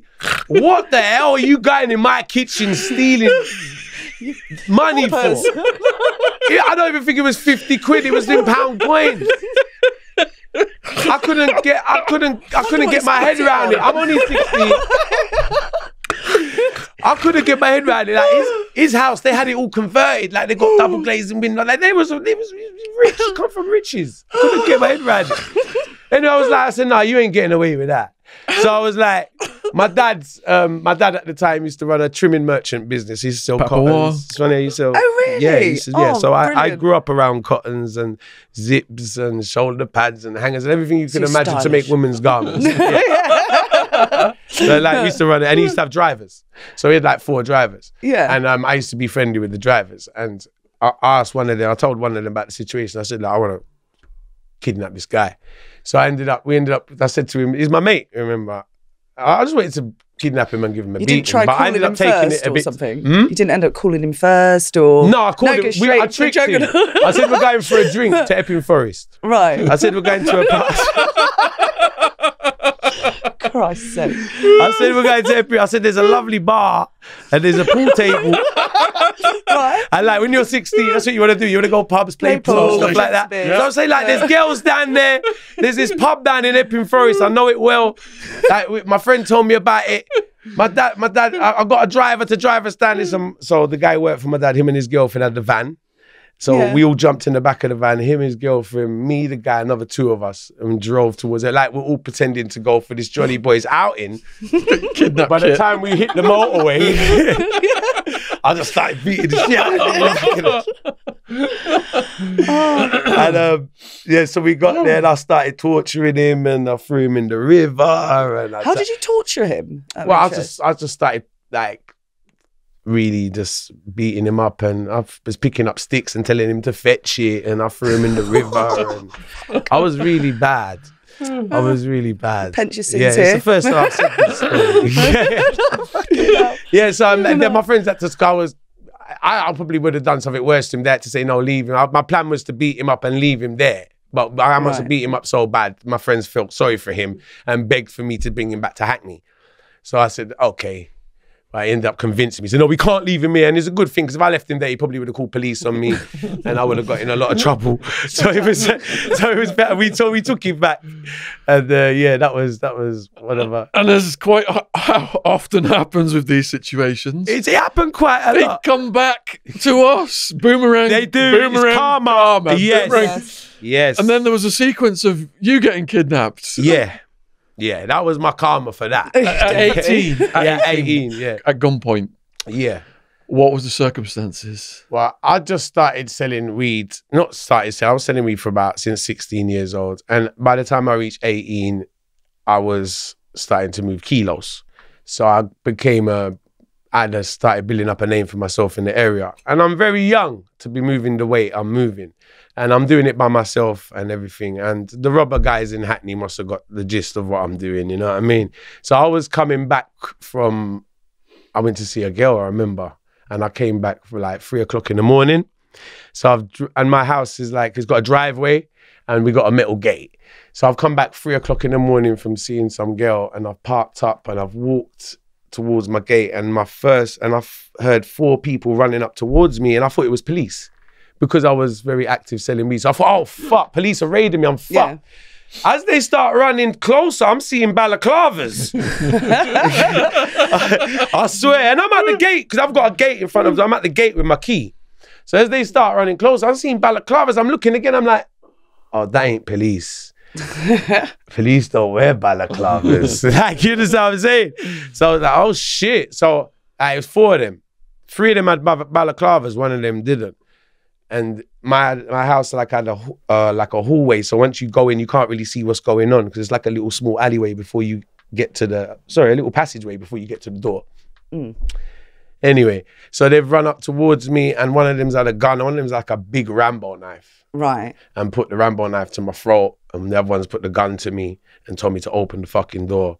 So you opened the fucking door? I opened the fucking door. My dad's inside the house, sleeping.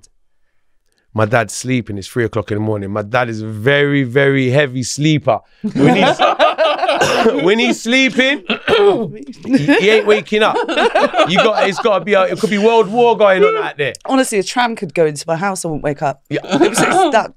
It's you know what? It's a good way to sleep because some people can't sleep, right? Yeah. Some people have problems sleeping. I have no problem sleeping. My dad was a very deep sleeper. So we're inside the house, so they've pushed me into I have no choice but to open the gate. I've gone into the house now. It was a very bad day. They caught me because I didn't actually have anything around me. I had about £80 cash, a pair of scales, and about a 1/4 ounce of weed. I was just literally run out. You know, and at the time I was 18 and I was spending my money stupid. So I didn't even have much money around me either. So at the time, they run up on me at a very bad time. You picked a bad day. There's nothing here. You understand what I'm saying? Yeah. They weren't trying to hear that. They weren't believing me. They weren't trying to hear. So they've gone up into, my dad's still sleeping. I can hear him snoring. They're in the house. They've got me at a gunpoint, knife point. They've taken me up into the living room. I'm like, here, look, all I've got is fucking scales, £80 cash. Hardly any weed. They say no. Now I used to hang around. A lot of my friends were doing, were drug dealers as well, and some of them used to do. Like I said, I never did hard drugs business. Well, my friends did, and they knew. I had some very close friends who were doing a lot of that sort of business and was doing a big turnover. And they knew who I was hanging around. They knew who I was close to, and they were like, "Okay, if you ain't got nothing, we want you to set up your friends." So they took me from the house at gunpoint into my own car. So they kidnapped me in my own car. Yeah, kidnapped me. Yeah. That's smart. Yeah, it was like, I remember it was a Mondeo. I just bought it. Oh, man. I'll never buy a Mondeo again. It's my bad luck car. I swear. So they wasn't satisfied with the £80 and the scales and what. No, they was like, no, it's 4 of them. That weren't gonna cut it. It was like, okay, where's I don't want to say the names. Where's your friend live? Where's that friend live? And where's that friend live? And I'm like, I don't know. I'm not saying. I don't give up my friends for nothing. You have to kill me. So they've ended up kidnapping me and took me to Cattle Estate in Leighton. I don't know if anyone's familiar with that estate. It's got a massive underground car park. It's in a very run-down estate, and it's got a massive underground car park. And they drove, I recognized this estate because I knew some guys who lived there at the time. So when they drove me under the car park. They've kind of put me on some chair under the car park, and they've got me at gunpoint, and they're threatening me now to give information on where my friend's girlfriend lives, because they knew where his mum lived. But he wasn't staying at his mum's house. He was staying at his girl's house. Yeah. And they wanted to know where the girl lived. So they've got me at gunpoint saying, where's... I said, I don't know. I said, you're going to have to kill me, literally. Honestly, yeah. And I thought I was going to be a gunner, to be honest with you. And I just started calling some names of some guys who I was doing work for at the time. And I think... Did you not give out fake addresses or...? No. I would have gone straight to that, man. No, I didn't. I said I didn't know because it was the girlfriends. So I just, I don't know where his girlfriend lives. Sorry. I did.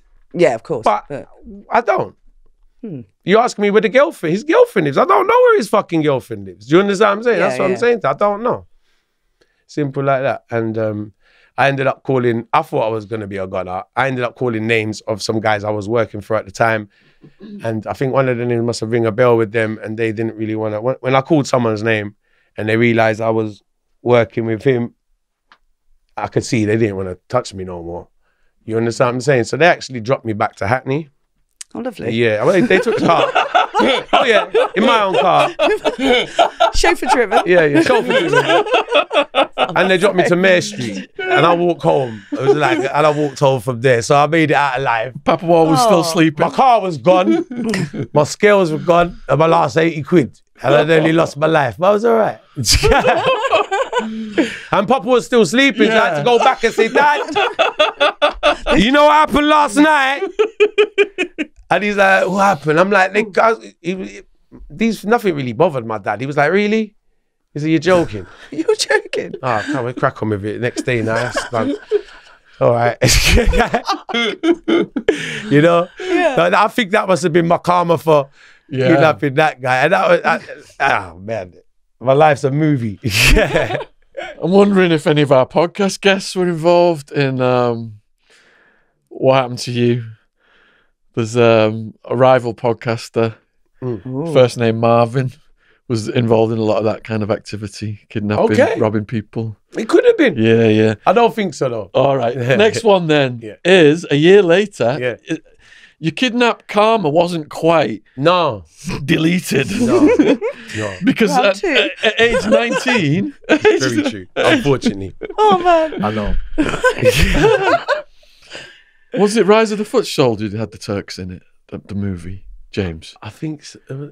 Rise of the Foot Soldier, was it the Turks who were quite heavy mob in that? Yeah. Yeah. Was it? The Turks. I think they were the heavy mob in that, weren't they? I think so. I thought it was the Essex. I think so. I watched that. But the Essex gangsters were scared of the Turks. Yes. Oh, right, yeah. No. Yeah. The what? They were like wary of them. Wary of the Turks. In that movie. Turks. In that movie. Yeah. The Turks were heavy duty characters in that movie, weren't they? I'm sure they was. Yeah. I'm sure they was. But the Turks come into your life at age 19. Yes, they did. Yeah. Many of them. I grew up with Turkish people all my life. Big up all my Turkish friends. Yeah. So how did you come to get kidnapped by Turks? This is a whole deal gone wrong. Does it start with weed? Yeah. Business? Yeah, it starts with weed business. Oh, man. Now, kids, do you see what weed businesses lead to? It don't lead to nothing good. These videos are educational with life lessons for young people. Yes. We are not glamorizing crime. No, we don't at all. No. Exactly. And you know, that's the thing about it. I'm not proud of any of this stuff. This is just, I mean, we laugh about it now, but this ain't stuff to be proud of. No, but it's what people want to hear. Yeah, yeah. You know, it's life experiences. And this is a highlight for people to know. Don't do this life because this is what happens. You understand what I'm saying? You don't want to go down this road, trust me. We're smiling because we're still alive. Yeah, that's why we're smiling. Thank you.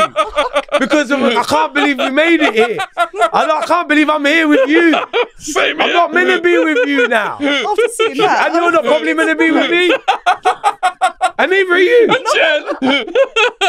We are all here. We're lucky. Yeah, we are.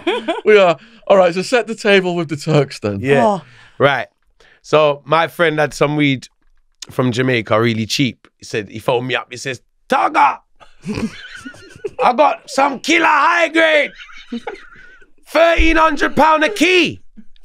Now that's really good because we sell this by the pound and a key is £2.25. So I'm like, wow, that sounds good. Let me come around and have a look at this weed. So you say for a kilo, £1,300 for a kilo. He says, yeah, £1,300 for a kilo. So I go around and see it. So I know this guy at the time, he wants weed high grade. He's mad over buying high grade and he's willing to pay anything.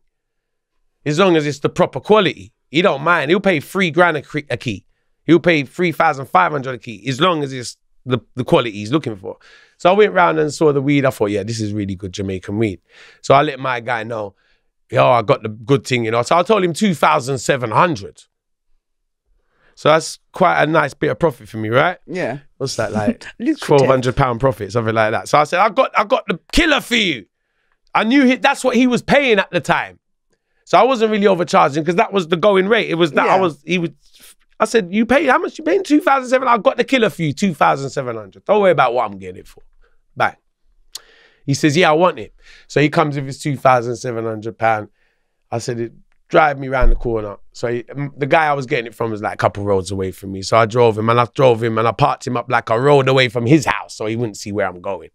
So he gave me the 2,700. I don't want to go into my friend's house now with the 2,700 to let him know how much money I'm making out of this deal. So there's a pub outside his house called the Shakespeare, and I end up going to the pub and go in the toilet and separate the money, and I take £1,500 out and I hide the rest in my pants. Obviously. And I've gone up, okay, and I've pretended I've got 1,500 for the deal and I'm making £300 profit instead of 1,200. You understand what I'm saying? Because if I start letting him know I'm making 1,200, he's gonna want a bit more money. So I'm like, nah, you know what I'm getting. So I've gone up there and say, hey. So he said, all right, give me the money, I'll be back in half an hour. Now I trust him, he's my friend, no problem. I said, all right, give him the money. I ever said, there's an extra 100 quid for you, drink. Because look, I made 30, now there's a little 100 quid there, drink, everything. Anyway, so half an hour pass, he don't come. I'm sitting in his house. 1 hour. Uh-oh. 1 hour passes. I phone him. I said, Joe, where are you? Oh, I'm soon come, Doug. I'm on my way. I got it. I'm on the way. 2 hours passes. The guy's outside the house waiting around the corner. He's going mad now after 2 hours. He's like, where is this guy? What are you doing? You robbing me? I'm like, no, calm down. Everything's all right. He's just a little bit delayed. Don't worry. It's Jamaican people timing. Keep you calm. Do you understand what I'm saying? As I was trying to break it down. So I said, don't worry, it's on the way. Everything's fine. It's just a little bit of a delay. I'm really upset with him as well. He's taking long, but I've spoke to him. He's not like he's not answering his phone. He's answering his phone. He's just taking fucking forever here. 2 hours turned into 3 hours. Right. 3 hours turned into 4 hours. Now, I don't know, but by the 4th hour, he must have... Now, what happened was he kind of followed me to see where I was going. I didn't know he knew where I was going. Right. So I've got him parked 2 roads away. And I ain't even gone back to the car. I'm just phoning him and saying, motherfucker, wait. I'm waiting. I can't do nothing but wait. No. And I'm going mad on my friend right now. I said, where the fuck are you, man? This guy's outside your house 2 roads away waiting. I want to get out of here. He's driving me nuts. Where are you with this fucking weed? Please, come on. 4 hours, 5 hours. He must have called out that. This guy... He wasn't the biggest of lads and he wasn't really, I don't think he could have really done much by himself.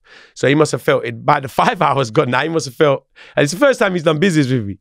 So by the 5 hours passed, he thought, oh, this guy's trying to rob me. So he was in contact with a Turkish mob. Right. So he's phoned up his Turkish mob and these guys have pulled up about 5 cars then.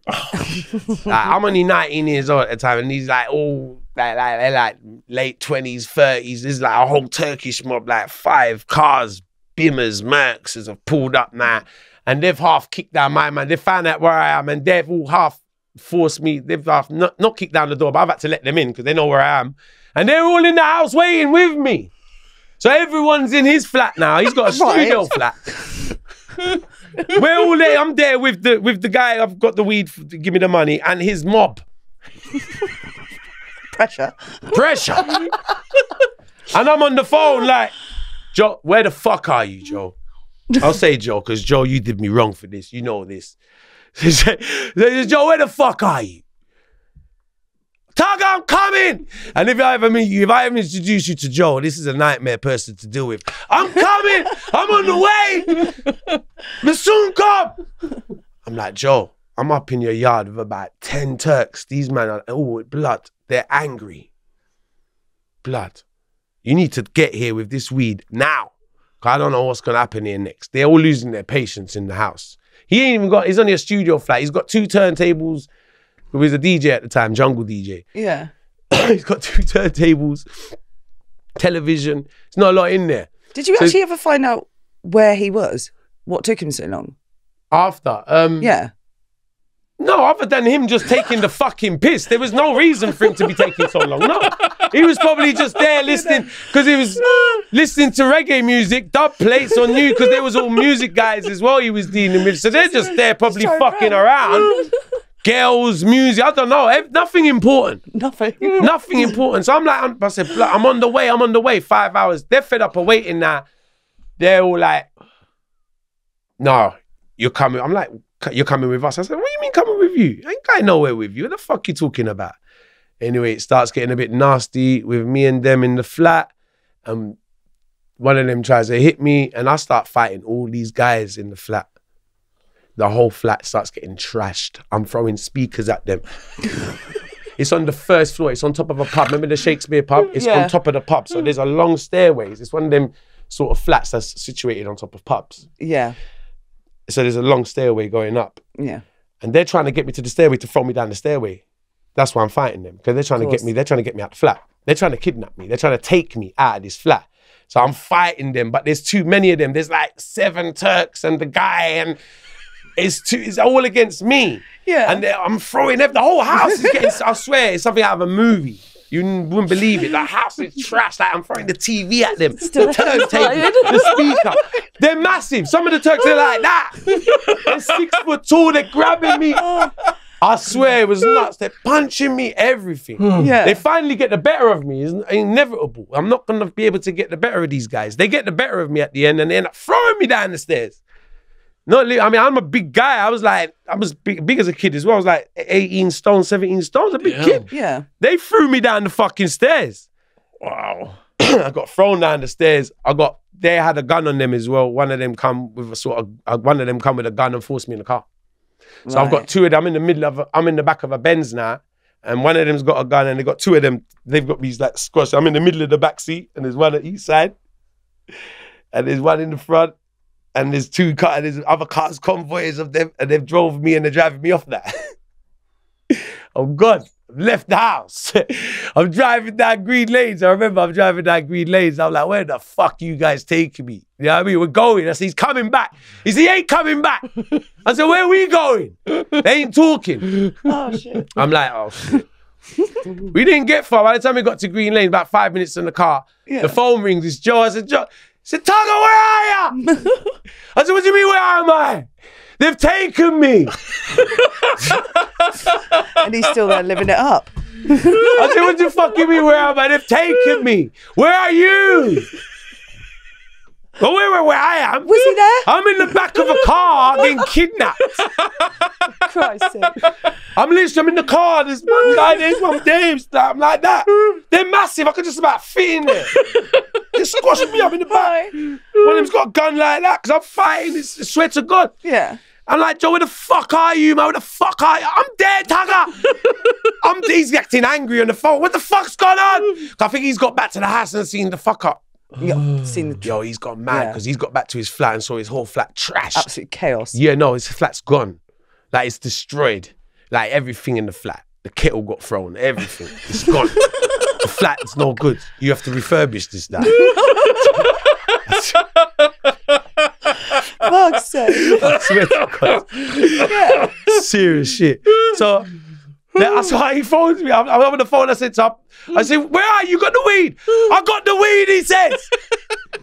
Right. You sure I got the fucking weed? Where are they? I want to see them. He's acting like he wants to fight them. I'm like, Joe, you don't want to fight these guys. Just give them their fucking weed and release me. You know? Right. Bang. I'm like, yo, he's got it. He's there. Let's do a U-turn. Come on, turn around. That's it. They do a U-turn. We drive back to the flat. I feel a bit better because I'm fighting these guys by myself. I need at least one friend with me here. You know? So we drive back. I remember, I'll never forget pulling up on the road. And he's outside. I pulled up on the road. This guy's a nutcase. And he's outside the road in the middle of the street waving his hand saying, what the fuck going on? And we pull up on the cars and it's him one. And he's got the weed in his shoulder. Like he's wearing a jacket and the weed's in the shoulder of the jacket. He's got the, we can see it, it's sticking out, this big lump of weed. He's got it like, imagine you have it was a fucking movie. He's put the weed in the shoulder, half that is sticking out. And he's like jumping up and down in the middle of the road. This is before, that's what I'm saying, thank God, like cameras changed everything in Hackney. This is before cameras. Anyway, brilliant. we pull up, as soon as I get out of the car, we start fighting again instantly. I feel like, more or less, so we're kicking off in the middle of the street now, and I've run over to him like, yeah, come on, you cunts. You understand what I'm saying? But not really, because one of them's got a gun, so I'm like, bro, let's just get the fucking, give them the weed and get the fuck out. Like, get on with it. I'm like going to Joe, where's the weed? Like, but he's acting like he don't want to give them the weed because the house is fucked up. So he's got the weed, he said, you fucked on my flat. You fucked on my flat. He said, where's the weed? I've got the weed, but you fucked on my flat. So he's kicking off on, I said, Joe, you're 5 hours late. We could have flown to fucking Amsterdam. I'm back. No. Christ. You're 5 hours late, Joe. They got a right to be upset, the guys. They don't know me, Joe. They've given me 2,000. He doesn't know the amount. Oh, shit. We don't want to get, it's going to get to that story now. It makes it even worse. So we're outside the thing now, and then he says, so we sort of squashed the argument outside and said, okay, let's all get out, let's just go upstairs and sort this out. So we've gone back upstairs now, it's calmed down a little bit. Because we got the goods, we got what they want, right? So everyone's calmed down a little bit now. They can see that it ain't a robbery because they must have thought initially the guys just run off. They're taking me now. No, that wasn't the case. Joe was just taking fucking forever. Honest intentions. Honest intentions. With good intentions. Yes. So like we end up going back up to the flat. When we get back up to the flat, he pulls out the weed. It's a pound of weed. Okay. They're paid for a kilo. A pound of weed is 16 ounces. A kilo is 36 ounces. Joe's pulled out the weed and says, here. I said, what's that? I even looked small when I saw it. I saw it, thinking about it, I didn't see it properly in his shoulder. So when he's pulled it out, he said, what's that? I said, he says, I said, what's that? He said, 16. He said, the man's gone mad straight away. Because they're waiting five hours now for 16 ounces. They're like, what do you mean it's fucking pounds? A kilo one. And then Joe said, Tugger, I told you £1,500 a pound. He said 15. Fucking talking about. Then he says, what? 15. Then the guy I sold the weed to says £1,500. He gets upset and tries to punch me in the face. As soon as he punched me in the face, I said, fuck you, can't bang. Hit him back. That was it. Kicked off again straight on. Right. Then the war starts again. Busy night. The flat gets fucked up all over again. The speakers get picked off the floor. Bro, the kettle. There's a record there. Everything. We start brawling again in the flat now over that. I'm like, oh, fucking hell. I'm like, there's no end to this. There's no end to this. And the guy's found out about the money situation now, because that's where we're fighting again now. And he's like, I'm like, pussy, it's not your problem. It's not your business how much I'm paying for it. Yeah. But I suppose because they waited the 5 hours and this is just getting from bad to worse and just gets worse. Yeah. And then, it's just sounding worse and worse to them. So I end up after the fighting and we're fed up of fighting. There's no end to this. So the only resolution to it was because they know about the money now. Because that's fucked it all up. I didn't mind fighting the whole day as long as I go home with my motherfucking profit. Do you understand what I'm saying? I was like, we'll do this all day. Yeah. But I've got the fucking money in my pants. You ain't getting this. But you've just spoiled it now because you've exposed the deal. So they know I've got the money. So I'm like, the only way out of this now, I went in the toilet, I took out the money. And I had to level off the rest of the money for what? Because they only brought half the weed. Yeah. So I had to balance it out. Did you make anything? It didn't. I think so. A couple hundred, I think. It wasn't worth it. No. I went home bruised up. Everything. It was a hard day. It wasn't worth the money. 200 quid. No, it wasn't worth the money. It wasn't worth the money. It really wasn't worth it. So yeah. Bristol Festival. Oh, St. Paul's, I guess. Bristol Carnival. Yeah. Carnival. Bristol Carnival. Carnival. Yeah. Yeah. It's good laugh down there. Yeah. Yeah. Yes. We used to go every week now, every year. So at the time, me and the gang I was in from Hackney, we'd all go to all the carnivals. Yeah. From when we was young. We used to go carnivals and try to rob people. We used to go carnival to rob people. We was troublemakers. So we're like, all a mob of us would go into the train station and we'd go to carnivals, and it was just a thing, you know, girls, robbing people, whatever. We was Hackney mad boys. So that's what we used to do. We used to go carnival and represent where we used to come from, you know, and like we used to do a lot of fuckery, a lot of stupid stuff.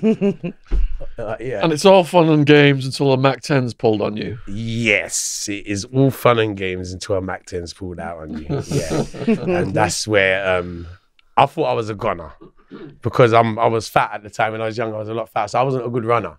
So you pull out, I'm not the guy to run from bullets. You understand what I'm saying? So I'll tell you the story. We went to Bristol Carnival, gone with a whole crew of us, and there was beef at the time with our gang and other gangs. And we've turned up there. And I didn't even know. We just went to enjoy myself. I wasn't going for no problems, just going to Bristol. I'm going to Bristol. We was going to enjoy ourselves. We got the news that it was like loads of us. There's like a good few cars of us. So by the time we got to Bristol, I got the news that someone who was in another car had a gun on them. And we thought, okay, whatever. It was nothing new to having guns around in the crew. And so but the person who had it, we was like, what's he got a gun for? Because he's not really that guy. You understand what I'm saying? So, oh, whatever, what the hell? So we're there in the carnival and we're walking through about half an hour through the carnival, and then we end up encountering a rival gang, basically. Right. So, and then they're over there and we're over here. And the guy with the gun ends up pulling it out in front of the rival gang to intimidate them. The most stupidest thing he could have ever done in the world. Now, I didn't know the gun was fake. It was a fake gun. Yeah, it was a blank. But nevertheless, you're not going to muck with it. So... No, that's why we didn't know that at the time. Yeah. He was pulling it out, just kind of showing it to them. Yeah. The idiot. The fucking idiot. Because he's put it out, show it to them. The rival gang is someone in the rival gang who's got a real... It's like the moment, this is real Desert Eagle 2.0, you know that movie, the movie? He pulls out a real Mac 10. And instantly, he's not to know this gun's fake. He pulls out a real Mac 10. And I'm the last one that he's aiming it at me. For fuck's sake. Right in front of me. He's basically aiming it at me. Everyone else is run. He starts spraying this motherfucker. The whole place is scattering. Holy shit. Yeah. He starts spraying it randomly. How long ago was this? This is like 2000. Yeah, 2000. 2000. I'd say 99, 2000. Yeah. Yeah, 99, 2000, yeah. So he starts spraying this motherfucker and like I'll dive. I dive because I can't run. It's too late to run. Yeah. I thought it's hit up time. So I don't know what I did. I'm fat at the time, so I sort of done some sort of fucking fat boy dive. And I remember hitting some barbed wire or something because I ended up my whole clothes got ripped, so my trousers got ripped, and by the grace of God, I never got hit. I didn't get hit. And I don't actually know, I just ended up diving and I fell down it was like a hill or something, and I fell down the hill and I run through that carnival for about 2 hours. Did anyone else get hit? Do you know? I don't know because I left. Don't know. Yeah. I run. It was aiming at me. Well, I don't know about anyone else right now. I'm diving. Drop a roll. Yeah, literally, and like it was crazy. So like, oh man, it's mad. So like, be careful who you're taking out fake guns on. You know what I mean? More of the story. We were so pissed off with the guy because I thought it was such a stupid move to do, and was like, well, number one, why are you even like? We're there to enjoy ourselves. Yeah, there's no need for that. Fuckeries. What are you going to do with a fake gun? Nothing apart from get us all killed. Which he nearly did, you know what I mean? So I've had to dive over. I thought I was a gunner, I swear. I remember I was so shook up about it after getting shot. I was running through. I had this paranoia that the guy was chasing me for the carnival. I kept running.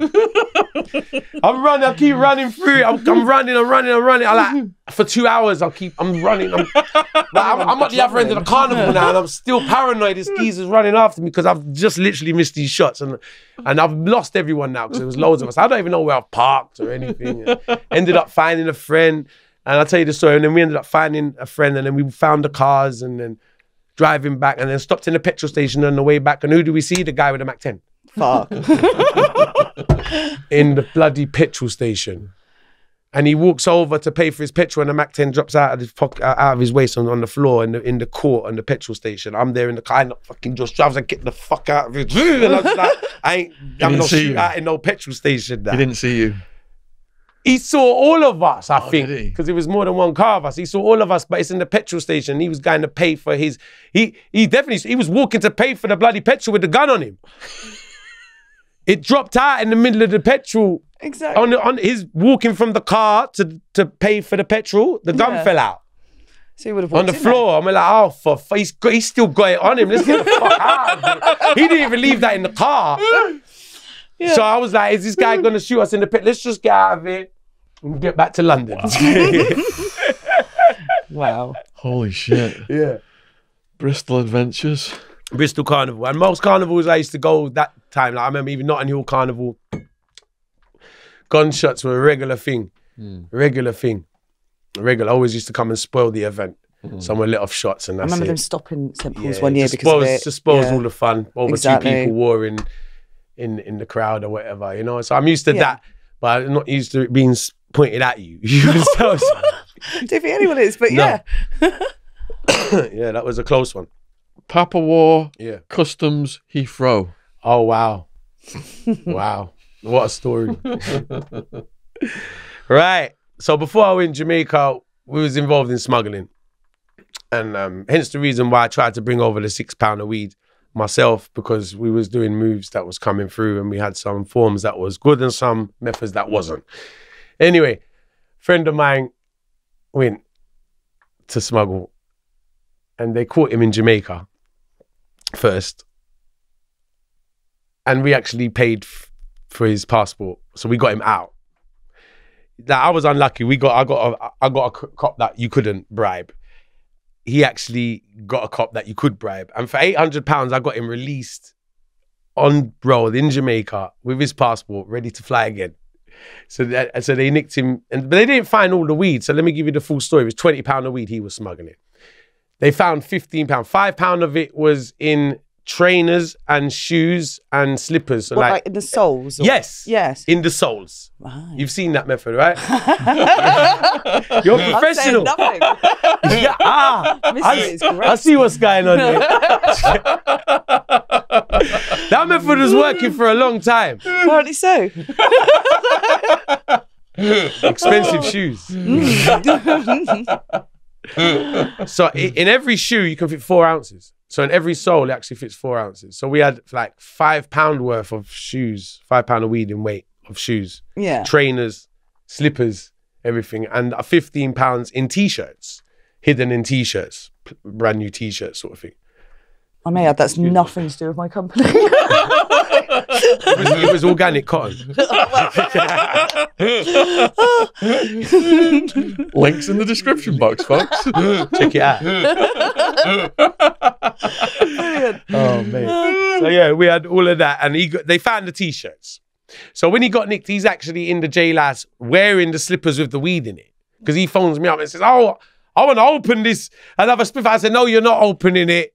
You don't bloody open it. Because he was tempted to smoke a spliff when he was in the jail. So I'm going to get you out of there. I'm doing the best. So we actually got him out of there. We loaded him back up.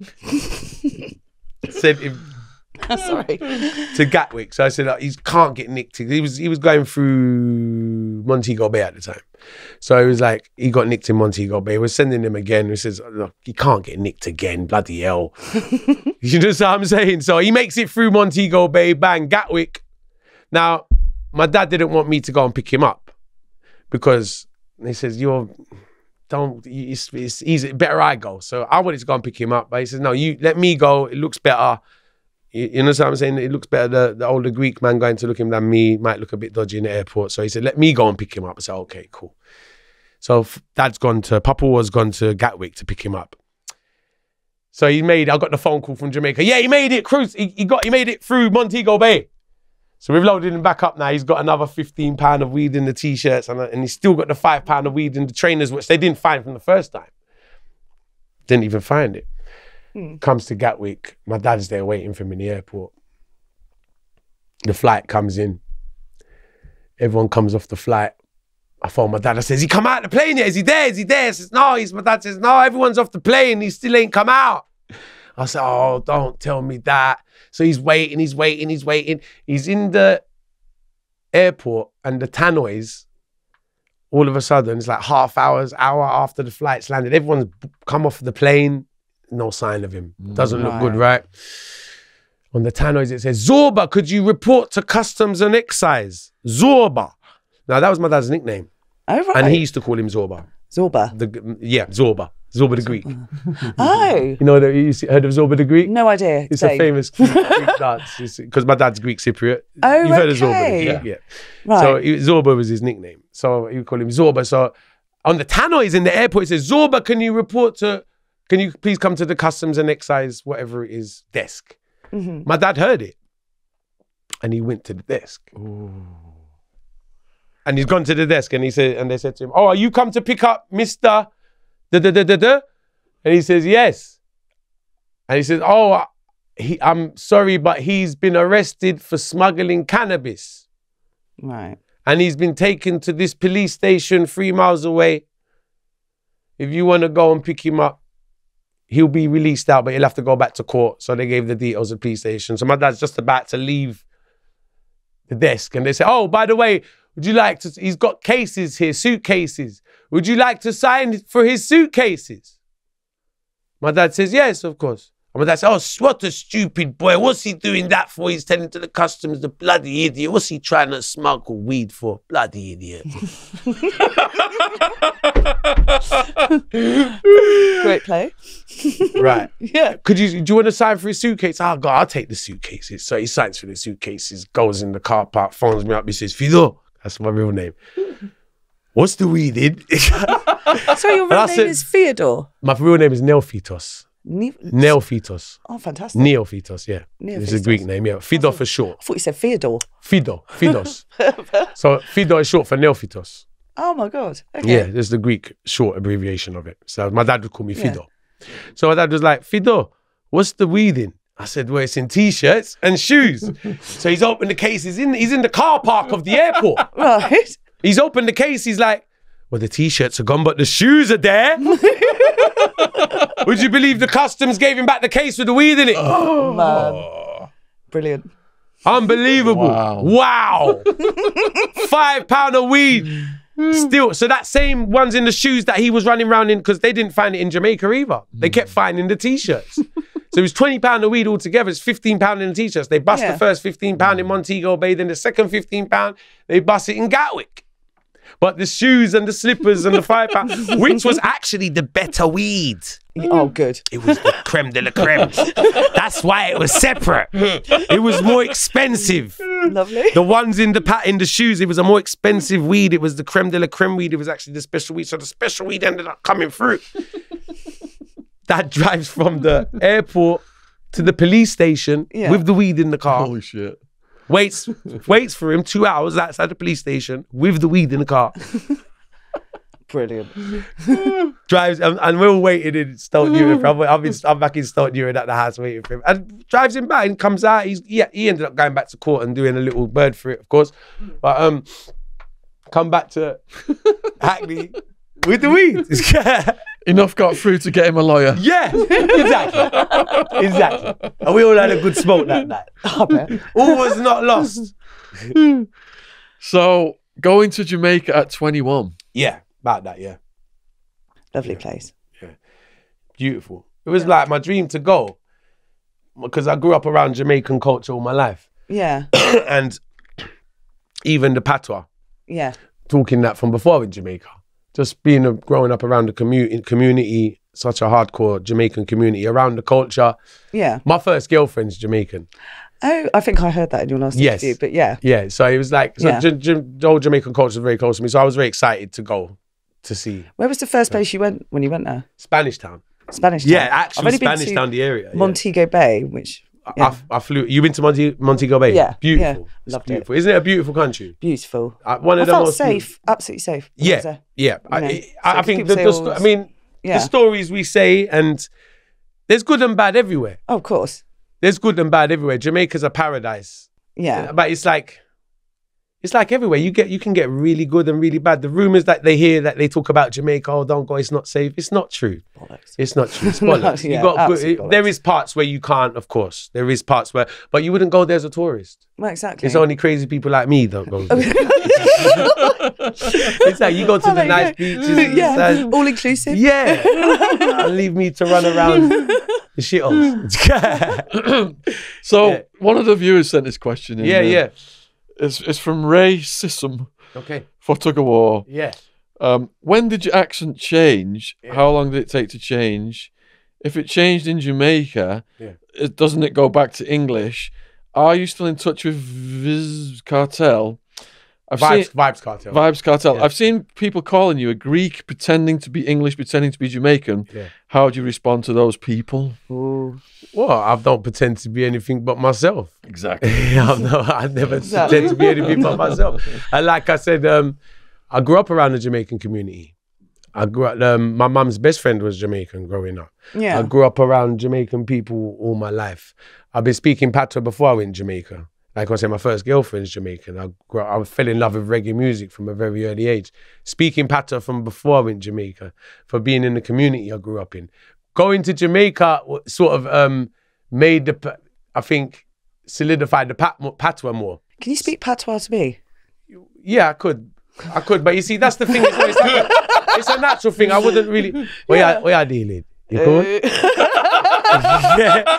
It's a natural thing. It's like if I talk to, I'm half Greek Cypriot, so if Yeah. I speak to a Greek person, you'll hear a Greek accent come out of me. So you're quite a chameleon. Yeah, I want to say, chameleon. I'm very twangy. Yeah. It's because I'm half Greek, half Irish. You put me in a room full of Greek people, you hear my Greek You go to accent come Dublin, out. do you You put me in a room full of Irish? Would you start jigging or? My Irish accent is not that great. Irish accent is not that great. Can you demonstrate that, Jen? What's jigging? And you know, what was it? She said, "Will you start jigging?" Jigging. Island. You could dance. I can do anything after a couple of drinks. Oh, you want to see me go? I got some special dances. Look. Oh, wow. I invented the jig. I invented the jiggy, I'll tell you that. Javelin. Javelin, isn't that a dance move? Javelin, no, that's a sport, isn't it, javelin? No, it's apparently people... Oh, no, it isn't. No, it's someone jumping out of a car and having anal sex with someone, like jumping on. Oh, wow. Yeah, I've heard that before. Oh, that's a thing. That just blew me away. I never heard that. Right. Javelin. It happened to You one of my said? friends, no name. Go on. Right, a man's bent over and a man Well, jumps this gets out of a worse. van Yeah. and lands on his bum with his penis and has sex. But it's like jumping Out of a van. Yeah, with the back of a van. Well, this is just an experience. It could be off, the table here. It sounds like a nightmare. Is this like dogging, but I think so. another kind I of can't say I level? wasn't there, but Another kind of level. Thank God for that. javelin. Look into it. That sounds more mortifying than Spanish Town. Oh, brilliant. What was the gay block called? Number one block. Number one block. They might be doing that number one block, but they're not on your van. Oh yeah, they're doing all sorts doing of it off number the one block. Like, that sounds Javelin. really- That's Javelin. so Javelin. extreme though. I've learnt a new apparently word. it's- Javelin. Yeah, javelin. Javelin? I don't know whether it's in the Urban Dictionary or whatnot, but Wow. yeah, apparently so. Wow, I teach you a lot. that's amazing. All right, so the next one was it's going to get hardcore now. Yeah. Jail fights and killing. Yeah. A lot of that. A lot of that. A lot of that. Yeah, fights and killing in there. It's like, it's a mission to stay alive every day. Yeah. Yeah. It's a mission to keep your head above water, and people just want to hurt each other because it's for nothing. Yeah. Yeah. It's all over nothing as well. When you think about it, it's actually over nothing, and it's all just frustrated people. Shit ton of testosterone. Exactly. A lot. It's too much testosterone. Yeah. Testosterone In a box. in a box. Yeah. Too much of it, and it overheats. Understand. It's too much. It's too much, and Yeah. too much egos, too much people with silly pride. You know, it's a nightmare. It's a nightmare. That side of it's very dangerous, and you don't know who to trust. Yeah. You don't know who to trust because anyone could be your enemy. Someone be nice to you today, and tomorrow they want to kill you. Yeah. You understand what I'm saying? You don't know who's very two-faced people. No one's. You can't trust no one. No. You can't take anything No, of for course. gospel in there. Yeah. You know, a lot of fights. Like even when I got locked up in the jail, like someone got killed. I think just a day before I got there. And they had like they marked his memorial on the wall, like a little red cross. Someone just got killed there yesterday. You understand what I'm saying? It's like It life. must be a head fuck. Absolute head fuck. Life. It doesn't value much No. in there. No. It doesn't value much. And like what I said before, you get accepted as a piece of meat. Mm-hmm. You know, you're not gonna come out. You come out as a piece of meat, maybe not a live piece of meat, but there's no value for life in there. No. And another death is just another death. It's just another day. Another day. Yeah. It's another day. So it's nothing's looked at like that. Then there's nothing to stop it either. The wardens don't stop it. It's, the prisoners run the prison and the jailhouse. Well, more the prison. Yeah. But the prisoners are the ones who run it. So it's not even the wardens that have no say in anything. They can't save. No one can't save you in there. Nobody can't save you. So it's like. So how do you cope? You gotta watch like what I said before, you gotta use a lot of your ears and your eyes and use less of this. Try not to get yourself in problems. Don't talk too much in front of people. Don't mix with people who are troublemakers. If you see people who are idiots, you don't want to mix with them because you're just gonna end up in arguments with them and war and beef. Everyone's in there doing time. Yeah, of course. You just want to do your time and get out. But how do you get any sleep? It's hard. Yeah. Very hard.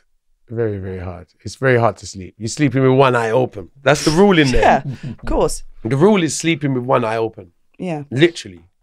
Sleeping. Is your door open then on your cell at night? Not in the prison, no. But you got cellmates? Yes. Yeah. And I don't trust them.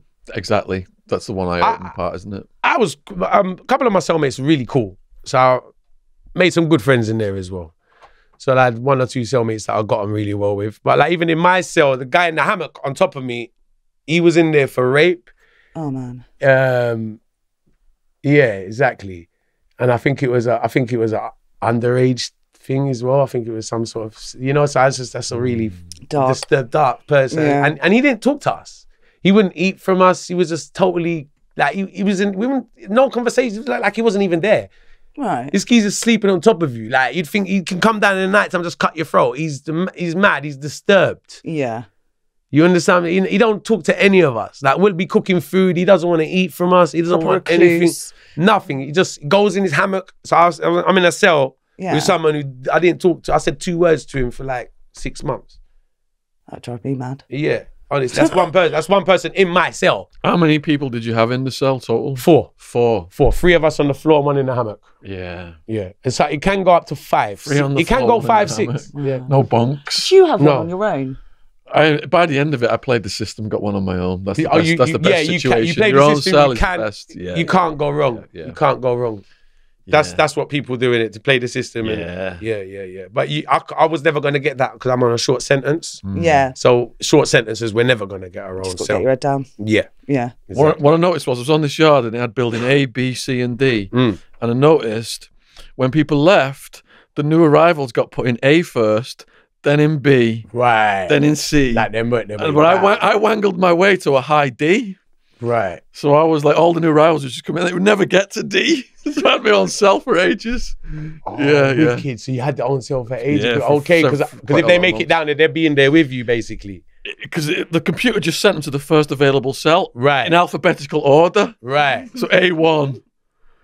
Oh, So A building filled first. Yeah. B, C, D. Yeah. They hardly ever came. up. Hardly ever So I came. managed to get a high D. Oh, wicked. So they hardly, yeah. That was Wow. only for a shot. Mostly Yeah. I had cellmates. Yeah. But it's like living in a How many in your cell? In medium security, there was 3. That was the most. Okay. Yeah. Okay. And Nice lads. 3 bunks. 3 bunks, yeah? Nice lads. Wow. I had a Chicano gang member who was a Rule 11, so he was mentally ill. Yeah. He was rapping all the time, and he'd stay up at night singing raps to. He had like a grasshopper and a mosquito. Wow. But he took the legs and the wings off them. What, so they And couldn't get away? so they couldn't. So they can't really Grab shit. his pets. So they were there with him all night long. Oh, my And God. he got this little toilet roll. And rap, I mean, he would spank them It's with like the toilet. Salvanian families. And he's rapping to them all night long. There's the audience.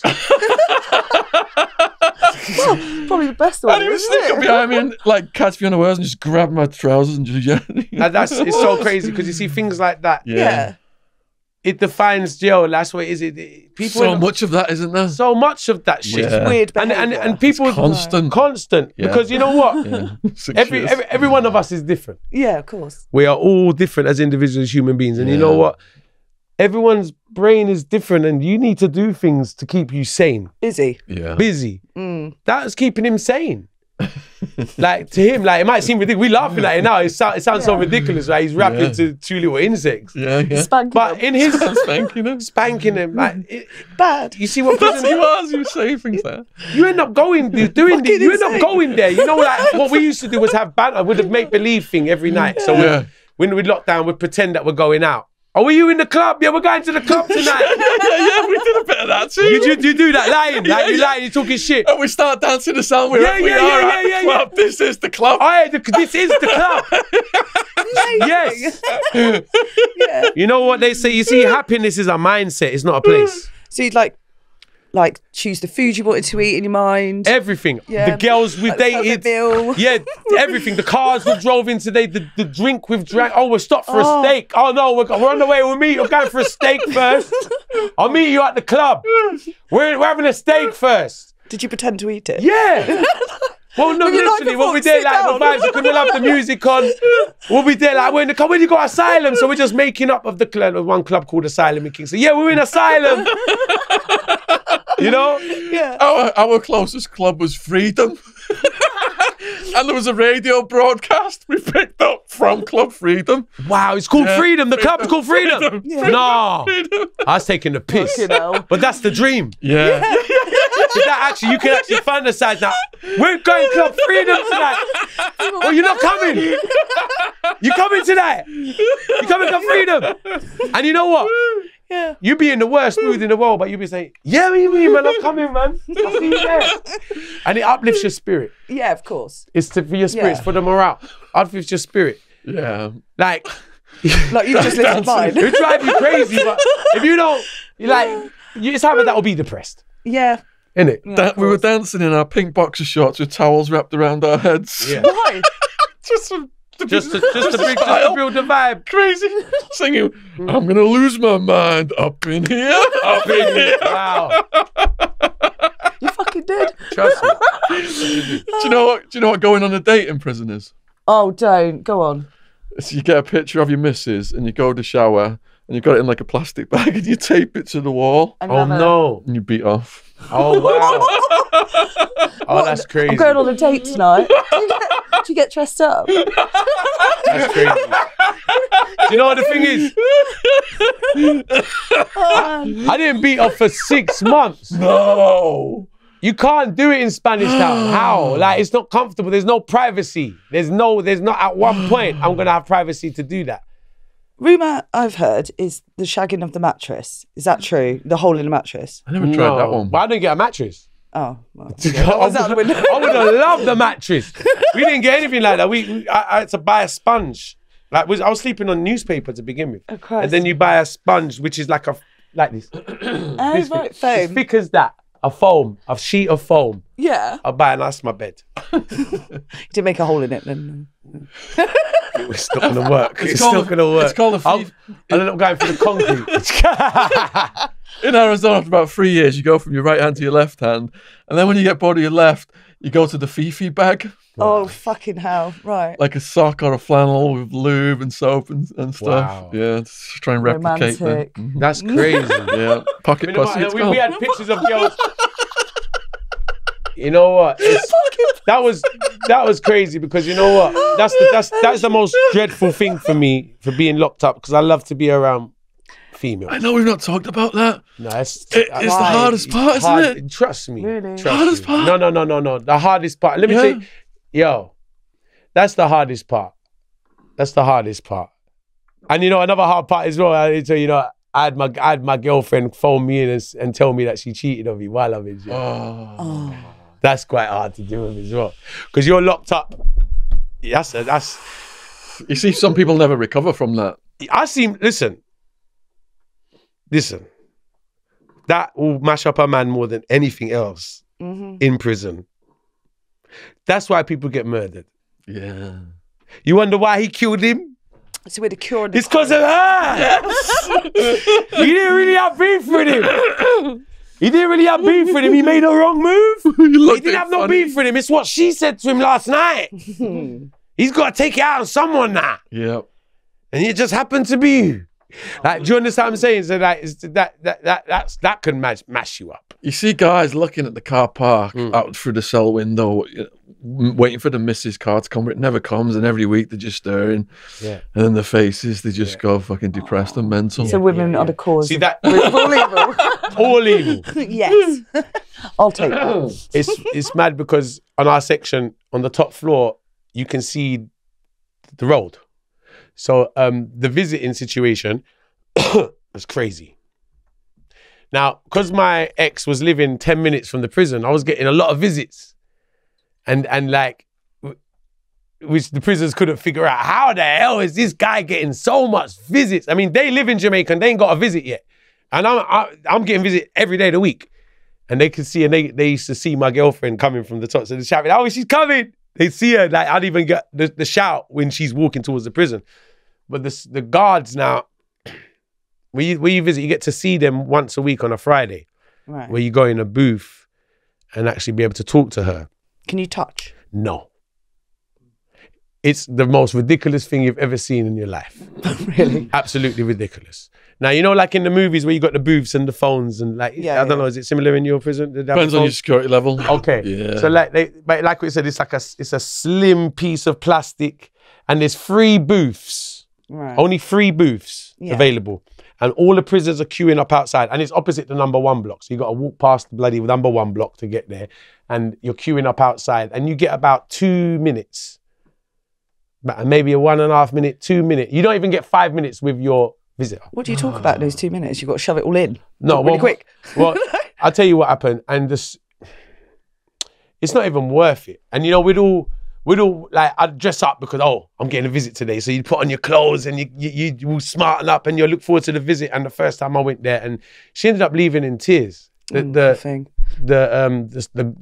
soldier, there's soldiers standing by the booths with their big rifles, and they bang it on the table for when you start. So they say it's so intimidating for the visitor. Forget us, we're used to it. Yeah. But say your mum's coming to visit you or something like that. It's fucking horrible. So the soldier bangs on the table and goes, bang, start. And then he's half roughing up. You see them, I've seen soldiers beat a woman before. And we nearly rioted in the prison because of it. And the big visitor? Yeah. Someone who's, one girl who was visiting someone, she got beat by the soldier with the gun. Right. Yeah. In the prison. And we all nearly rioted over it. My ex left there in tears. She got roughed up. She didn't get beat, but she got roughed up. Like she left the prison in tears. Not because she wasn't in tears because of me. She's in tears because of how they've treated her. Like they've literally treated her like they treat like animal. Like come here, go start. Like she's not the one in prison. I'm in prison, but they're treating the people like dog shit. So that's the only way to describe it. Yeah. Absolutely ridiculous. Yeah. And then you pick up the phone to talk to them. Out of these 3 booths, there's only 1 phone that works. So if you get that booth, so my first time, listen, this is my first visit. I'm there. I'm on the phone like, I can't hear her. I'm saying, yo, this telephone ain't working. Say, tough luck. Shit. So I knew for the second visit what booth to go because I knew what telephone was working. There's only 3 booths. And only one works. And only one works. What's the fucking point? You're there, like, it's ridiculous. And you end up, when the phone's not working, because it's like a thin piece of plastic between you, so you can kind of shout and hear each other. So you end up shouting to hear each other, and then the soldier comes and bangs his gun again, and nearly gun butts her off. It's ridiculous. That's insane. Yeah. It's so insane. It's like, is this worth it? Like for 2 minutes. She left in tears. Another guy's nearly got beaten up. We was going to riot over it in the prison. And how long are they waiting for that visit? Like, ridiculous. And some hours. Hours. For 2 minutes. Hours for 2 minutes. But no, it's not even the hours of the day. Some people wait in weeks and weeks. Some people might have someone from another country flying to see them. Yeah, for 2 minutes. For 2 minutes of that. That's mental. Do you understand what I'm saying? Some people's situations different. Someone might have a relative who lives far in the countryside and has to really take loads of buses or something to come and visit them, an elderly person or something like that. It's horrible. It's horrible. You know what I mean? It's okay. At the time, my ex only lived across the road, so it's not too bad. She just walks from there to there. But the abuse is unreal. Yes. It's unreal. What about mail call? Did you get a mail call where you were at? Letters? Yeah. I did actually, yeah. I remember, I did get a letter. I remember them coming on the section and calling my name and giving me a letter, yeah. So how does it work, mail call in Jamaica prison? And does the guard like announce over a thing, or does he No, there's no tannoys. A megaphone. No. Luckily, my cell, when you walk on my section, my cell is the 3rd cell on the right. Right. I'm the 3rd cell on the right. So as you walk in, I feel sorry for the people on the top floor because they don't hear them. Because the warden will just come on the bottom and just say the guy's name. So me, he will just come and say, Nelfitos, Nelfito. And if I'm at the toilet, that's it. And if another prisoner doesn't take it for me, because he ain't here, I'll take it for him. Because I might have someone in my cell who say, oh, he's over there, I'll take it. And when I come back, say, a letter come for you.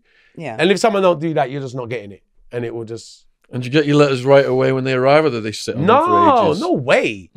It takes weeks. You're lucky to get one. Like, getting one was like, I actually got something. I got a letter. Like, it's wicked. I'll be looking at the paper like, it's come for me. Like, you know what I mean? Someone knows I'm in here. Oh, brilliant. I'm remembered. Like, you know what I mean? Like, it means a lot. Because it's hard to get something like that. I think it's every 6 weeks. What about books? Could people send you books? Yes, I think you can have books. Yes, you can send books in. Yeah, you can. Do prisoners abroad send you anything in? I didn't get nothing from abroad. No. You can get stuff sent in, but I think books would have to more get... I don't think you could post them in. You could have to visit the person with them. So Prisoners Abroad never helped you, that charity that helps people from the UK? No. I never even heard of them. I think Stephen Graham said they helped him. I think they might have helped him. I can't remember. Really? We've had a few guests on. Right. Yeah. Prisoners Abroad. Prisoners Abroad is a charity out of London. Right. And God bless them. Please support these people. They do I brilliant think work. I heard of them, actually. If you're a UK citizen in a foreign prison, they like assign you a caseworker, and they like send you like newspapers from the UK and books and stuff. Yeah. And in some countries where you have to pay for your medical or you die, they pay for your medical.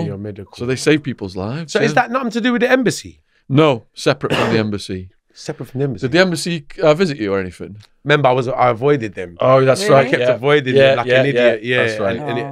I ended up seeing them because I had to. But I had a bad time at the embassy. Yeah, because you were staying in the country, weren't you? Yeah. I stayed in the country. Did you see what we did with Stephen Graham?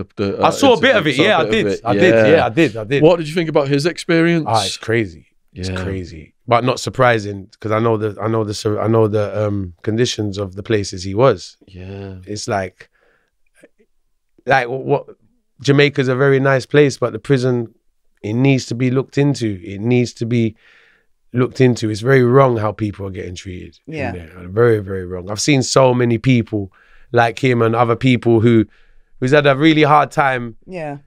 A bit too much of a hard time than they deserved. Yeah. You understand what I'm saying? And no one deserves to get treated like that. No. Yeah, not when you look at behind UK bars. prisons, so. You understand what I'm saying? For people watching them, the Stephen Graham podcast, I'll put the link in the description box. But he was in the Jamaican prison at the same time as Tuggawar, but in a different section. At the same time. Yeah, he was in a different section. Yeah. That's crazy because I saw it and I thought that's amazing. Yeah, that's amazing that he. Yeah, it's crazy. And he ended up being on my section as well. Yeah. Did you cross paths? You know what the thing is? I looked at his face. He looks familiar, but I don't actually remember. To be honest with you, I can't say I do. If you met him, I can't. But you know, everything's. You meet so many people. Yes. You meet so many faces. Like I see so many people who had similar experiences to Stephen. You understand what I'm saying? Yeah. And you know, everyone's experience is different as well. Of course. Everyone's. So if you are watching and you like these Jamaican prison stories, we also interviewed Ashley Nugent out of Liverpool, who he was a young person when he went in the young person's prison, which is a whole different thing as well. So I'll put all those links in the description box. Yeah, it'll be So interesting. you were talking about the corruption of the police and the guards and stuff like that. Have you got any stories centering around this corruption of the police? Oh yeah. In the prison, all right. I got both. Should we start with before the prison? But I'll give you the in the prison. The same soldiers that would come and intimidate the visitors. I paid off everyone in the prison to get me stuff in. So I've even had a soldier deliver me weed to my cell. Wow. Yeah, I've even had soldiers deliver me weed right direct to my cell. Like, this money talks. Yeah. You understand what I'm saying? Money talks out there. I've had everything brought in that prison. Yeah. Everything. I've had anything and anything brought in that prison. Yeah. And you can get anything in that prison as well. You just pay off the right person. Yeah, I remember when I got some weed sent in one day. I didn't know how it was getting delivered to me because my phone, I couldn't use it because there was a lot of warders on the section, so I wasn't able to use my phone. Yeah. And I knew the weed was coming in that day, but I don't know how it's coming. So I'm standing at my cell. I had to put the phone down because I would have got caught on the phone if I kept talking. So I didn't get the information of how the weed's coming in. I just know it's coming today. I'm standing by the cell. I'm sort of panicking. I'm thinking, oh, bloody, I've got weed coming in today. I don't know how it's coming in. I didn't manage to get the call. And then while I'm at the door, a soldier comes on top of the section and says, Nelfitos, Nelfito! In his big green suit, soldier. No warder, soldier. Right. And I'm like, yeah. And he comes, is that you? And he comes up to me, he looks me up and down, he's got a little bag in his hand of salt powder. What we used to wash your clothes with, which you get a lot of that visiting in there. We call it salt suddy. Yeah. So the bag of salt powder. So he give me this bag of salt powder. I'm baffled. I'm like, I took it off of him. He said, that's for you. And they just walked away. I'm like, I'm there, I'm holding the salt. I'm at my cell door like that. He just walked away. I'm like, the fuck's going on? I feel this salt as I feel it, but I feel. The good thing I was by myself as well. Like my cellmates weren't there.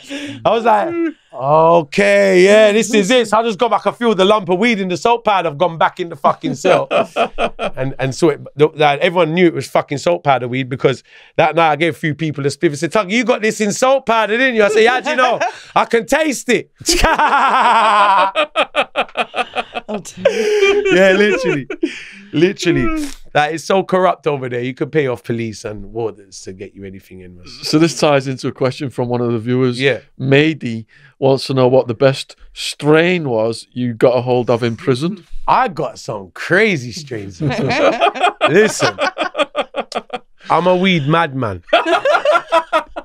I went prison for this shit. And you know what? The prison weed is not good enough for me.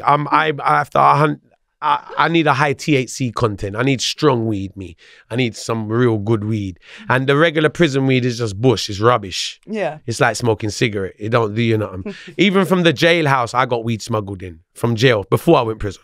Right. I got a £1/4 pound of weed put over the wall in jail. In the jail. And the jailhouse is crazy because our section was right next to the police. And I got this £1/4 pound of high grade. I'm talking about indica.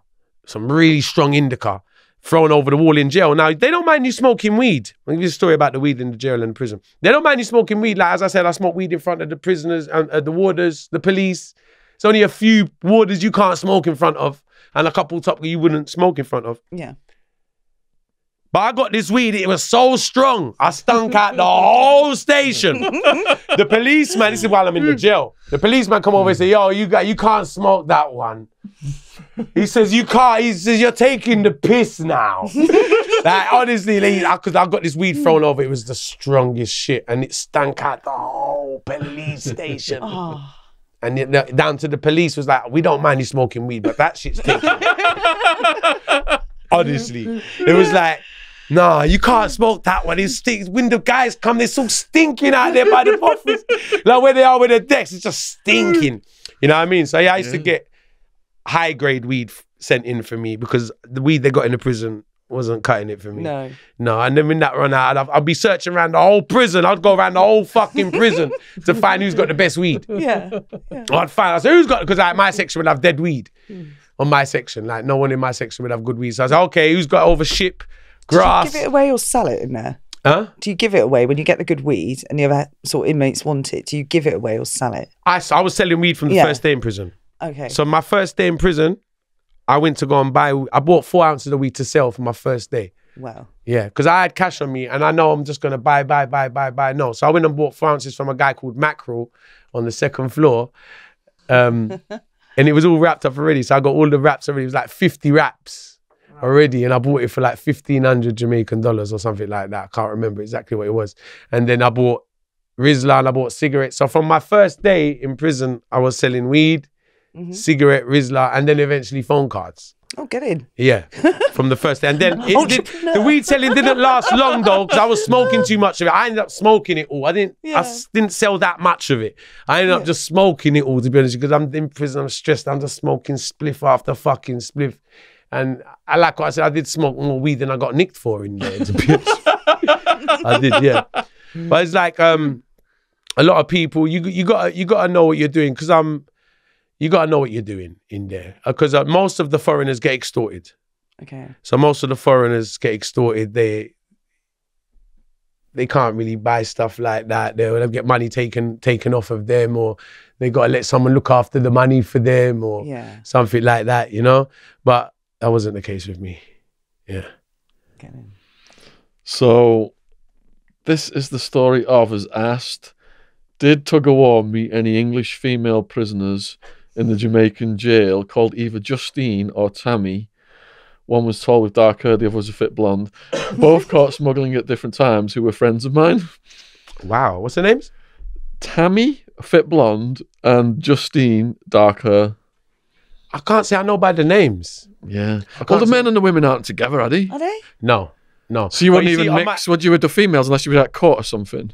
The only, because my ex ended up going Fort Augustus. Yeah. So my ex was in the female prison. Yeah. So, and the dentist is on my section. So when the females need to go to the dentist, they all come to Spanish Town prison. Wow. So I've seen them come. Once my ex, actually, I've seen my ex come to Spanish Town to go.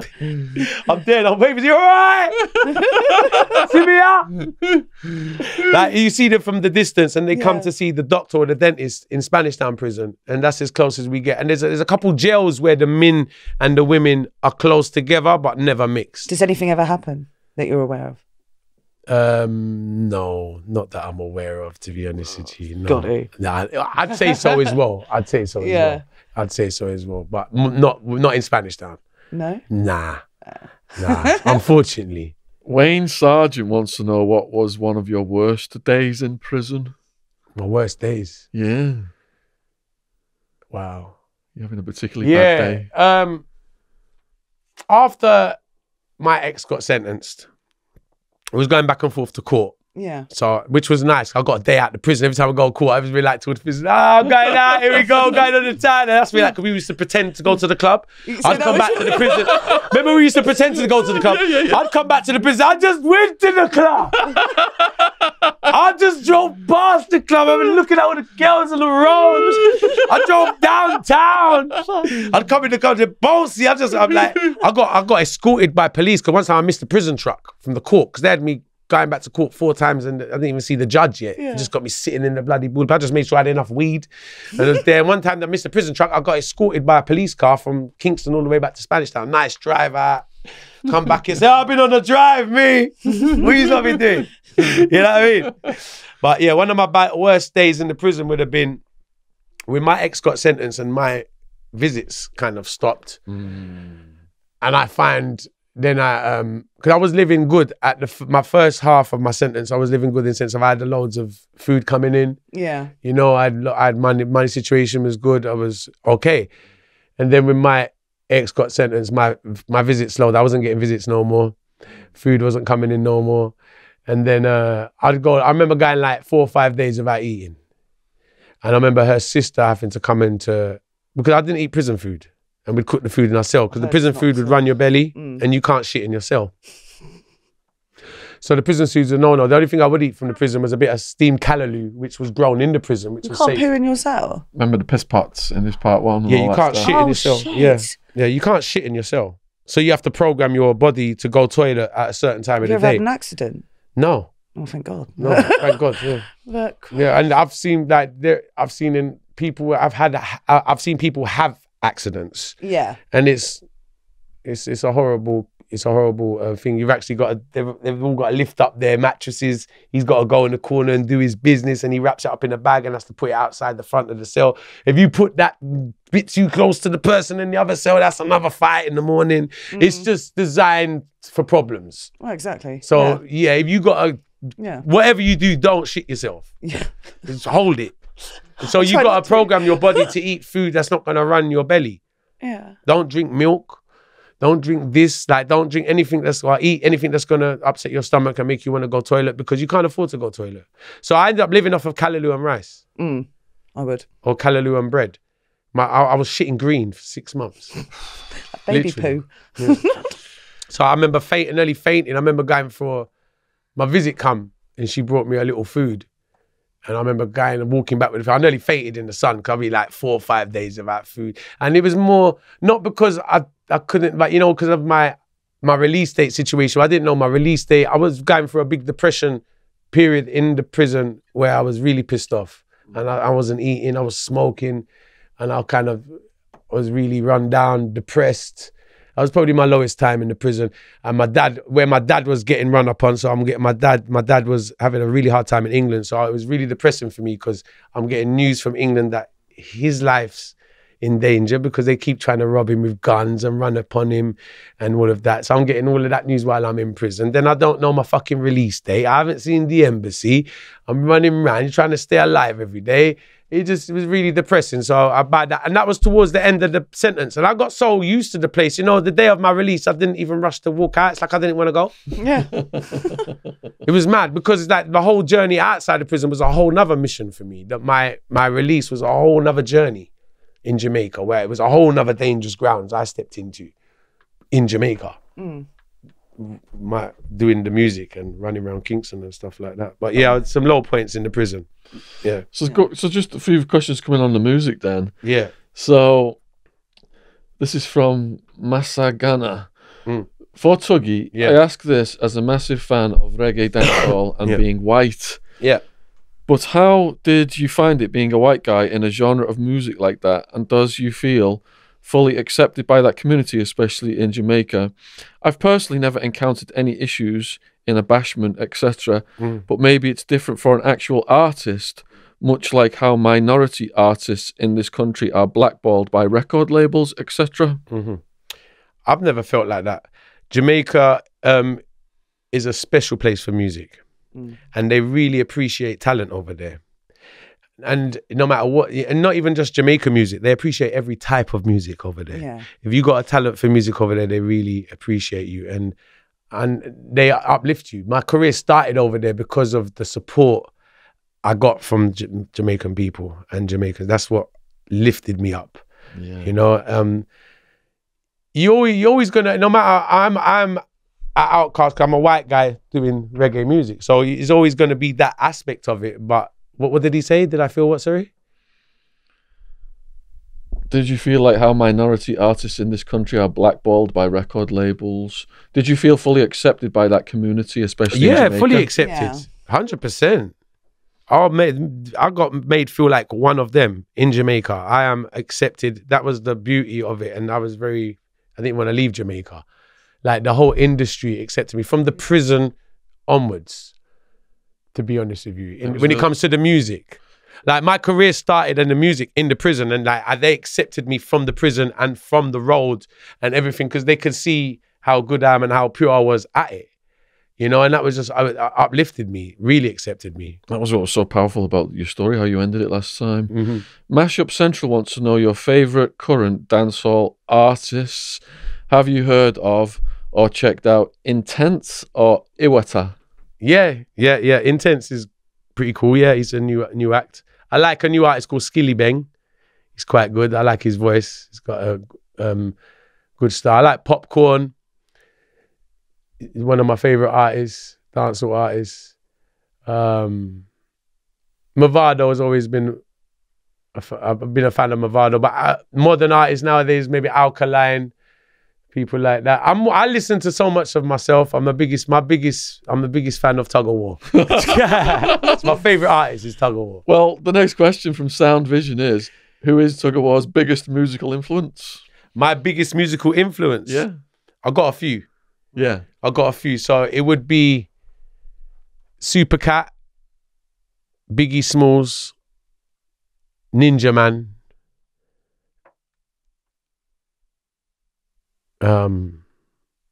Bounty Killer, Beanie Man. I've got a lot of hip hop influence. So like people like Supercat, Biggie Smalls, Wu-Tang Clan. I grew up on that era, you know. So there's a mixture of hip hop artists and reggae artists. And Papa San, like I grew up on some old school artists like Papa San and General Trees.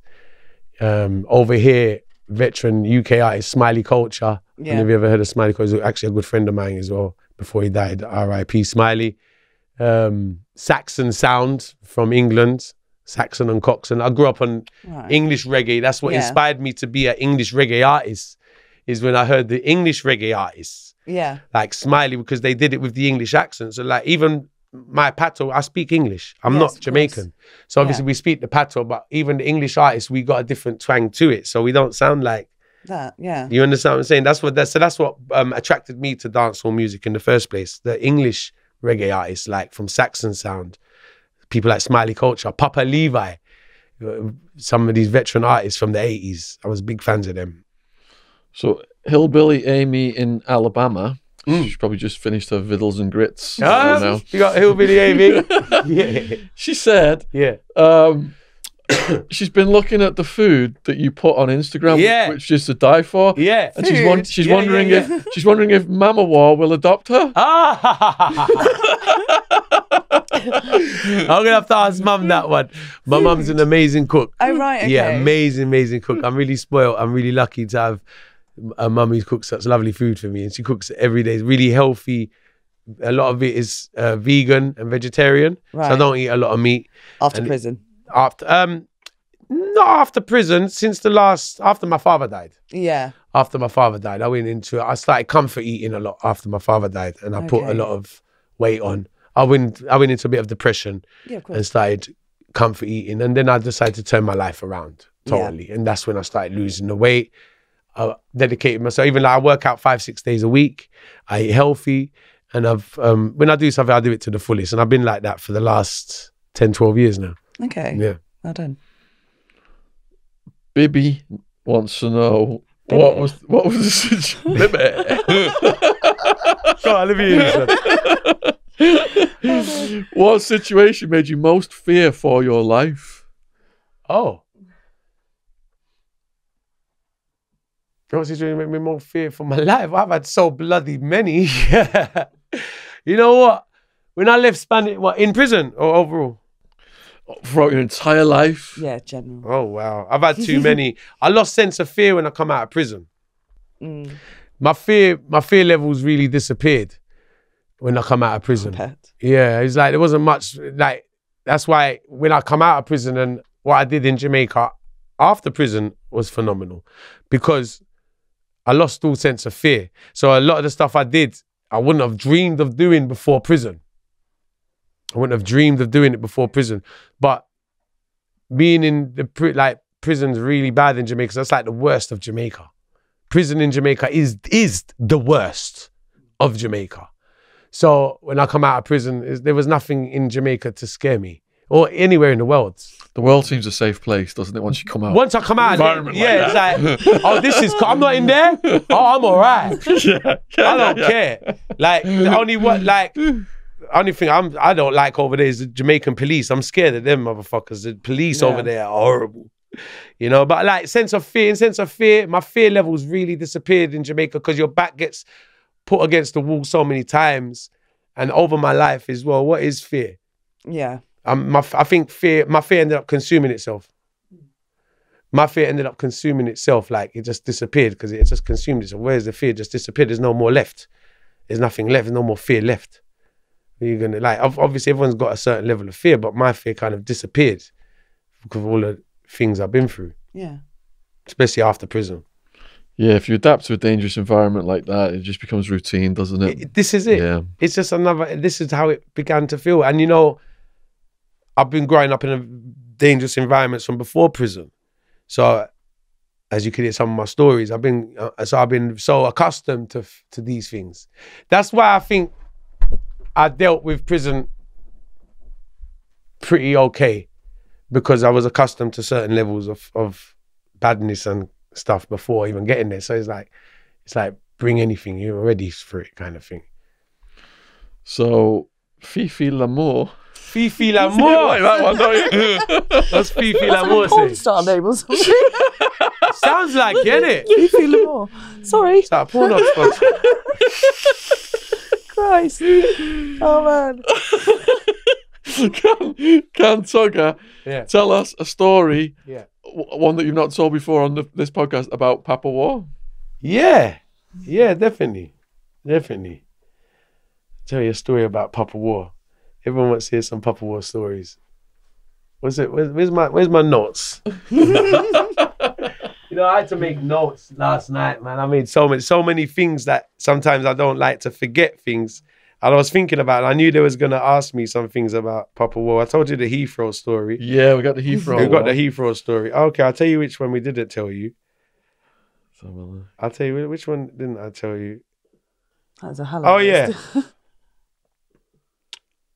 I could tell you the time when, well, my dad, tell you a time when my father disarming about 4 people in England. He ended up making his own collection of guns and clips. He used to put them all on the mantelpiece and on top of the television. Yeah. I used to hide the guns in the drain outside the house. But he'd actually take the clips out and the bullets and put them on top of the TV for souvenirs. Right. To say, this person tried to rob me, but I got his bullets. This one tried to rob me and he got the bullets. I'll tell you how I found out about it, because I'm in prison at the time. And I didn't know he was doing such a thing. But when I got back, I saw the charge sheet. And on this charge sheet, it's like weed, money, scales, this, that. And at the bottom, it says bullets. And I'm like, Dad, what the fuck? What's the bullets on the charge sheet for? What's going on? He says, oh, it's the ones when they come to rob me, I took their guns. I said, yeah, but what did you do with the fucking guy? He said, put the guns in the drain, but he put all the bullets on top of the thing. And the police took it. And they charged him for it. But they didn't charge him. He said he had to explain to the police why the bullets are there now. And he had them all lined up on top of the TV. He said they were souvenirs. Man. I swear to God. I was like, oh, mate. Like, it was so, like, he disarmed a lot of people because we had a gate. So he'd have people coming to rob him. I remember one time I was told they came to rob him and they stick the gun through the gate, but he stick the gun a little bit far through the gate and he just gone, ah. How many times did people come and rob him? Oh, loads. Loads. 5, 6, 7 times. Shit. Yeah. And not one successful robbery. They give up after a while. Yeah. They give up after a while. This is mantelpiece of And bullets. another one, did you have something for me? No, keep going. Yeah. Another one was a crazy one when, was it when I come back from Jamaica and I was thrown into the deep end with the hustling. He got released from prison. And one of my plugs, my suppliers, he ended up forming a big coke habit. And he was a good friend of mine. And we used to do a lot of business together. I'd do like 30,000, 40,000 pounds business a week with this guy. No problems. For years. Long time.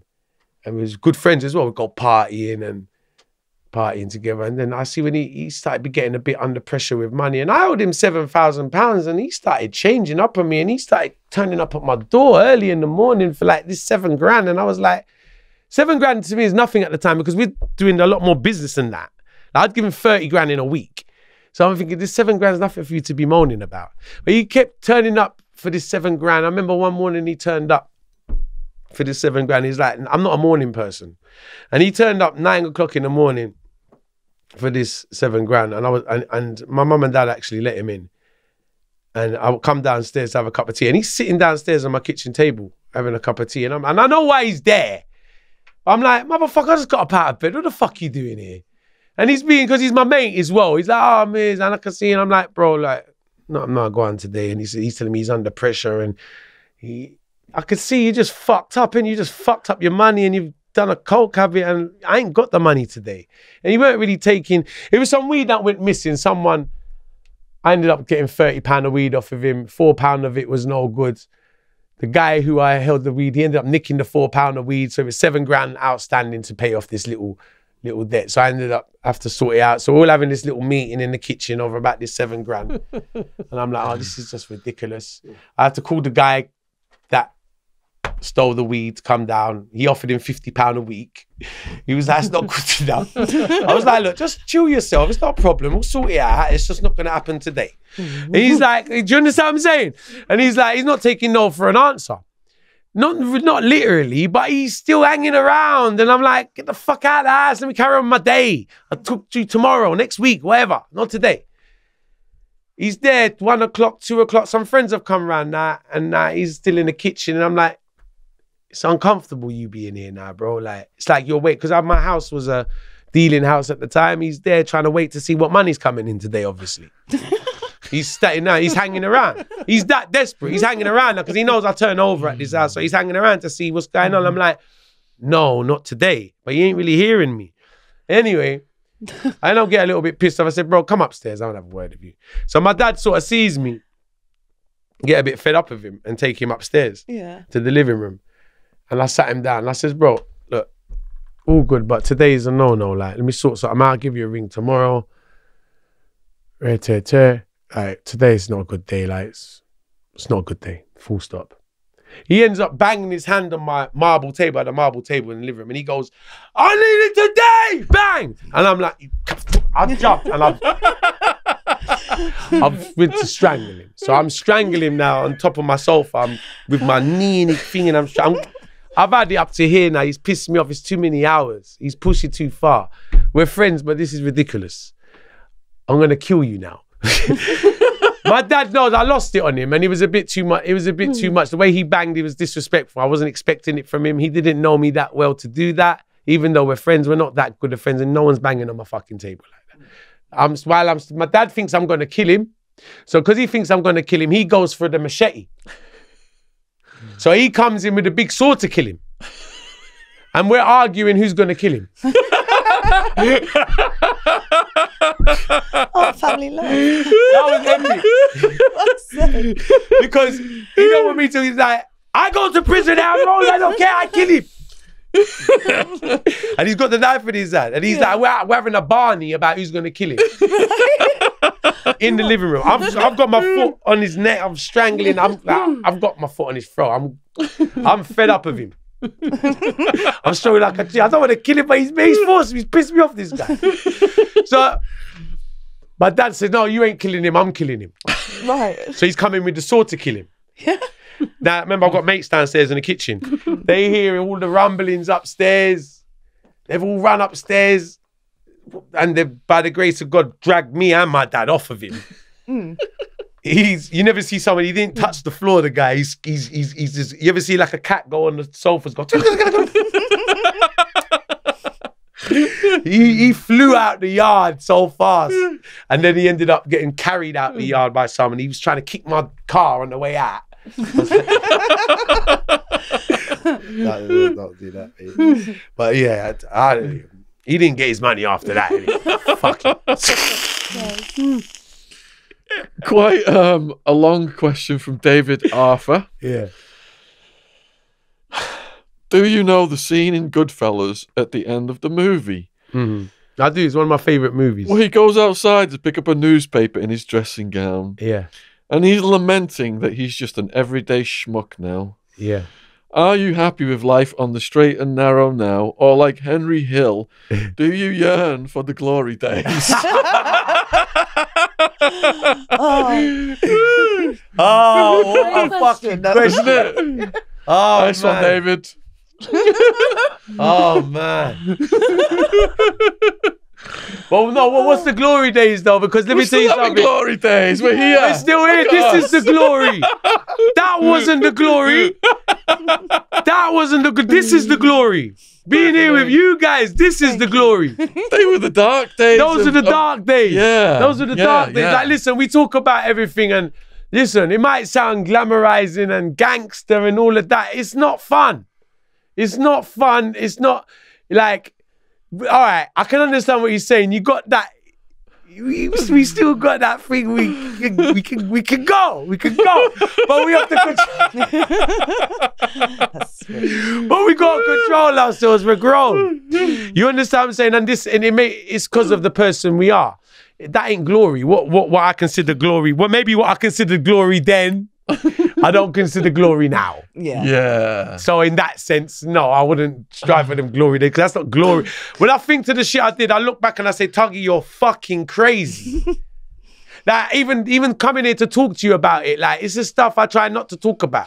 It's like, you keep like, oh man, it haunts me. Like, so when you said, well, I said, oh fuck it, you want the story? I'm gonna give you the stories. Like, you want to start giving the stories, fuck it. But like, it's nothing to be proud of, you know what I mean? It's nothing to be proud of. But like I said, it's something that you do get on with your life. And this is the glory days now. Learning from them days to get to the glory. We have matured from our insanity. Yes, exactly. Yes. Exactly. We've covered about 3 or 4 of the stories you said. There's like 50 of them. Yeah. It's only 50. We're almost out of time. We could keep going in future episodes if you want. Yeah, I'd love But that. is there 1 or 2 stories you feel that you really want to do tonight that we could finish on? It might be. Let me tell you.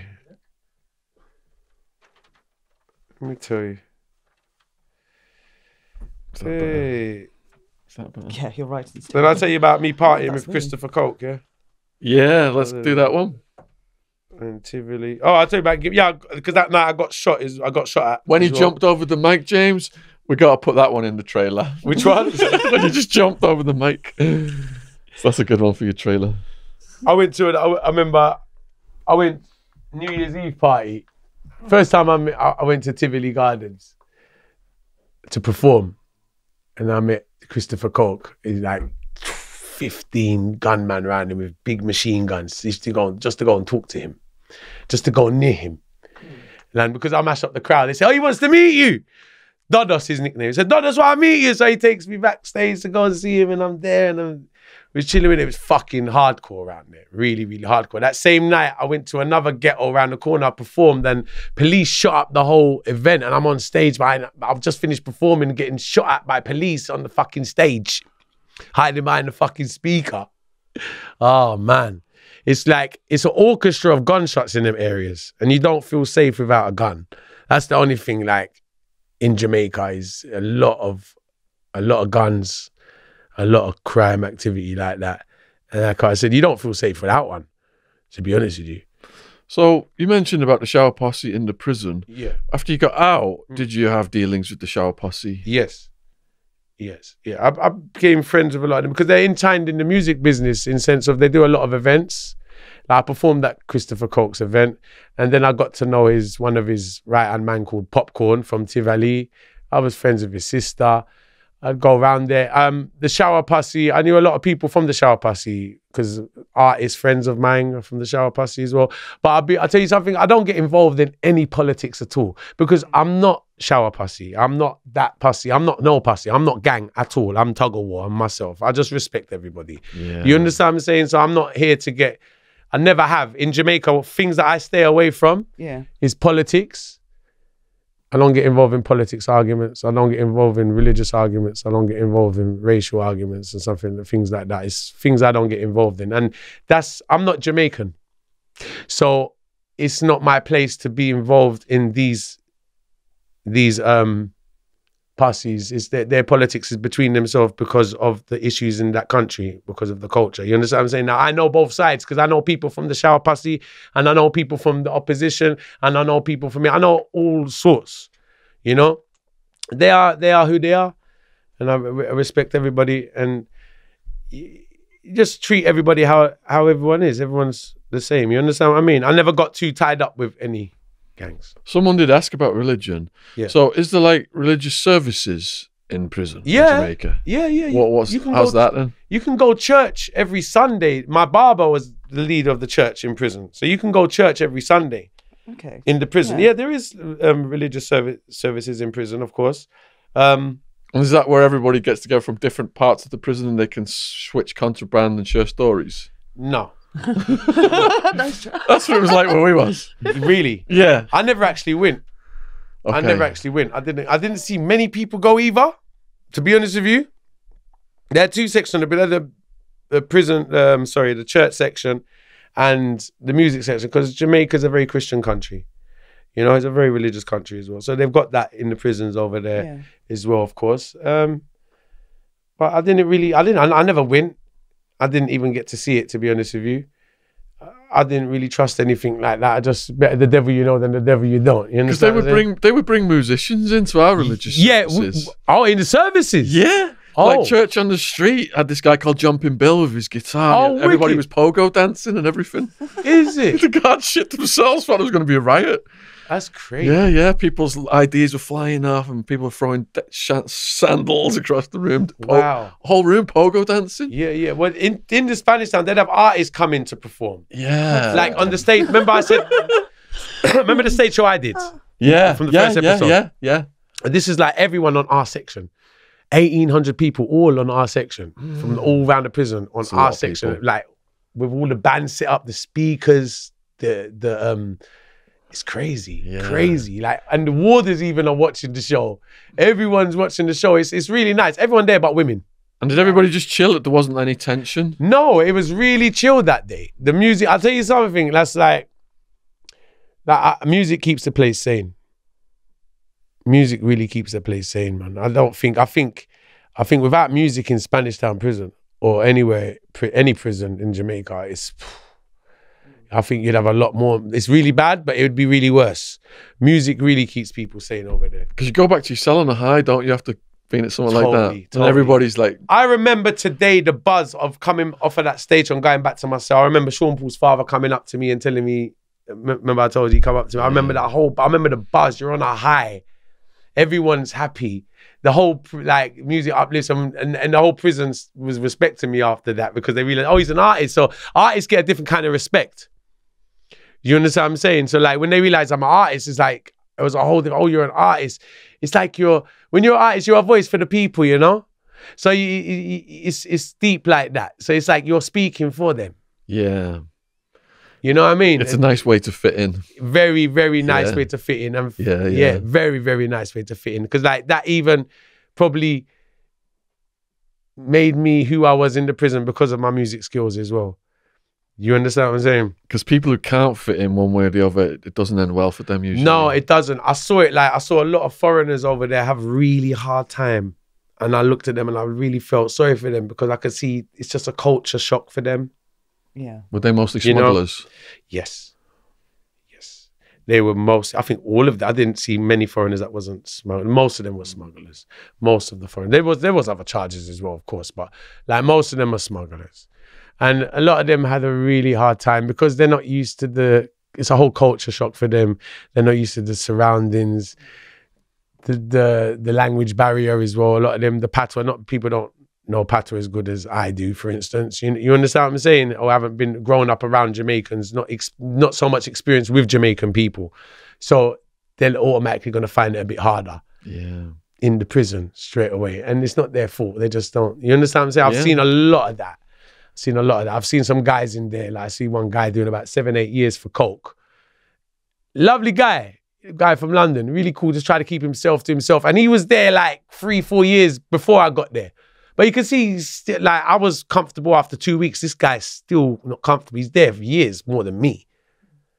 You know what I mean? I'm after 2 weeks, I'm comfortable, and he ain't, because he's just not used to this. And he's not. It's a whole culture shock for him.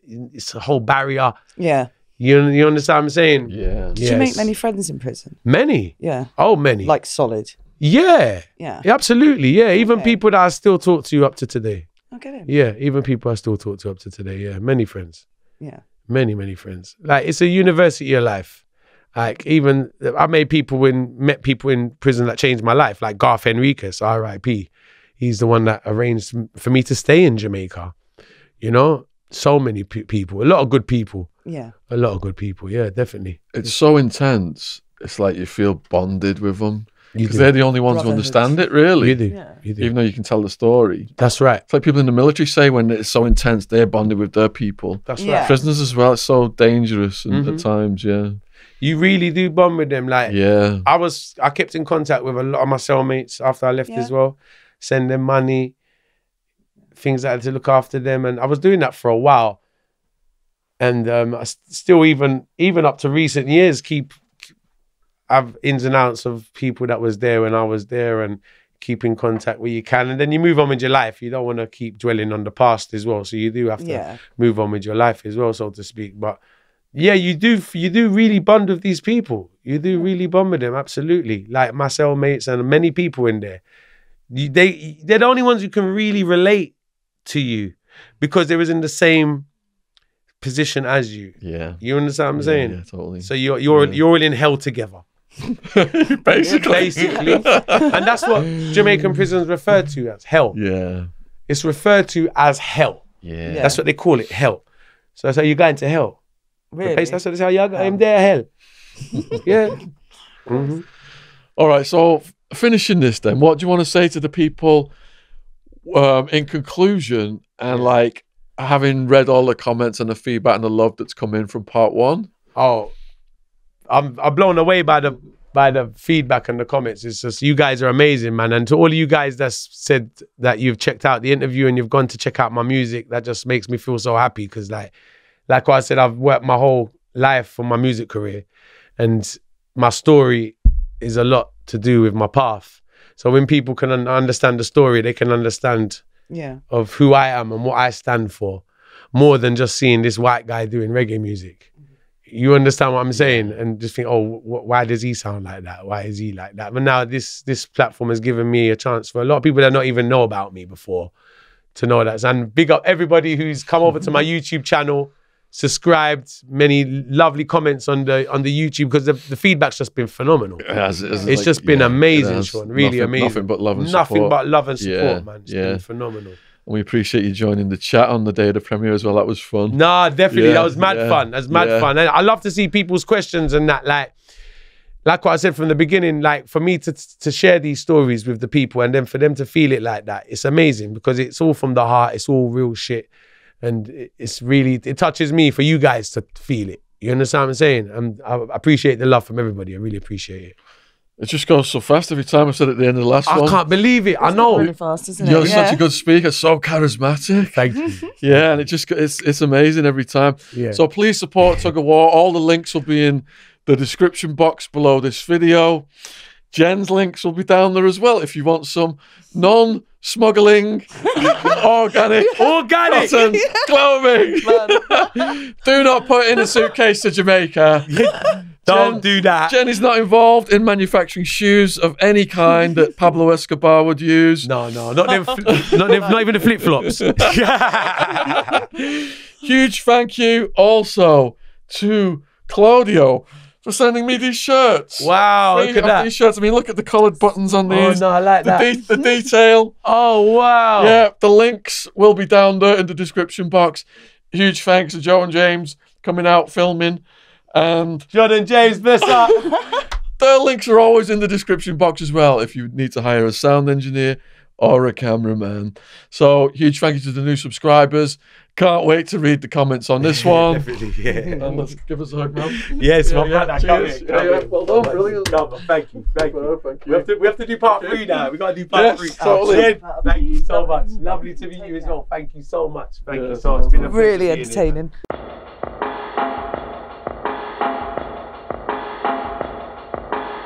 Here at Boomer and Jen, we offer a wide range of organic or recycled clothing. We all know our planet is important.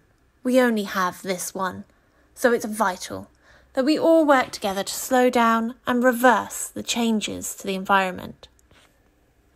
Whilst we all know that big industry are having a significant effect on pollution, here at Boomer and Jen, we believe that if we all make small changes, we can do our part. Fast fashion causes detrimental effects to the planet. Not only is nearly 20% of global wastewater produced by the fast fashion industry, but there is a considerable amount of fast fashion ending up in landfill. So let's move away from fast fashion items that are only worn once or twice, and start wearing extremely comfortable, durable, and environmentally friendly clothing and ethical jewellery. Boomer and Jen was founded in a quiet town in Devon in 2018. It has now gone from strength to strength as the world is becoming more aware of the current climate situation, helping our customers to buy sustainable, quality clothing. All of our products are fair trade and registered with the Global Organic Textiles Standard Association. Check us out on organiccottonclothing.co.uk.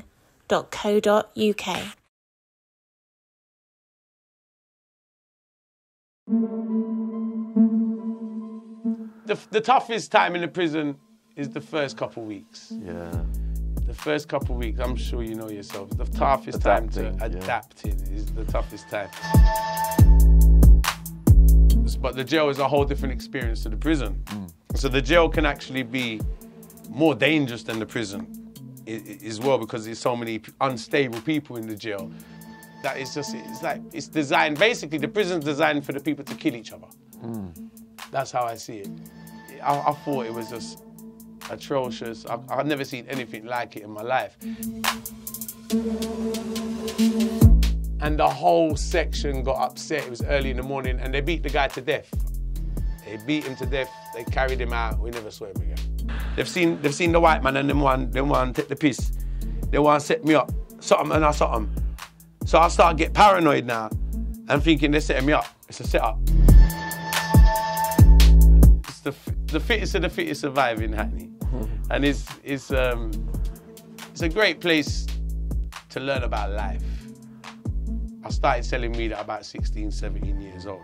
And I was specializing in Jamaican weed because that was the popular weed at the time. Just like skunk is the popular thing now. Yeah. Jamaican weed was the popular thing in my area. I wasn't listening to nobody. I wasn't listening to nobody. It got to a point at one point where my father even threatened to send me to Cyprus to go to the army, you know, because I was like, he couldn't put up with me. I was out of control at one point, you know. I was really bad.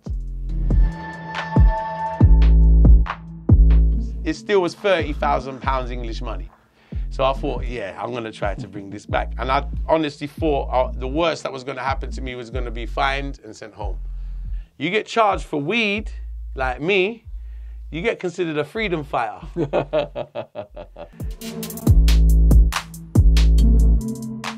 Mr. Nelfitu, how'd you plead? Guilty.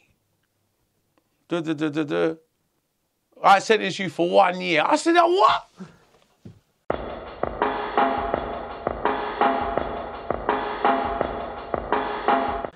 All right, you're in for a treat.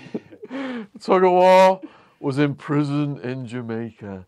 I know we've had a couple of people on who were in prison in Jamaica, and it is hard-hitting shit that goes off in these places. It blows away the standard UK prison conditions, let's just say. Yeah. Tuggawar also, though, was a leader of the dancehall scene music, and he has his own channel. Still am. Yeah. We're going to put all of his links in the description box below this video. Thank you. So if you want to go over and subscribe and check out his tunes, we urge you to do so. We like it when people support our guests. Huge thank you for coming in today. You're welcome. Pleasure to be here. What is your craziest story from the Jamaican prison experience? Oh my God, there's so many. There's so many. I think the way the place is such a third world. It's a third world country, and there's no toilets in your cell. There's no water in your cell. You don't get no cutlery to eat your food. If someone doesn't bring you in a container to eat out of, you're eating out of your hands.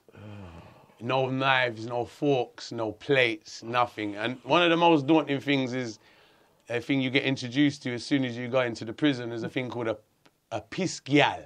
They refer to it as a piss gyal, and that's your piss gyal for the rest of your sentence. And that is, you have to go and find it yourself. You have to go and find, just like you find any girl, you have to go and find this girl. And this girl is a 2-litre bottle of, either a 2-litre bottle of Pepsi, water, bleach, something big enough for you to piss into. And you cut a hole in the top of it, big enough for you to piss in it, and you tie a bit of string at the top of it, and you bang that into the corner of your cell and hang it up, and that's called your piss gyal. So that's what you piss into. And you're not allowed to shit in your cell. So you can't do a number 2 in your cell. But you're allowed to piss, of course. Now, every morning, you have to go and empty out your piss gyal and clean it out with 400 prisoners. So so basically you got to queue up with 400 angry prisoners in the morning, and everyone's got 2 litres of piss in their hand. And that can be a very dramatic way to start your day, so to speak. That's the most, like, when I first saw it, my first day getting locked up there, I obviously they let me know the situation and how it goes down and everything. And I'm looking, and I looked over and I could see the hut, where it's like the toilets, and there's only like 3 sinks. And I looked over and I saw, on my section, there's like 400 prisoners. Call it 400 prisoners. And I saw 400 prisoners rushing, queuing up with 2 litres of piss in their hand at 8 o'clock in the morning. I was like, what the fuck is this? So I said, you know what, I ain't going out there now, it's too busy. I ain't standing out there with fucking hundreds of people with piss in their hand. I'm not a morning person, first and foremost. First and foremost, I'm not a morning person. So to stand outside with doing these sort of things in the morning is going to really upset me in the first place. But like I said, okay, let me let it die down a bit. So my routine was I'd keep an eye on the toilet or keep an eye on where they're washing it and wait for the queue to die down a bit, because I don't want to be queuing up with so many people with piss in their hands. And I could see... Where did you get your bottle from first? Oh, where did I get? I think it's either you get it from a prisoner or you just find someone who's got one that hasn't been used or thrown away. Gotcha. Not been pissed into, but like a drink, like someone who's had a bottle of Coke or a big bottle of water, or whatever it is like that, you know? Yeah, gotcha. Mm-hmm. So you're looking at it and you're thinking, I'm not going to get up and do this. Yeah. Right, yeah, what happens next? Well, the toughest time in the prison is the first couple of weeks. Yeah. The first couple of weeks, I'm sure you know yourself, the toughest time to adapting is the toughest time. Now, I was in the jail for 2 weeks before I got sentenced. But the jail is a whole different experience to the prison. So the jail can actually be more dangerous than the prison as well, because there's so many unstable people in the jail. They can't afford solicitors, so it's not like over here. So there's guys in the jail that's been there for 5-6 years in the jail and don't even know when their court case is coming, let alone can't afford a solicitor. So if they can't afford a solicitor, they can't get a court case. They can't get a court case. They don't even know their destiny. They can't even find out how long they're going to be locked up for. So they're like sitting duck in the jailhouse. These turn into really frustrated human beings. Yeah, because everyone's settled in the prison more, aren't they? In the prison, at least you know, okay, you got your time. Everyone knows what they're doing. Yeah. In the prison I was, it's all mixed, so there's no segregating. You've got life sentences with small sentences like myself. And it's just, but at least they know what they're doing. In the jailhouse, you don't know whether you're coming or going. It's the uncertainty that just plays with your head. Yes. Yeah. Yes. It causes a lot of tension and fights. Exactly. And like what you say, human beings, when their back's against the wall, They act certain ways. Yeah. Yeah. All right, so going back to what was happening with the piss. Yeah. You said it can become a matter of life or death, and you actually witnessed something. Yes, I did. I could see that. The reason why I even bought, because you asked me what was some of them. I always remember the piss gal because it was so ridiculous to me. Yeah. It was so ridiculous that you haven't got toilets or water in a cell. I mean, how can you lock up, you're talking about, they lock up like 4 or 5 human beings in one cell. So there's no 2 in a cell. First of all, there's no such thing as 2 people in a cell. It's not allowed. So you got either 1, if you're a long sentencer, you get the cell for yourself. So you got either 1, 3, 4, or 5.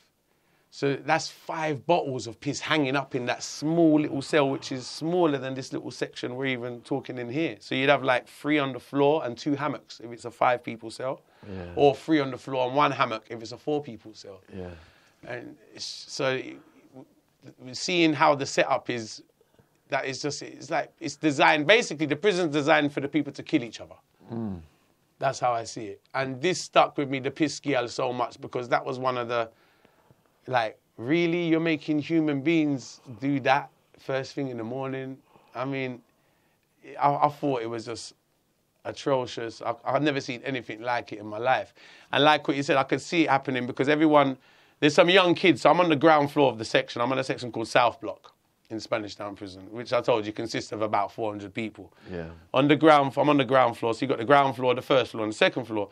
You got some younger kids, not young, about my age. You got some young kids on the second floor. When in the morning I see them running really fast because they're on the second floor.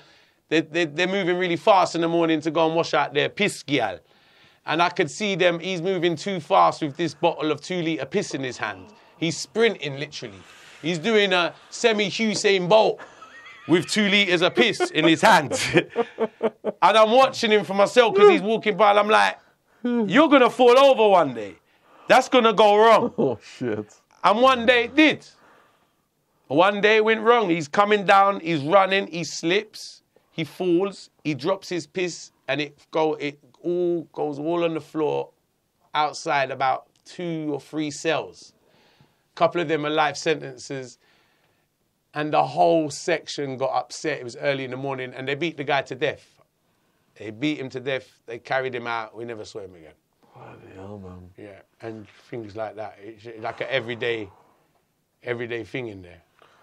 Do you have like flashbacks, nightmares, things like that? When you first got out, I imagine, did you you're a bit like fucking hell on edge?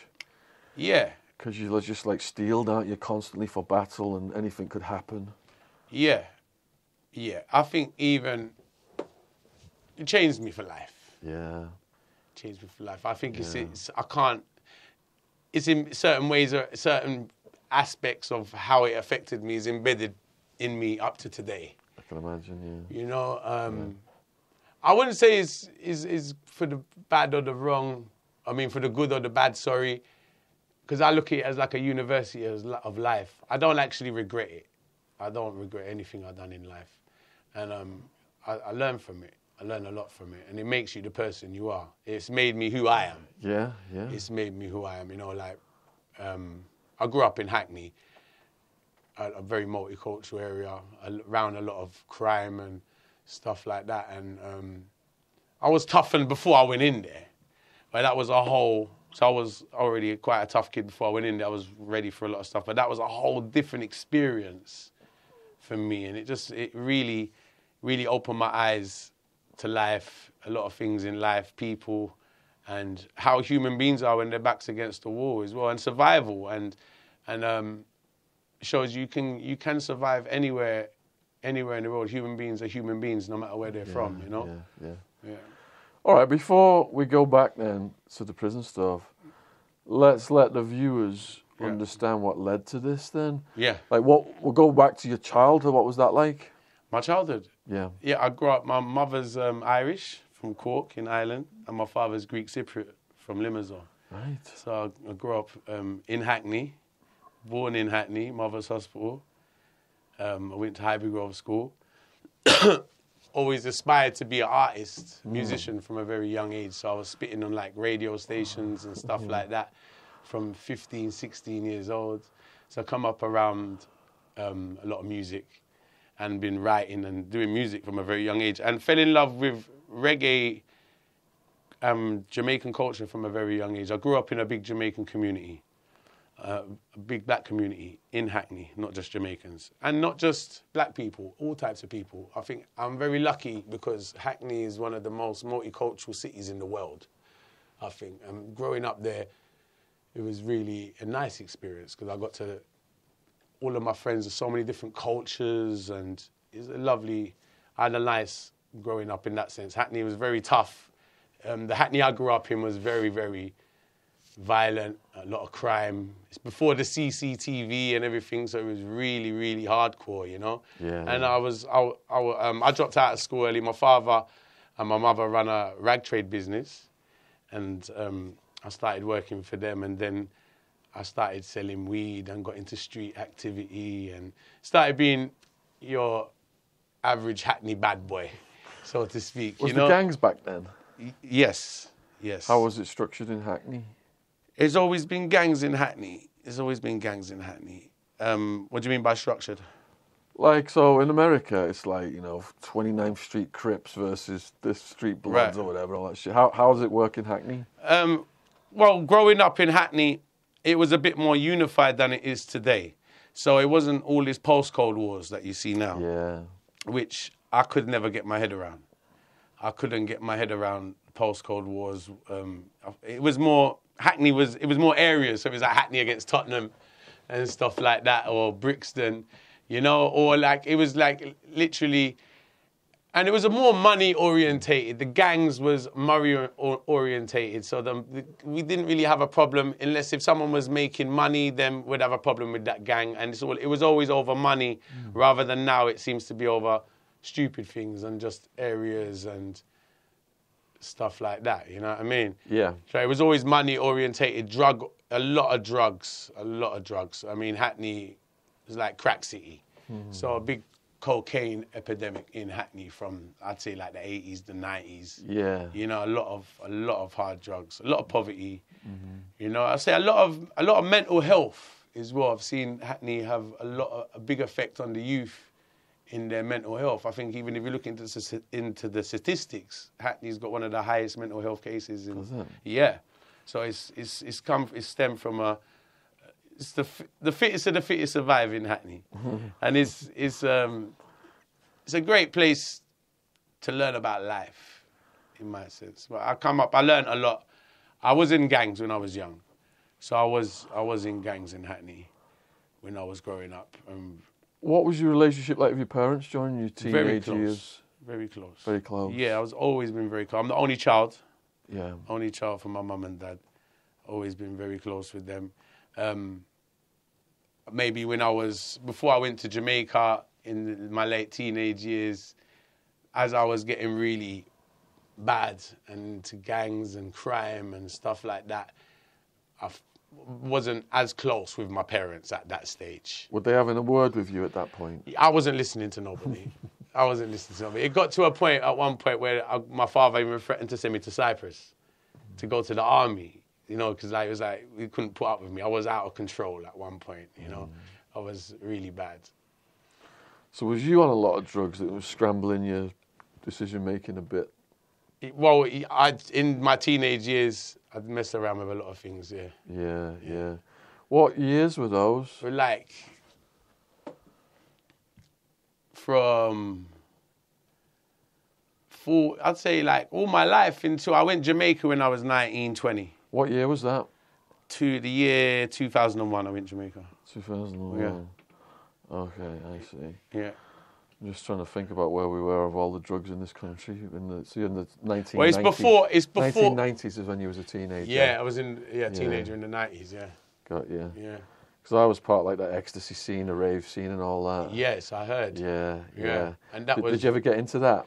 I didn't, because you know what? I think I got into the rave scene. Yeah, I was running around the drum and bass scene. I was part of the jungle scene. So I started MCing on jungle music. Right. So my first genre of music I started performing on was jungle. Yeah.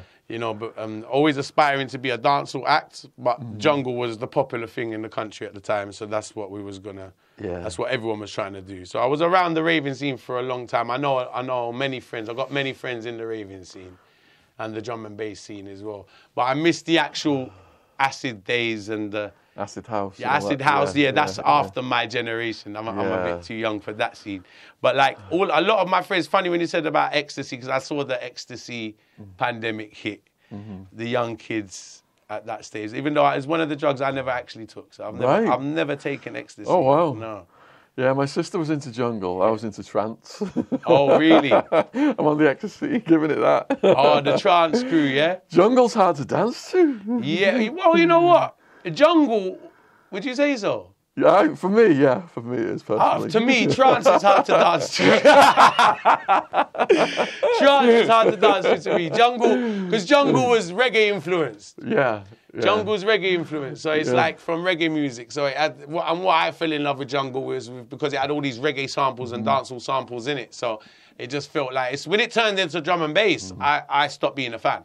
Right. But when they stopped involving all the reggae samples and everything like that, and it turned into drum and bass as they know it, I wasn't a fan of it. I loved the jungle, the ragga samples in it. I felt that was like real and you know what? It was real Hackney music, because if you look into the history, jungle was invented in Hackney. No way. Yeah. Bloody hell. So it's come from my area. Right. Yeah, like the first radio stations, Cool FM, Rush FM, the first ever pirate radio stations for jungle music was like, I know the guys who set them up. Yeah, It was like my friends. Wow. So so the whole drum and bass scene, jungle scene, I don't only know them, they're friends of mine I grew up with. So I watched the whole scene evolve from jungle. It's funny with the music thing, because I watched it evolve from jungle into drum and bass, into house and garage, into grime, into drill, what you got now. It's been a whole evolution. Yeah, definitely. It's fascinating, the history of it. Yeah.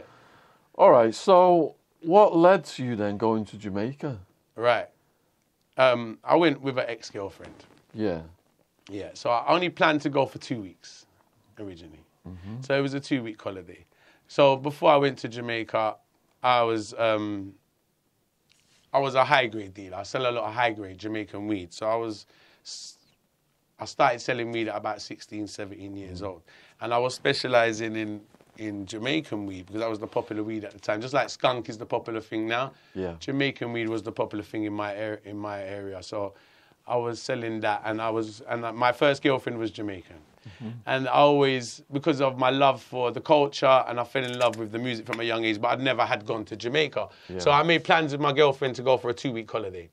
Her family was from Spanish Town in Jamaica. I went to Spanish Town prison, but her family actually was from the area called Spanish Town. Yeah. So planned to go for 2 weeks, and I did go for 2 weeks. And I didn't go to plan to bring back weed. I was already involved in smuggling moves before that, and we had a move going on with the Easter bun that wasn't getting caught.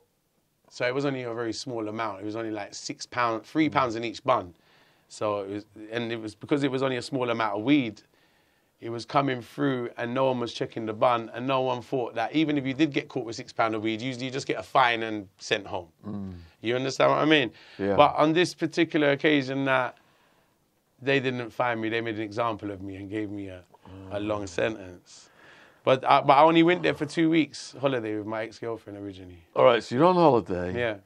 You get the idea to bring the weed, and then take us through that day you got busted. Yeah. Yeah.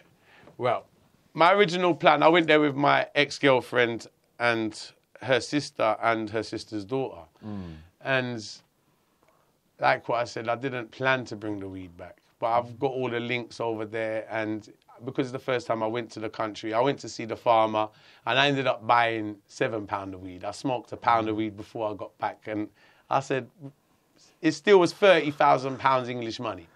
So I thought, I'm going to try to bring this back. And I honestly thought the worst that was going to happen to me was going to be fined and sent home. So I thought the worst was going to happen to me. So she was aware I was carrying the weed. She was cool with it.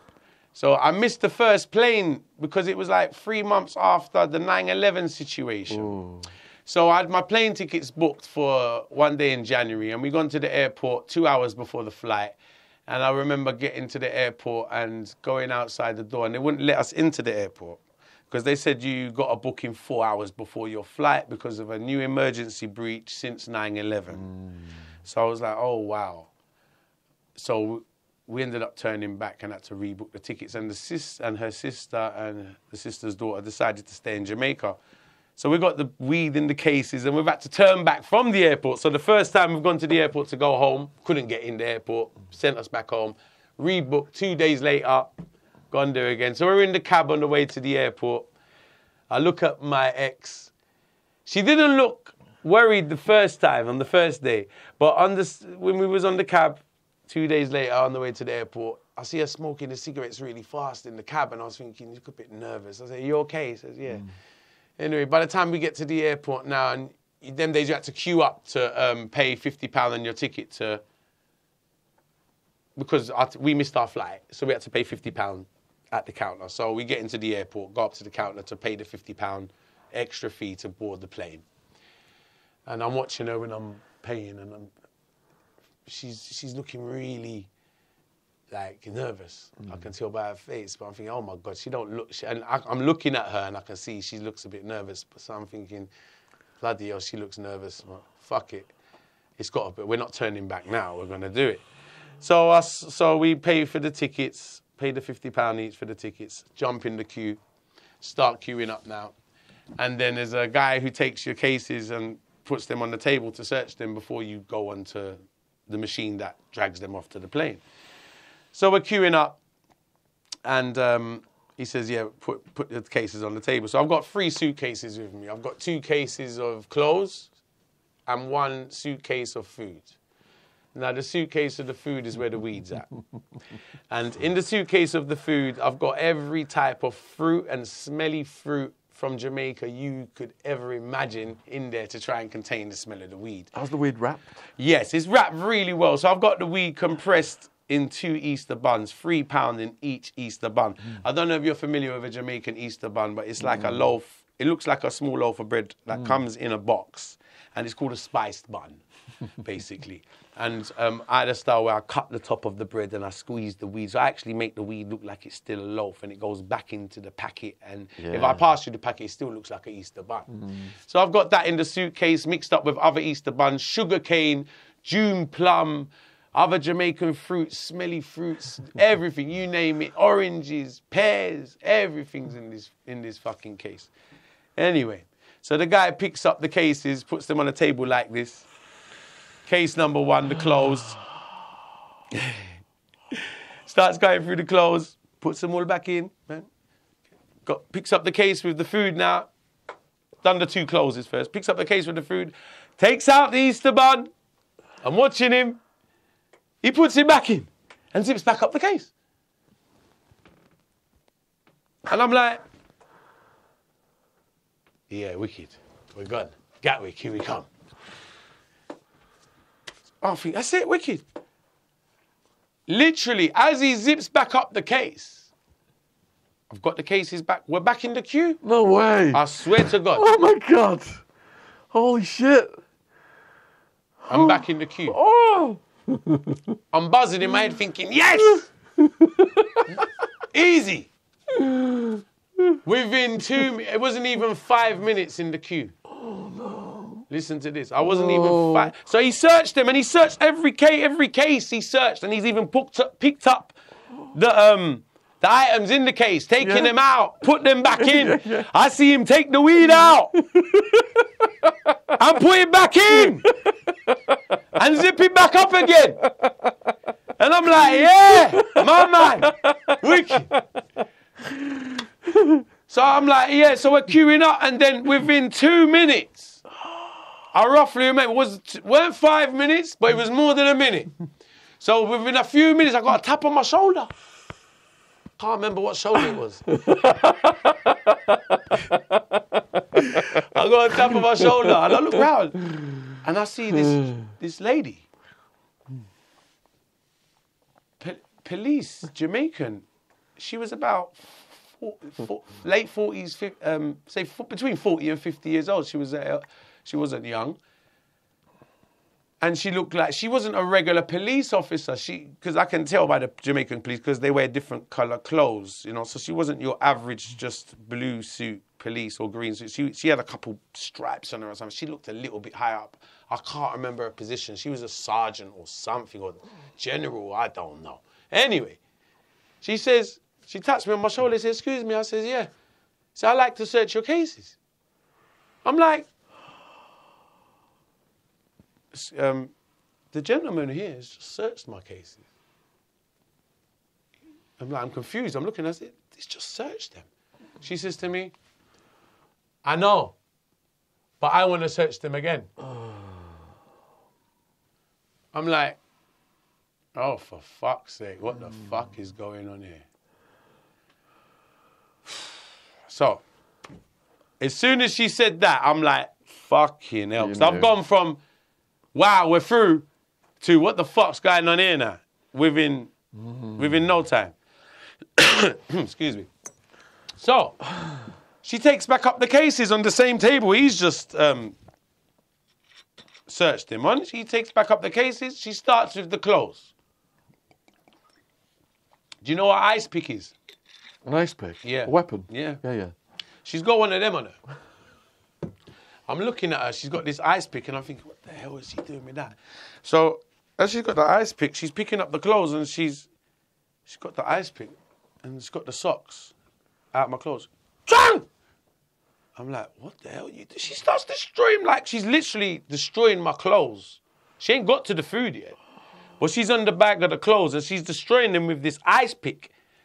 I'm like, what are you doing? I said, will you stop mashing up my clothes? She's picking up my socks, my shoes, my slippers, jeans. She's stabbing every bit of fucking clothing with this ice pick. I'm looking at her like, we're fucked.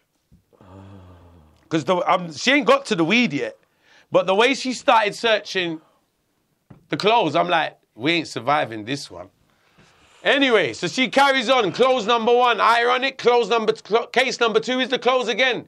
She leaves the weed, the food, the case with the food and the weed for last. She leaves that for last. So she puts the case on the table now with the weed and the food. And she picks up like even the sugar case, she's stabbing it with this ice pick. The June plum, bang, the oranges, it's exploding. She's making a smoothie here. She's literally doing a smoothie. She's doing a fruit punch with this fruit. She's destroying every bit of fruit. Anyway, she gets to the Easter bun. And she goes, bang, bang. And it's stuck because it's not a bun, is it? She's got it. The ice pick's gone in and it's hit the weed now. Oh. And she's like, and it's coming. She's pulled the ice pick out and all the weeds sticking out of it. And it's cool, pulling out. It's all good. You know, it's really gummy. It's good weed. And she's gone like this. She's gone, this is country, man. You're under arrest.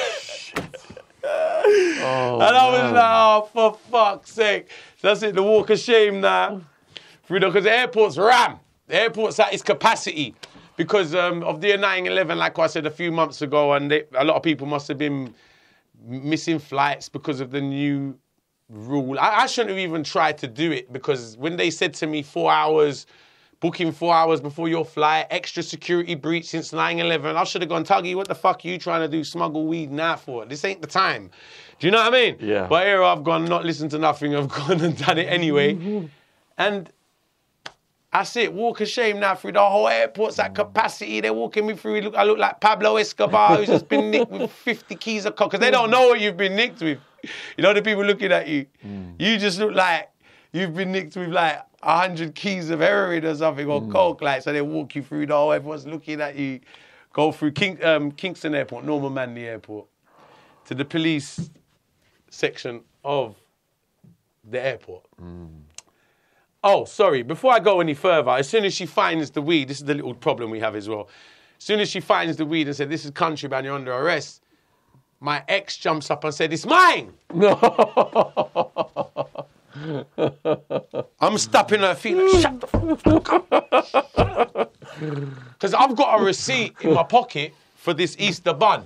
Because I thought some worst case scenario, I thought, Tuggy, if they find it, you show them the receipt and you say you bought it in the bakery, you don't know nothing about what's inside this fucking thing. You understand?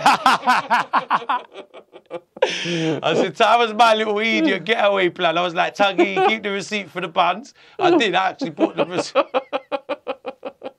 I bought the Easter buns.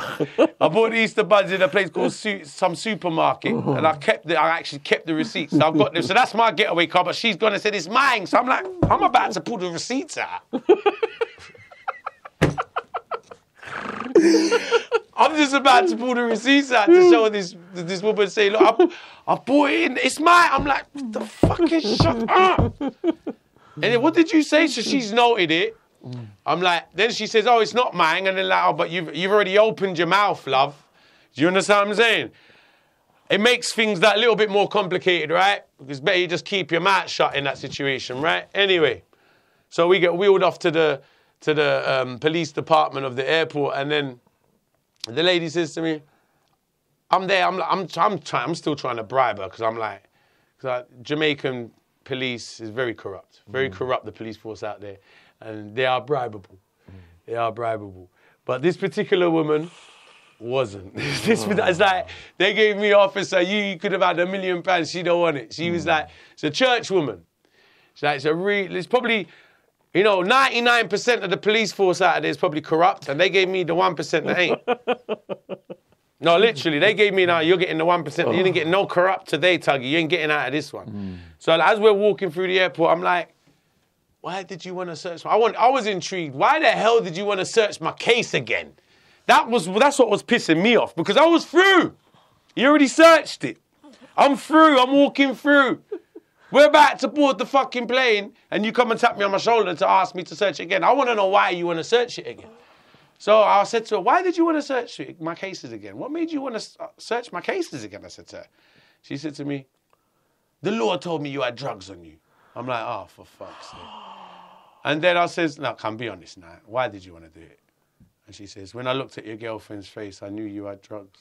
Remember what? Now, that's why I told you the story that's why I was explaining to you the story about when we was buying the tickets and I noticed her face was looking a certain way. Yeah. Well, she was obviously in the background watching somewhere and she noticed her face. So she says, as soon as I saw your girlfriend's face, I knew you had drugs. And I said, and as soon as she said that, it just made sense to me because it already got my alarm bells from the cab. Remember, I said from the cab, I was looking. I said, "Your face don't look." It wasn't even her. It wasn't even how she was moving. It was her. It was her face. Because I was looking at her face. Your face don't look right. You look really worried. But I was just cracking like what I said to you, and that was the case. She said, "When I saw your girlfriend's face, I knew you was carrying drugs." I said, "Oh fuck's sake!" Walk us through the police department now, and from there I get drove to downtown Kingston lockup, which is. One of the most dangerous jails in Kingston. And that's where I spent 2 weeks, about a week and a half before I went to the court. And the jail was really sort of, like what I said, the jail was probably a bit more intimidating than the prison in a sense because it was such a shock to the system at that time. And it's weird because that's why I had to get used to the whole corruption of the country and how corrupted the country is. I'll give you an example, I've gone taken to the jail now and they've emptied out my cases again in the jail before they put me in an actual section. So I got locked up on a section with about 30 people, all in no beds, nothing. You get a piece of newspaper to sleep on the concrete floor. There's like all cockroaches on the wall. You got to put tissue in your ears to sleep.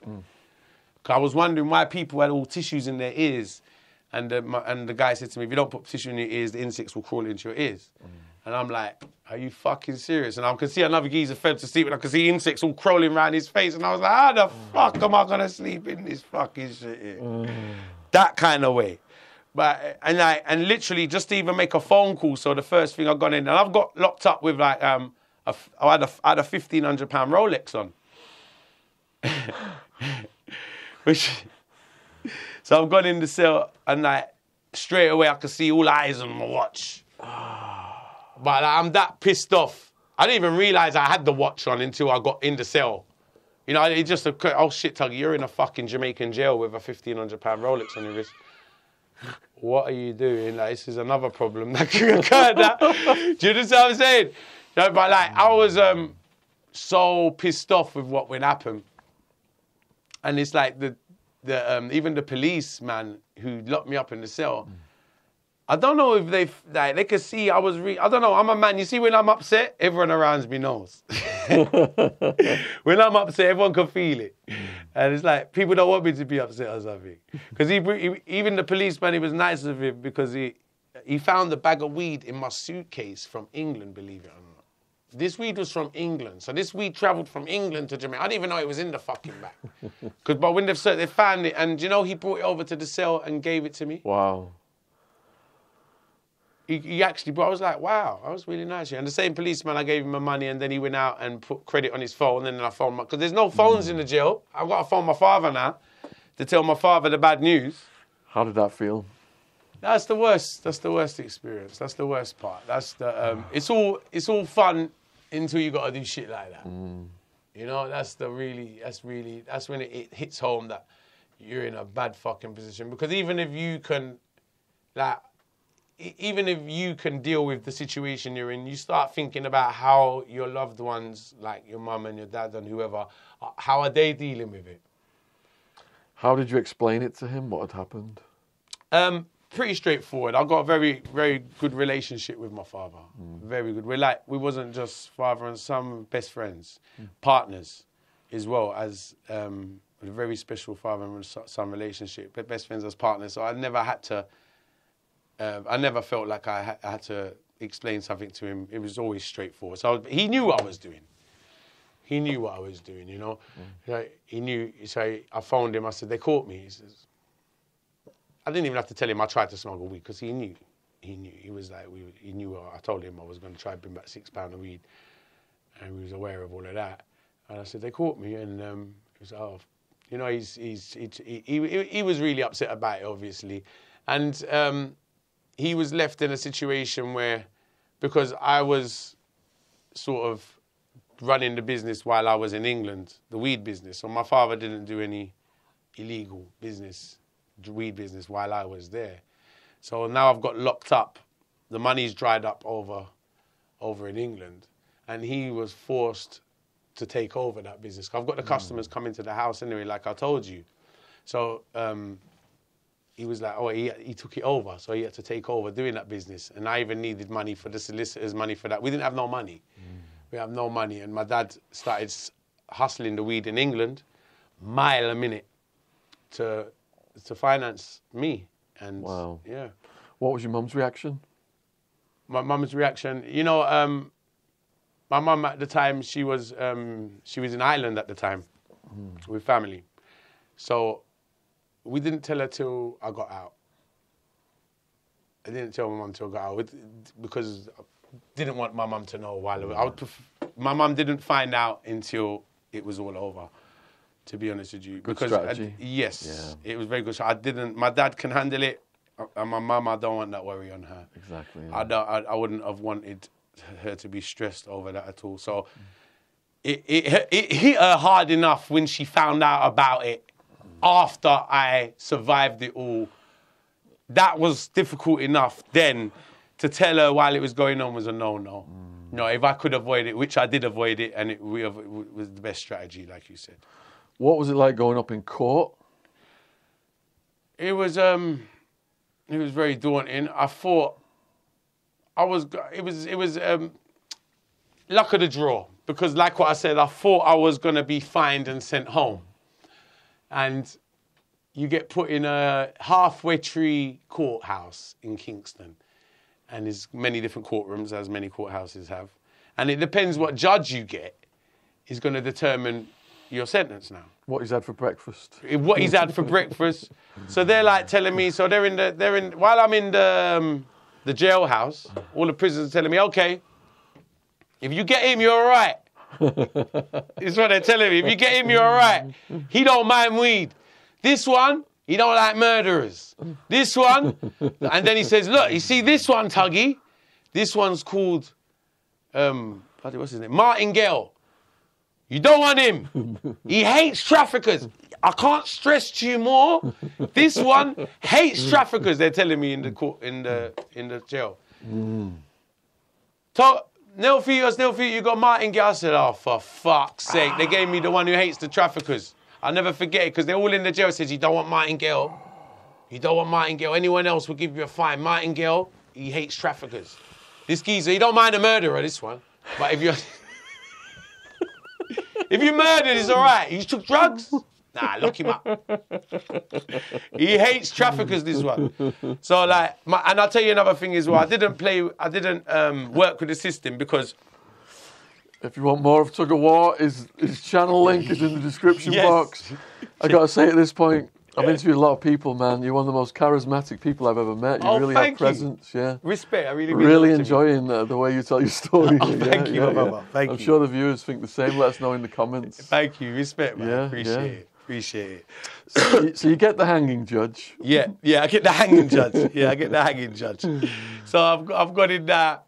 And before I tell you about the hanging judge, I've turned down the solicitor. Now the solicitor, because I couldn't fathom out why I'm going to pay, because the solicitor wanted £1,500. And they recommended a solicitor to me that was apparently friends with the judge. This is Jamaica. I was like, what does he want? He wants £1,500. I says, for what? To tell the judge I'm guilty. I was like, 1 minute, let me get this straight. If you're going to fight my case, I don't mind paying you. Like, I'm going innocent. I'm innocent. I want you to fight my case. How much is your fee? I pay you. No problem. I'm guilty. What am I paying you £1,500 for to tell that man that I did it? You mad? Do you understand what I'm saying? Yeah. So he was like, no, I'm not paying a solicitor £1,500 to go guilty. I'm guilty. The weed is mine. I'm sorry, Your Honour, it's mine. I'm going to pay him £1,500 to do that. They're trying to convince me that if I pay the £1,500, the sentence will be less because they're mates. I'm like, nah, I had a word with my dad about it, and at that point I was like, nah, this sounds like extortion. I don't do anything like that. Fuck the lot of them. I ain't paying none of them. I'll go in the courthouse. I'm not paying someone to tell him I'm guilty. Motherfucker, I'm guilty. You understand what I'm saying? So I went in there by myself, and maybe this is corrupted Jamaica here, so maybe if I did pay the lawyer, he might have bought the judge a drink after and gave the sentence less. Yeah. But because I've gone against the grain, they've probably gone against me a little bit harder. So I've gone in the courthouse now. My turn to go in. Mr. Nelfitu, how'd you plead? Guilty.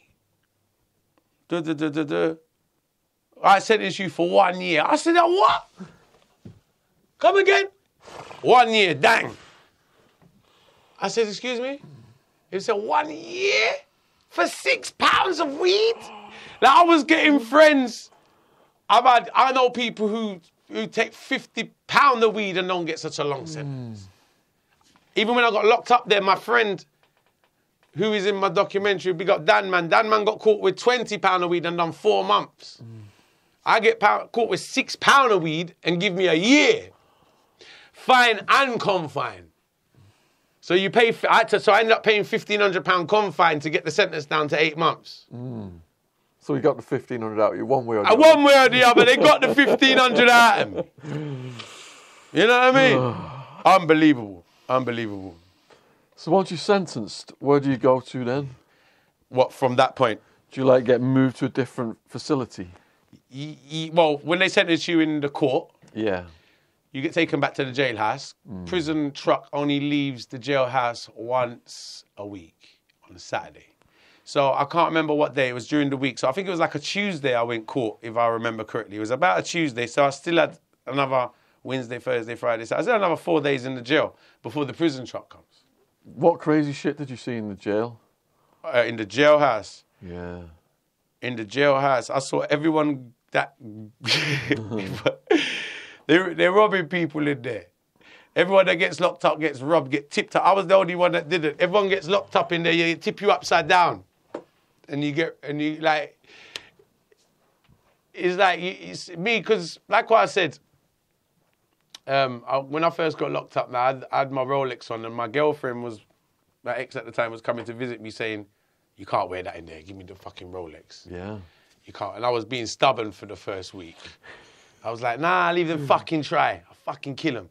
Like, and you know, and it literally was my attitude, which probably was the wrong attitude, because I was so pissed. I was like, no one ain't taking this from me. You're going to have to kill me. And then after a week, I thought, all right, Tuggy, you might be willing to die for this, but is it worth dying for? Do you understand what I'm saying? So I said, nah, I ain't. So I ended up giving it back to her anyway. And I noticed how they're running in there. It's a very dangerous place. The worst thing I see in there was, to be honest with you, in the jail, apart from people I see a couple fights. I see a lot of, do you know what hit me the hardest in the jail, to be honest with you, was after I got sentenced and I come back that night and I had to make the phone call to my dad to tell him about the sentencing. That wasn't even the hardest bit. You know what the hardest bit was? After I made that phone call, another gentleman who went to the court that day got sentenced as well. And he had to phone his wife and kids and tell them he got 25 years. And you know what? That was one of the biggest reality checks for me in there. Because I was so upset about what I was going through. And I was so pissed off about this year, 8 months, and my whole thing, and really upset. You know, to me, it was the end of the world to me at the time, right?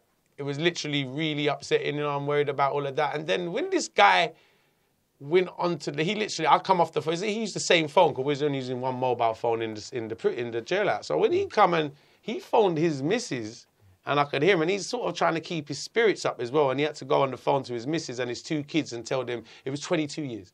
And he said, I've got 22 years. I was like, what a fucking phone call to make. I was like, wow. And I was like, that's fucked up. I was like, that hit home with me hard. I was like, what am I worried about my little fucking 6-8 months? And this guy's just had to phone his missus and tell her, his kids, what he had to go on when I heard his daughter, he's got on the phone to his kids telling them 22 years. That kind of hit me hard in there. I was like, wow, it was an eye-opener. And it made me be grateful for what I was going through at that point. How much did they catch him with? And that was some murder. It was a murder charge or a gunshot charge or something like that. He wasn't a foreigner, he was a Jamaican citizen. You said there was a couple of fights. What did they break out over, like drug fights debts and every shit, day in the prison, every day in the jailhouse. Every day is fights. Every day is fights, and if you don't behave, you can get put on other sections. So if you're fighting too much on that section, you'll get put on another section. If you keep getting taken, you end up getting beaten up in every section as well. The police don't give a fuck. They'll see you getting beaten up and just walk away or whatever. You know, like I'm lucky enough never to have hands put on me in my whole sentence. Did you feel the need at all to have a weapon handy? I had a weapon handy, yeah. How did you source the weapon? Well, I didn't have it in the jail, but I had a ratchet in the prison coming over the wall. Everything comes over the wall in the prison. Everything comes over the wall. There's nothing in the prison that you can't get in this prison. So in the jailhouse, I was getting weed sent in because the weed they had in there. I smoke a lot of weed and I'm very fussy. I'm a connoisseur on weed, and the weed they had in the jailhouse wasn't good. So I was getting good weed sent into the jail and stuff like that. In the prison now, you need protection. In the prison, most prisons have a ratchet, and they're coming over the wall by the box load. You see, like, literally, which is the eye-opener. When I see all these, I was like, rah, I was like, that's when I needed one. I was like, everyone ain't having one of these and I ain't having one. You must be fucking crazy. Because it was like, everyone's got one. And I need one as well then, because I ain't fighting a battle without it. You understand what I'm saying? And they're coming over the wall. Everything's coming over the wall. Mobile phones, ratchet knives, pounds of weed, cigarettes. One of the most amazing things I saw in the prison was prisoners actually hustling in the prison to support their families outside the prison from inside the prison. That blew me away. Like, guys are hustling in the prison like it's a job. He's locked up, but he's hustling to support his family out the prison. So the family throws the weed over the wall, he throws the money back out for the missus to feed the kids. Wow. That's what's going on in there. So it's like, especially long sentences, they're in there hustling their arse off in the prison to support their families out the prison. Instead of the other way around, where you'd think people would be visiting them to support. No, it's the other way around. They're supporting their families out the prison. It's like, violence in there is so regular. It's so regular. Like what I said, fights are kicking off every minute. People getting beat up. There's a lot of stones in the prison as well, getting rocks through in their head. And I'll tell you a story about my first day in the prison. So my first day in the prison now. What was the bus journey like first? I'm glad you asked about that, because I wanted to get to that as well. Fucking horrible. Like an Alton Towers ride. Literally. It was like... You're like this? I'm like... No, I'm not like this. You're in the back of a Jamaican prison trunk. You're throwing around the place. Yeah. Slide. Bang, bang, bang. They got you in a little cubicle. I'm breaking my head, my arms. The truck driver's driving like a maniac. It's about a 45-minute drive from the jailhouse to the prison. And he's driving like a nutcase, and you're handcuffed in this little cubicle in the back of this truck, and you're just getting... And another thing I wanted to tell you as well is that the 2 weeks in the jailhouse is no daylight. So I didn't see daylight for 2 weeks. No sunlight for 2 weeks. And I didn't have a shower for 2 weeks because the shower in the jail was unusable. I mean, it's not human. Like, I mean, I don't mind. It was just unusable. I can't even describe it. It was, and no one was having a shower. The best you can do in the jail is splash water on your face and try and do a little, that's it. Because the shower area is just unusable in the jail. So when I got put to the fucking prison, the first thing I wanted to do was have a shower. But I'll get to that. So after that long coach ride, bang, bang, bang, for 45 minutes from Kingston to Spanish Town, 6 of us got taken from the jailhouse to Spanish Town prison. I'm one of the 6. We get to the Spanish Town prison now. After this long journey of banging in the back of this fucking truck, they open the door. The sunlight hits my eyes. I go blind. Because I haven't seen sunlight for fucking 2 weeks. The jailhouse is not even there's not even a window. If I look around, I can see where the sun shines on the police guys, but it doesn't actually shine on me. So I ain't seen sun. So as I come off the truck now, it's hit my eyes, and I'm like, you know, you're squinting like that. So I'm like this for like 10 minutes. I'm like looking around, can't see nothing. Then they take me up to one section where they sort of give you your number and all of that. So they take you into section now and they give you your number and they strip you naked to see if you've got any scars on your body. And they tell you from the gate straight up, the first thing they tell you is, we receive you as a body. It's like a cattle farm. It's like getting received as cattle. So we receive you as a body. And you will come out as a body. But if you come out as a live body, it's a whole nother story. You're not guaranteed to cut. They tell you from the gate is that you receive today as a body, and you will come out of here as a body. But it's like a little disclaimer. But you're not guaranteed to come out as a live body. You come out. Oh yeah, you will come out. But we can't guarantee you'll be breathing. And that was, and you know what? In this, the way they said that to you, they kind of said it to you in the gate, like, and it ain't a joke. They mean it. And you get the gist of it that, yeah, these guys are serious. You're accepted here as a body, and you might make it out as a body. I mean, you'll make it out as a body, but you might not be a live body. So anyway, after that process now, they check your bags, they check for your scars, they give you a little number. Remember I said there's 6 of us. They send the other 5 to another section and leave me there by myself. I'm like, what's going on here? Where are they going? I say to the warder. He says, oh, they're going over there. We got somewhere special for you, he says to me. I'm like, excuse me? What do you mean special? Why am I not going? 6 of us come from the jail. Why are these lot been sent to that section and you're telling me you got somewhere special for me? Now my paranoia is going mad, so I'm thinking it's a setup.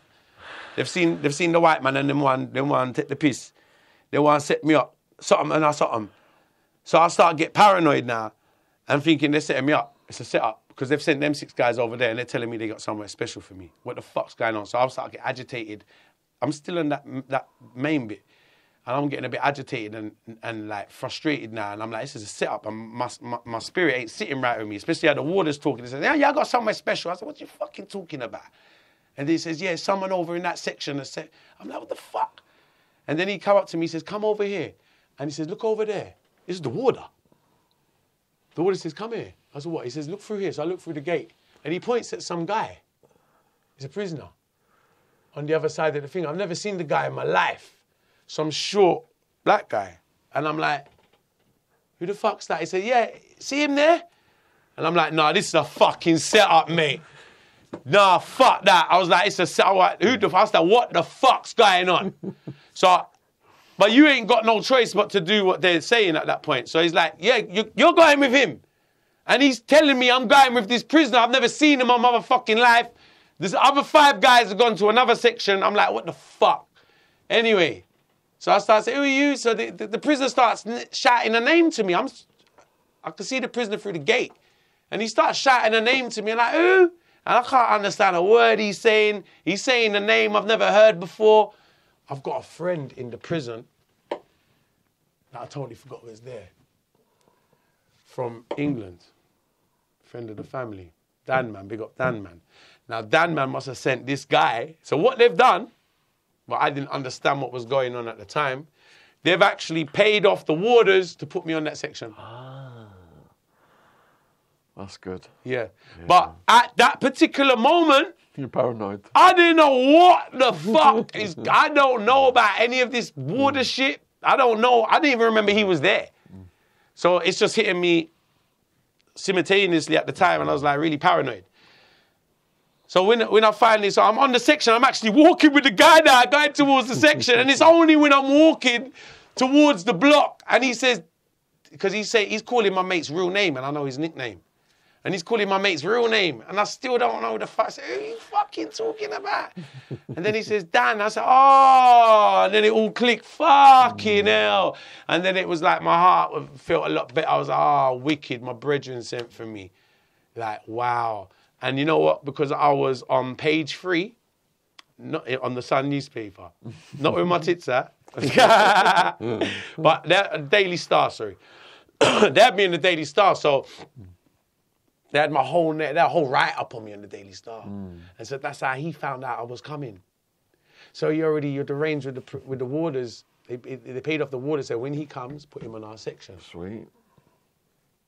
Which was a fucking bonus. But I wasn't seeing the blessings at the time while that was going on. Yeah. So bang, I'm going to run you through the first day. So I'll get back to the section. I see Dan, I'm happy to see him. First thing he says, Tugga. I said, what I got? He puts some weed in my hand. He said, I'm going to cook for you tonight. Because I was like, wicked. He sorted out my cell. He said, see this guy, must sort out your cell. Saw this guy called Scaddy. He put me in a cell down there. You have to buy your foam, so you don't get no bed. There's no beds in your cell. You have to buy the piece of foam off a prisoner for like $150, like £1.50.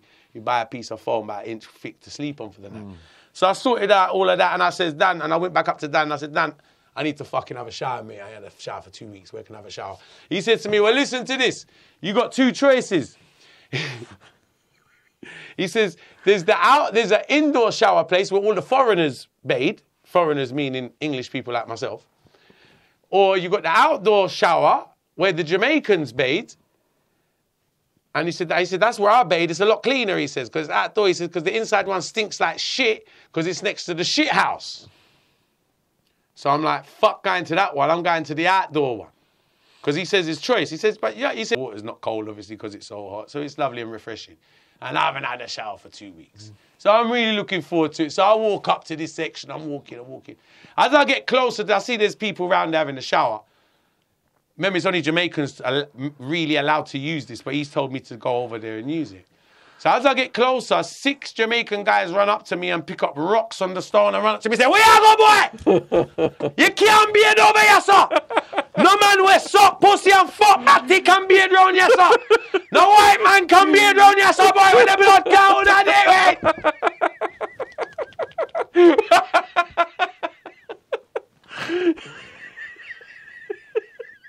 And I'm standing there like this with my one rag, boxer shorts, and I got 6 guys around. This is within. I got 6 guys around me with rocks, massive rocks. The whole ground in the Spanish Town prison, it seems to be. It's like it's built for a battlefield because there's bare rocks everywhere, massive rocks, like it's a demolition site. Everywhere is a massive stone or rock. So if it kicks off, there ain't far to go to pick up a rock. And they're right close to me with these rocks. And they've got them to what, like, and you know what? I'm going to be honest with you. I thought I was gone. I thought, that's it. They're going to fucking stone me. They're going to stone me in the head from less than a meter away. I thought, that's it. They can kill me with this blood clot thing, yeah. 6 of them around me, big rocks, saying, "You can't be around." And like, a few of them look like they're ready to let it off.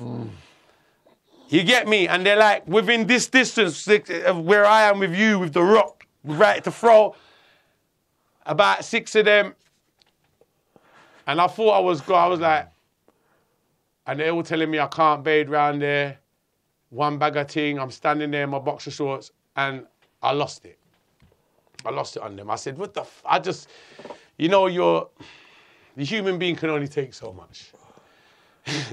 I've gone for a long 2 weeks.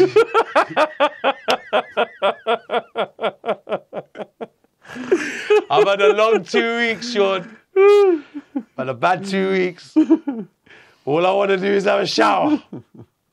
And I'm at this shower. These guys have fucking got rocks in front of my face now. And like, the day has been so crazy because that's happened, this happened, that's happened. And now I'm finally thinking, when you finally get to settle down now, you want to have a shower. I've got some weed to go and smoke back in this fucking cell.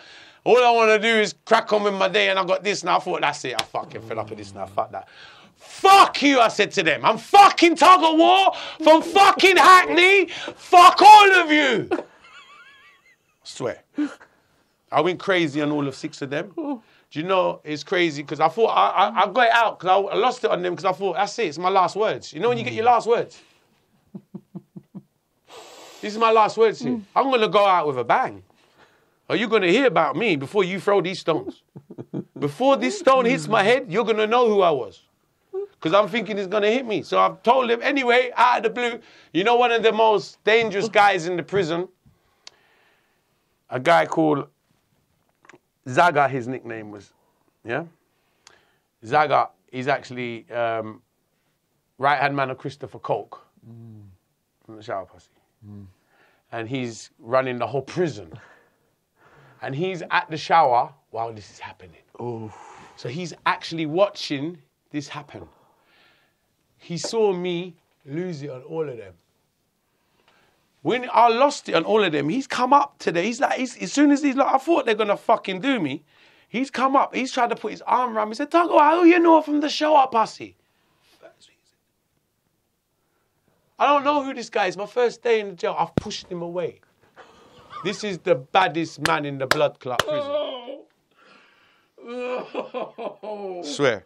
So he's put his arm around me. Like, I've lost it. Remember, I'm losing it on the other 6 guys. He's put his arm around me. I'm like, don't get away. Don't worry about who I am, man. Because I don't want to, my name, I ain't friending no one. I don't want to know no one. I'm not getting too friendly with no one. I'm in a no one. Do you get what I'm saying? You know what? It's crazy, but he ended up really respecting me for it. Big time. And I think that was like, you're going to get into something in these places at one point or the other. So it was kind of nice to get over and done with in the first day. You know what I mean? Because this is like my first half hour, not just the first day, it's my first half an hour. And I'm getting and this is what's happening in the first half an hour of this is the first half hour of Spanish Town Prison. Let alone the year. It's the first half hour. You know what I mean? So anyway, he said, cool, low Tuggawar, man, low Tuggawar. So he gets all the guys with the rocks to cool down and put the rocks down. He tries to friend me. I push him away. I said, no, I don't want to know, man. Anyway, I crack on and I have my shower. Yeah, I have my shower. And go back to my cell. And go back. And I told Dan, man. And I told Dan, when I got back to the section, I saw Dan, man.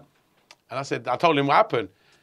And he said, I just had a little run-in with these guys, come up to me with the stones, and this guy called Zaga. He said, who's Zaga? He said, he runs the whole prison. And then that's the minute I found out, fucking hell, I just tried to, are you joking me? Oh, didn't you, did I?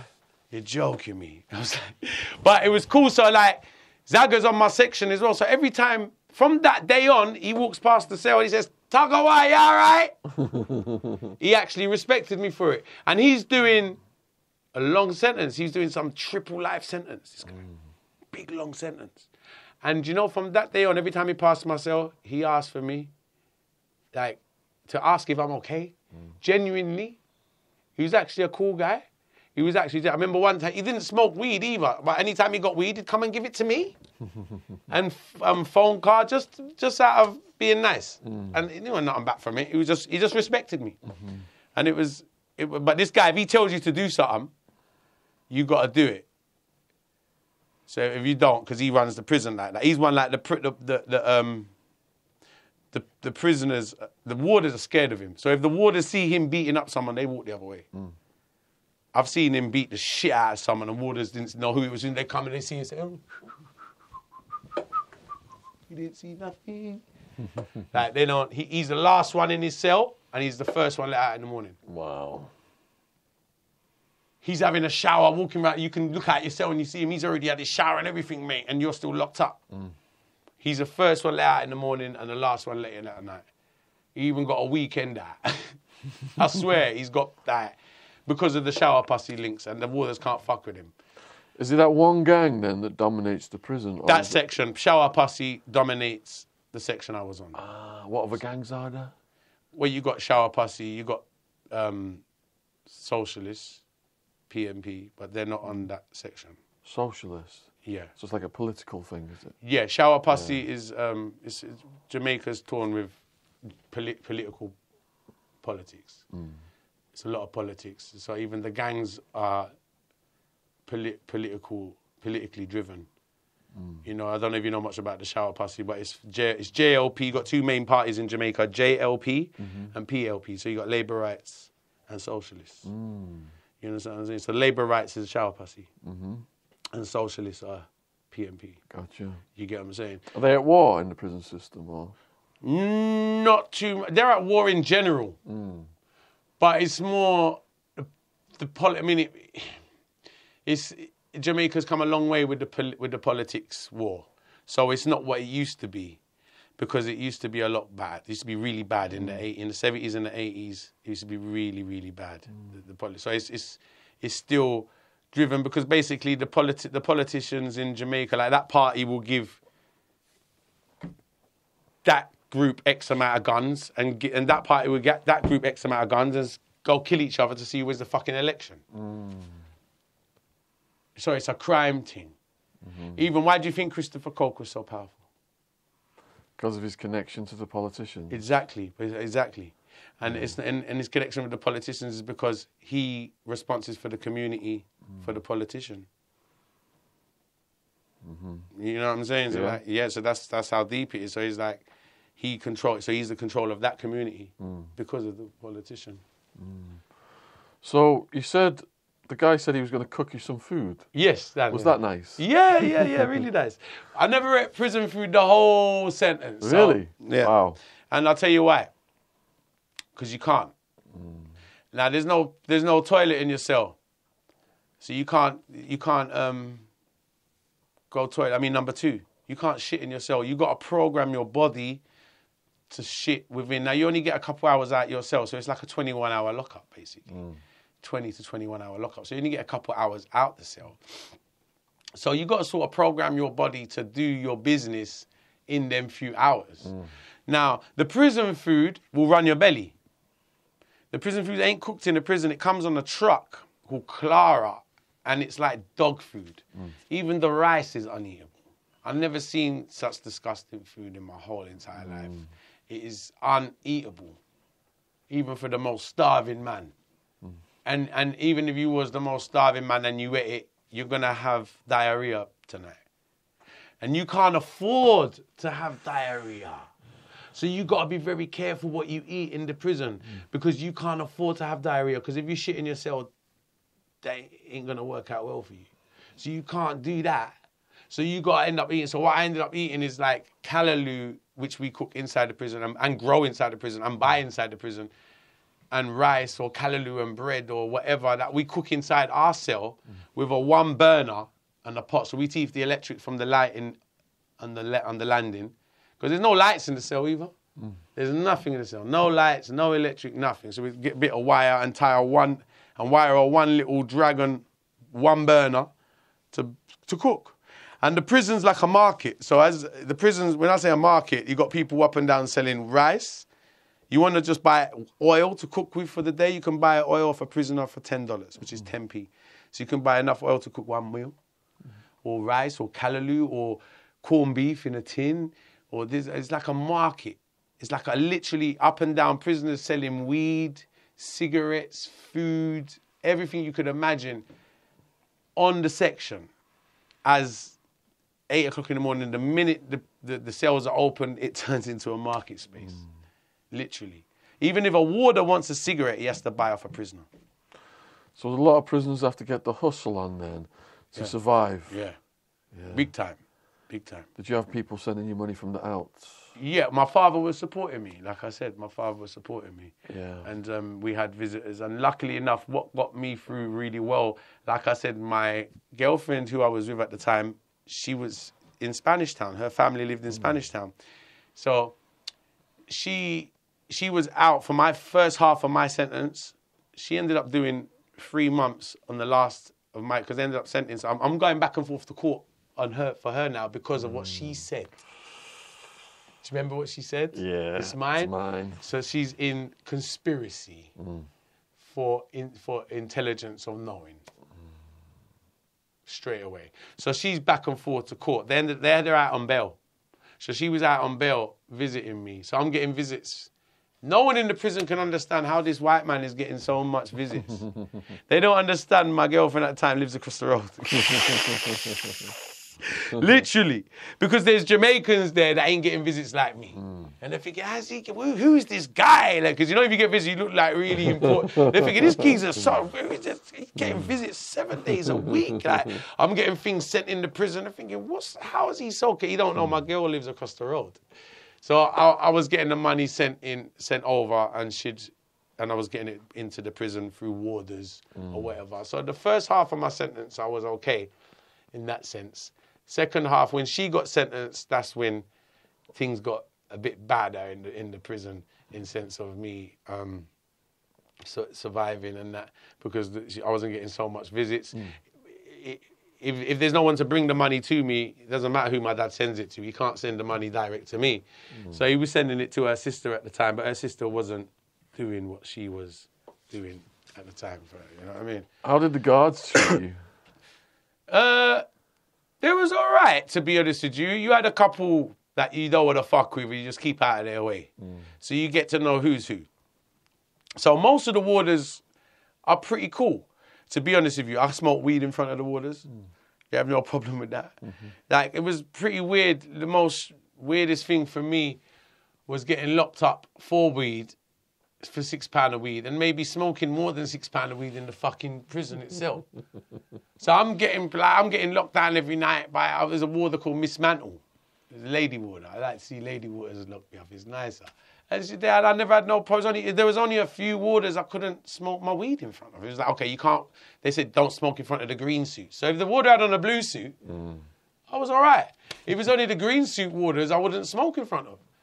So apart from that, it was pretty relaxed. I mean, or like you don't want to, or you can't be caught on a telephone or anything like. I nearly got caught on a phone once, which that could get you an extra sentence as well, stuff like that. So if you get caught violating the rules, do they send you to like a lockdown facility, or how do they punish you? No, if you get caught violating the rules, depending on what you violated, you get charged again in the prison.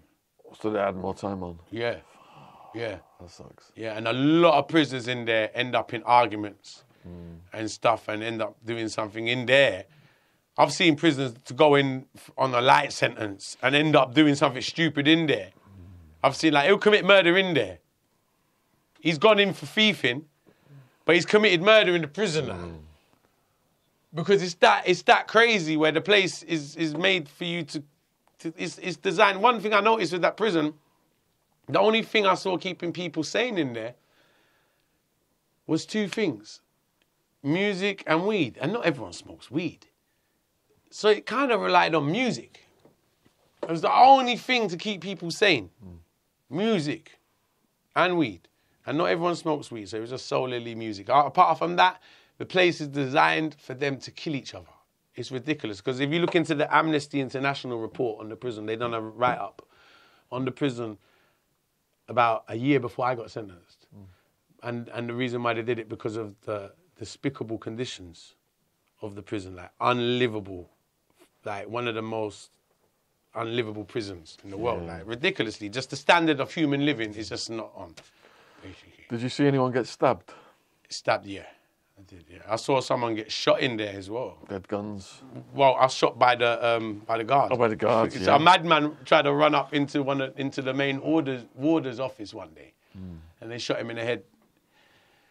And like, they'd threatened to shoot us. Like, if there was fights, if they couldn't control the yard, I remember being in the yard a few times, and if they can't, and if there was a fight kicking off or something, all you'd hear was, and then you'd look and you could see them all aiming at you, and they're trigger happy motherfuckers. And that's the only way they can control the crowd if they start kicking off, because they have riots in the prison. A lot of riots kick off in this prison. Like what I said, Amnesty International was doing a riot because of a riot that went down a few months before I got locked up, and they have lights where they have to lock down the whole prison, and they raid every cell with metal detectors for weapons and shit, and it's some hardcore fucking raids. Strip search and all that. Every type of thing. Every type of thing. Like, because like we keep the weapons in the cells in holes, so we're like a hole in the wall disguised with putty over it and then paint it so it would actually be red, same colour as that. And we'll have a hole and we'll have red paint. So the weapons, so any weapon we have will be hidden in the hole. Weapons, telephones, drugs, whatever we got to hide is all in this hole. But they know that, so they'll come around to every cell one by one with metal detectors and hammers and things. So they'll dig out your whole cell. I've seen people's cell get dismantled. We got raided once, but the only reason our cell was lucky and they didn't find anything is because by the time they got to our cell, they was tired because they done the whole section. So they left us till last. So by the time they got to us, they was like, they didn't go that hard. So they didn't dig out our walls and that because they would have found our stuff in there. So they was only complaining about the amount of food we had. I had a lot of food in the prison. And you're not allowed to have the food and that in there. So it's ridiculous. Like, I saw 4 people get killed in there in my time in there. I saw 4 people get killed and a lot of people beaten up, and people and most of the time it's over stupidness and just loads of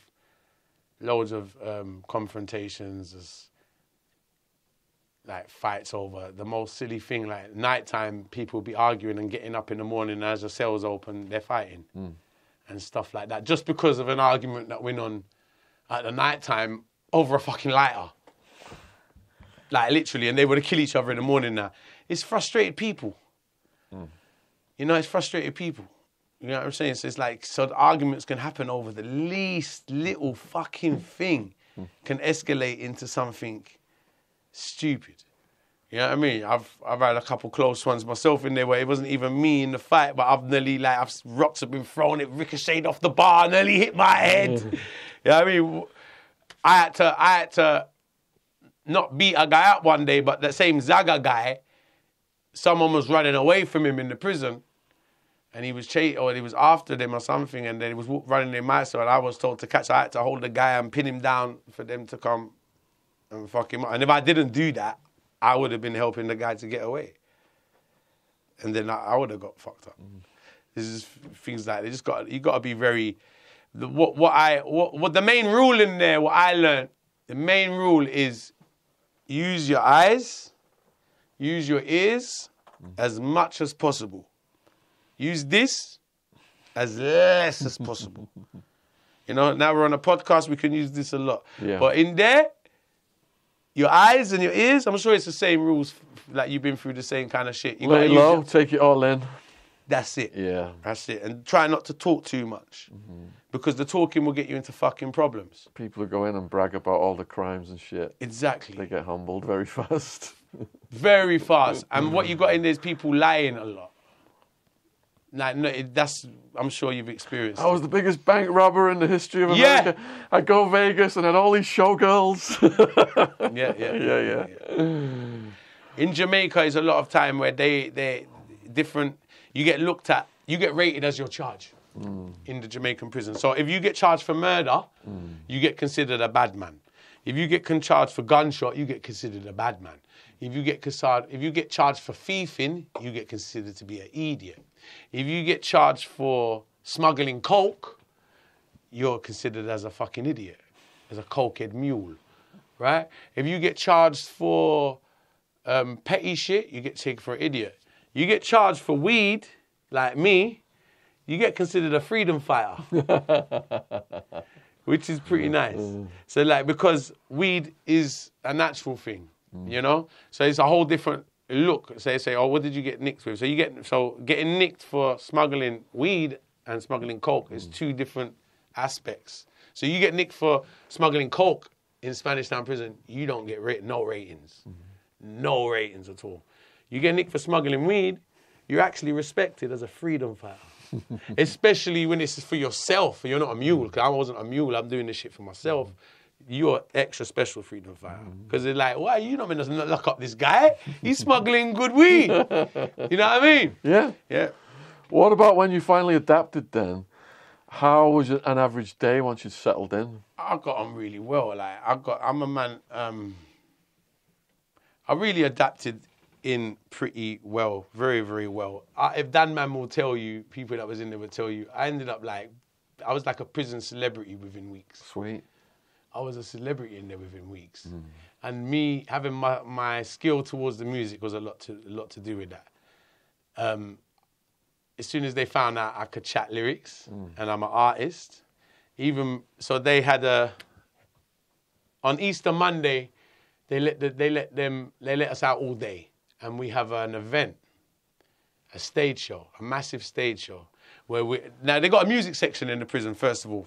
First of all, let me start off by saying this. Some big artists already locked up in the prison. So I don't know if you heard of an artist called Jack Ure. Well, there's a massive singer called Jack Ure, Zebra. These two artists, they was both in there for rape. One of the highest charges in the prison is rape, funny enough. Now, so they do a stage show once or twice a year, and they usually invite artists from outside to do it. And it's actually held on my section. They got a music section in the prison. They got every instrument, every sound, you name it. It's like carnival. Like the sound system speakers they set up. So on that morning, we all went to set up the whole sound system to have a massive party on our section. There's 1,800 people in the prison. Wow. 1,800 people all come to our section on Easter Monday for this stage show. Live bands, massive speakers, picture car, unbelievable. Now, this is a very important day for me. I'll tell you why. It was the day the whole prison got to know me. And I became a celebrity in the prison. Now, prior to the stage show, I'm hanging around with the artists because of my love for music. I'm hanging around with the artists in the prison that I know them because I'm already fans of these guys that are already locked up in there. So I'm actually around them, chatting lyrics with them every day or whatever. I'm trying to stay out of the stupid side of the prison and just keep myself with the musicians, so to speak, you know, or whatever, keep myself to myself kind of thing. So anyway, when the stage show come about, first and foremost, I tell you, Sean Paul's father was in the prison. So he got locked up a few weeks after I got locked up, or a few months after I got locked up, and he was locked up on driving on a suspended license. So he got sentenced for 6 weeks only for driving on a suspended license. So he was like 5 cells away from me. At the time, Sean Paul is not the superstar he is now. Give Me the Light didn't even come out yet. He was just he was like an average Jamaican act at the time. He wasn't internationally known at the time as yet. So to me, I didn't really give a fuck who you was anyway. You could have been Michael Jackson's dad. I don't really care. I'm in prison. We just want to get out of here. So anyway, day of the stage show now. He's washing his plates because, like what I say, what you do when you're out your cell is that you take your few hours to do things like wash your plates, your clothes, before you get locked back up for the night. So he didn't have much interest in the stage show. And he's at the other end of the prison washing his plates. This is a very vital story here. And I'm on stage mashing up the whole prison, and all the prisoners are all running around saying, the white man will mash up the place! The white man will mash up the place! So he's washing his plates, and I'm not the only white guy in the prison. So he drops his plates to run over to see which white guy they're fucking talking about, who they're making a racket about the white guy's mashing up the plates. So then he runs over to see which white guy's on the stage, mashing up the stage. And he goes over and he sees me. And after the stage show, that night, I got locked down before him, and he's walking past my cell, and he comes up to my cell, and he says to me, oh, you're really good, man. He says, you remind me of my son. And he's talking about Sean. And he was like, what are you doing? You need to stay in Jamaica to do your music. And I was like, and so the next day I started talking to him, and he actually arranged for me to stay in Jamaica. So the reason I stayed in Jamaica is because of Garth Enriquez. He actually died. R.I.P. Garth Enriquez. He passed away a couple of years ago now. Wow. Yeah, really. It was like a really. It was really a big influence and a big reason why. He's the reason why I got to stay in Jamaica, and he's the reason he introduced me to a lot of people in Jamaica, and we had a lot to relate to because we was both in that situation together. You know, and he really wanted to see me do well, and he saw me do that in the prison. And my cellmates thought he was talking shit. He was like, he ain't going to phone you, because he got released 2 weeks before me. And he's arranging with me because he's like, my thing was really messy because I avoided the British Embassy. Now, the British Embassy come to the prison every 6 weeks. And I wasn't going to see them because in my mind, it's like I must have knew. I didn't want to go back to England. I wanted to stay in Jamaica to do my music. And it was a bit of a funny situation with me. So every time the British Embassy come, I didn't go. So every British citizen in the prison, that's how the British Embassy's there. All the Brits will get up and go over to the section to see the British Embassy. And you have to go to see the British Embassy because they're the ones that arrange your plane ticket to get flown home. I don't know if you was in a similar thing. Same, right? Same, okay, you know the situation. Yeah. So me, like an idiot, every time the British Embassy come, I sit in myself like that, laugh, spliff. Fuck them. I don't want to see them. Fuck them.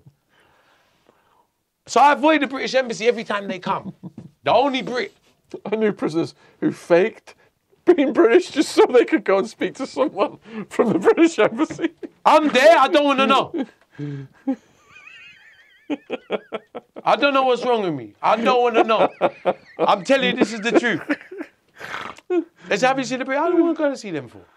I don't want to see them. Until the time was getting close. Now, I know when my sentence is up, right? So it's getting closer to my sentence being up. But no one's given me a date. I haven't got a date or anything yet. And I didn't know you get the date from the embassy. I didn't know that. So I'm going around the fucking jail. I'm going around the prison. I'm going to the warders and I'm saying, I'm out soon. And he's going, nah, you got loads of time left. What are you talking about? I'm like, what the fuck are you talking about? I got loads of time left. I said, I'm out soon. He said, you ain't. He said, what do you mean I ain't? I'm out soon, bro. He said, nah, man, you have a heap of time left. And then so as the time, so it's like, it's coming to a point where there's like 2 weeks left of my sentence. And no one know nothing. It was the most stressful time of the sentence for me, ever. Because I'm running around, I'm waking up every day and I ain't got no release date. My time's running out, I don't know, no one don't know, nothing. Remember, this is 2001, there's no computers in there. Their style of prisoning is ancient. No one don't know anything. I'm going up to people, I'm going up to the offices, I'm asking every warder in the prison, I'm asking the main warders, I'm saying, listen, my date's coming up to release and no one can't help me. Until one warder says to me, you got to find that out from the British Embassy. And I'm like, what? He says, you got to ask the British Embassy sorts that out for you. And I said, you're joking me. I've been avoiding her, he's a woman. I've been avoiding the bitch for fucking 6 months. He said, why? I said, I don't know. So by luck, would you believe? By luck, the British Embassy was on holiday in Jamaica with her mother. Wow. By the grace of God, she was on holiday in Jamaica with her mother, and she came to the prison to visit me and me only. And she said to me, "You're so lucky because she was dropping her mum back to the airport or something, and she said she just got the news about my situation, and she actually came to see me. Because without a plane ticket, you get sent to the remand centre." Deportation. I went to go for deportation, yeah. Yeah. So I got released into a deportation prison. You got released into a deportation prison? Me and a bunch of Mexicans, yeah. Wow. Yeah. Oh, was it Mexican prison? Was it? No, this is Arizona. So they're deporting one English guy and loads of Mexicans are getting sent back to Mexico. Okay. Yeah, and you got sent to the Mexican prison with the Mexicans? Well, it was a deportation camp. Right. But I was the only English deportee. Right. Because it's mostly Mexicans that they're deporting. Of course. Yeah. So you're one of the only English guys. But I did pick up some Spanish, so I was translating for them wow. for the guards and stuff. That's crazy. Yeah. That's crazy. Yeah. That's crazy. In the Jamaican, it's like the British Embassy sort out your plane ticket, which your family have to pay for, and this is why you have to see the British Embassy from early, because not everyone's family can afford the ticket.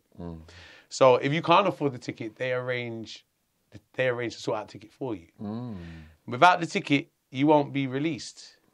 So what happens with the ticket? Obviously, the immigration will come and take you from the prison to the airport, straight on the plane. Without the ticket, you get sent to the remand centre until your ticket gets sorted out. So even though I wanted to stay in Jamaica, I still had to buy a ticket in order to be released. So we still had to buy a one-way ticket from British Airways going back to England, which I never ended up using, obviously, because I stayed in Jamaica. But without that ticket, we can't. I'm sent to the remand centre.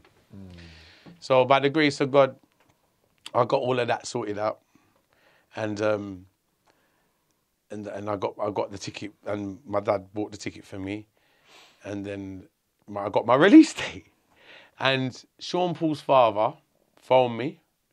My cellmates thought he was only, because there's a thing called prison talk. They thought it was all prison talk he was giving me. But he phoned me straight away, and he arranged with a guy called Roy Francis, who had some immigration friends. Roy Francis, big up Roy Francis, he owns the biggest studio in Kingston, one of the biggest studios called Mixing Lab, who Garth, Sean's dad, is very good friends with. And they arranged between the two of them for the immigration to make me stay in the country, to work on my music. Wow. Yes, it was like amazing. So without Garth, I don't know how that would have happened. I would have been deported. Wow. And you ended up performing to audiences as big as 70,000 people. Yeah. Holy shit! How's that feel? That was amazing. That's like one of the biggest moments of my life up to today. Yeah, musically, definitely. Just electric, is it? The vibe. It was unbelievable because that's an event I grew up watching. Like Sting. I don't know if people are familiar with it. It's like the equivalent of like a one-night reggae Glastonbury show. It's like the equivalent of Glastonbury for a one-night show in reggae dancehall music. It's like what you said, 60, 70,000 people. The vibe there is amazing. And it just felt like this is all meant to be because I got booked for that event 3 months after being released from prison. You know, and there's artists out there who's been in the business for like 10, 20 years and can't get booked for that event.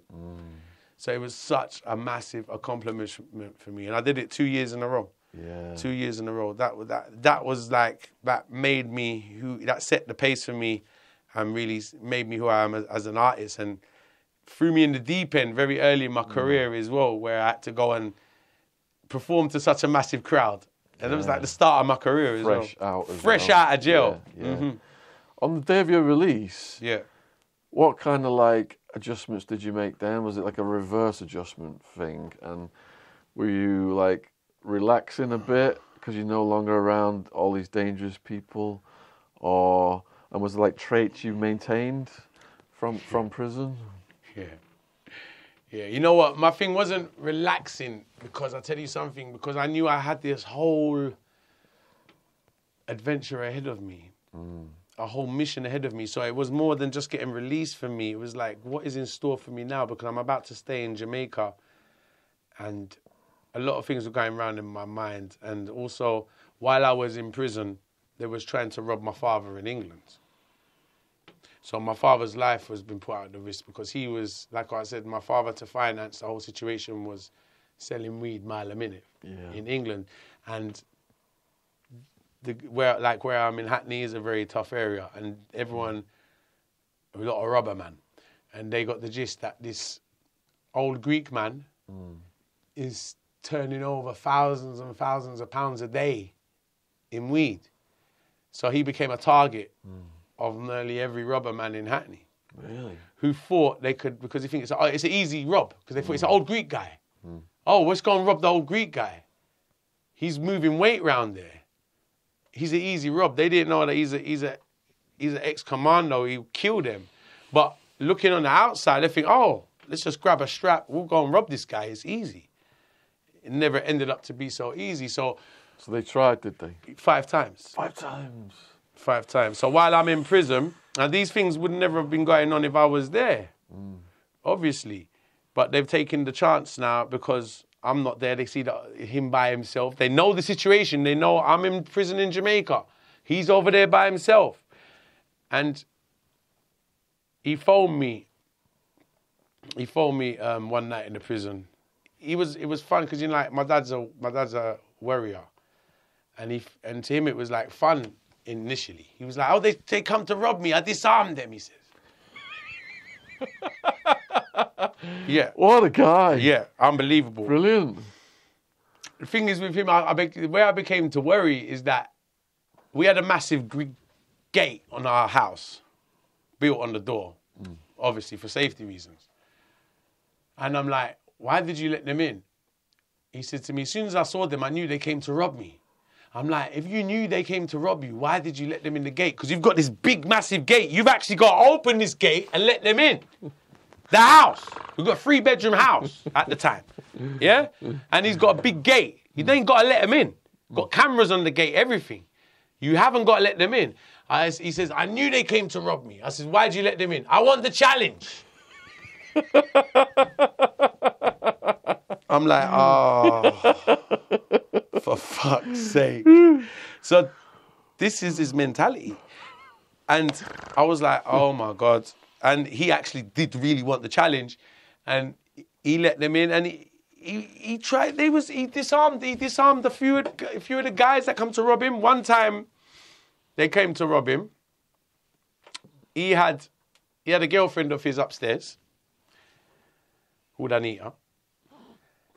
And they came in the house, 4 of them, and they acted like they was going to buy something. And 2 of them ended up running upstairs and hitting his girlfriend, demanding where the drugs are. Where's the drugs? Where's the weed? Where is it? As soon as he hit her and she screamed out, he had a machete in the bread bin in the kitchen.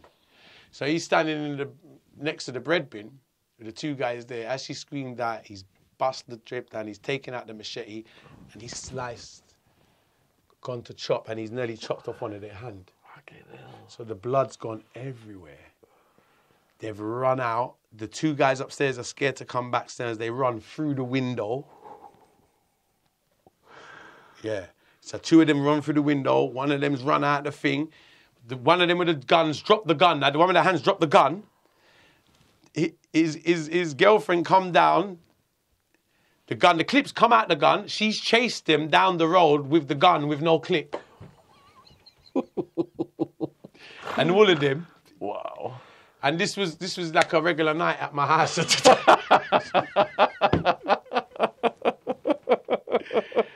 And then I'll never forget because Hackney, it's crazy. And then I'll never forget because she said there was 3 bullets in the clip and there was 3 of us.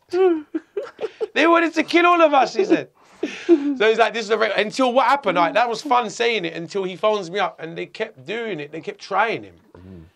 And then he got fed up because he phoned me up one night and he says to me, Fido, because he called me Fido. Well, my Greek name, Neophytos, Fido for short. He said, Fido, I'm fed up.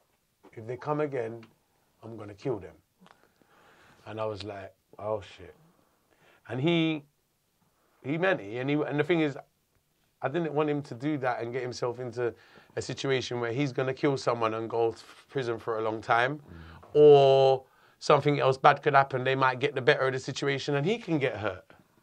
It's really, so like, so my mind, at the time, I was really, really, really, really stressed out in the prison because of this reason. Because of like, I knew they was taking advantage of my father. I was really worried about all of that situation.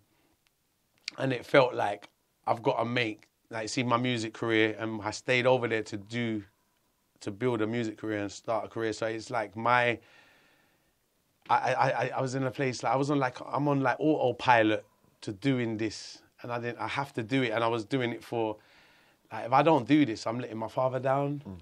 Do you understand what I'm saying? Yeah. I'm letting everything down. That's how I felt at the time. So it no longer turned into me being happy to come out of prison, or me being happy to be released, or me being happy for everything. It's just me on a mission to do this in Jamaica now. I like to make a success of my music career in Jamaica.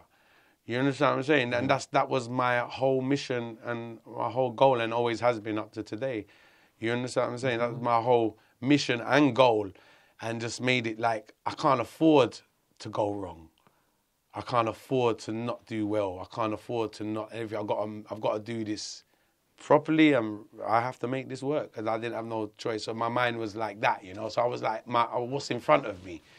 A whole road of adventure and danger, or whatever it is, you know. So it's a whole different story. So, like, to be honest with you, the prison was more comfortable for me than that, because in the prison there's nothing.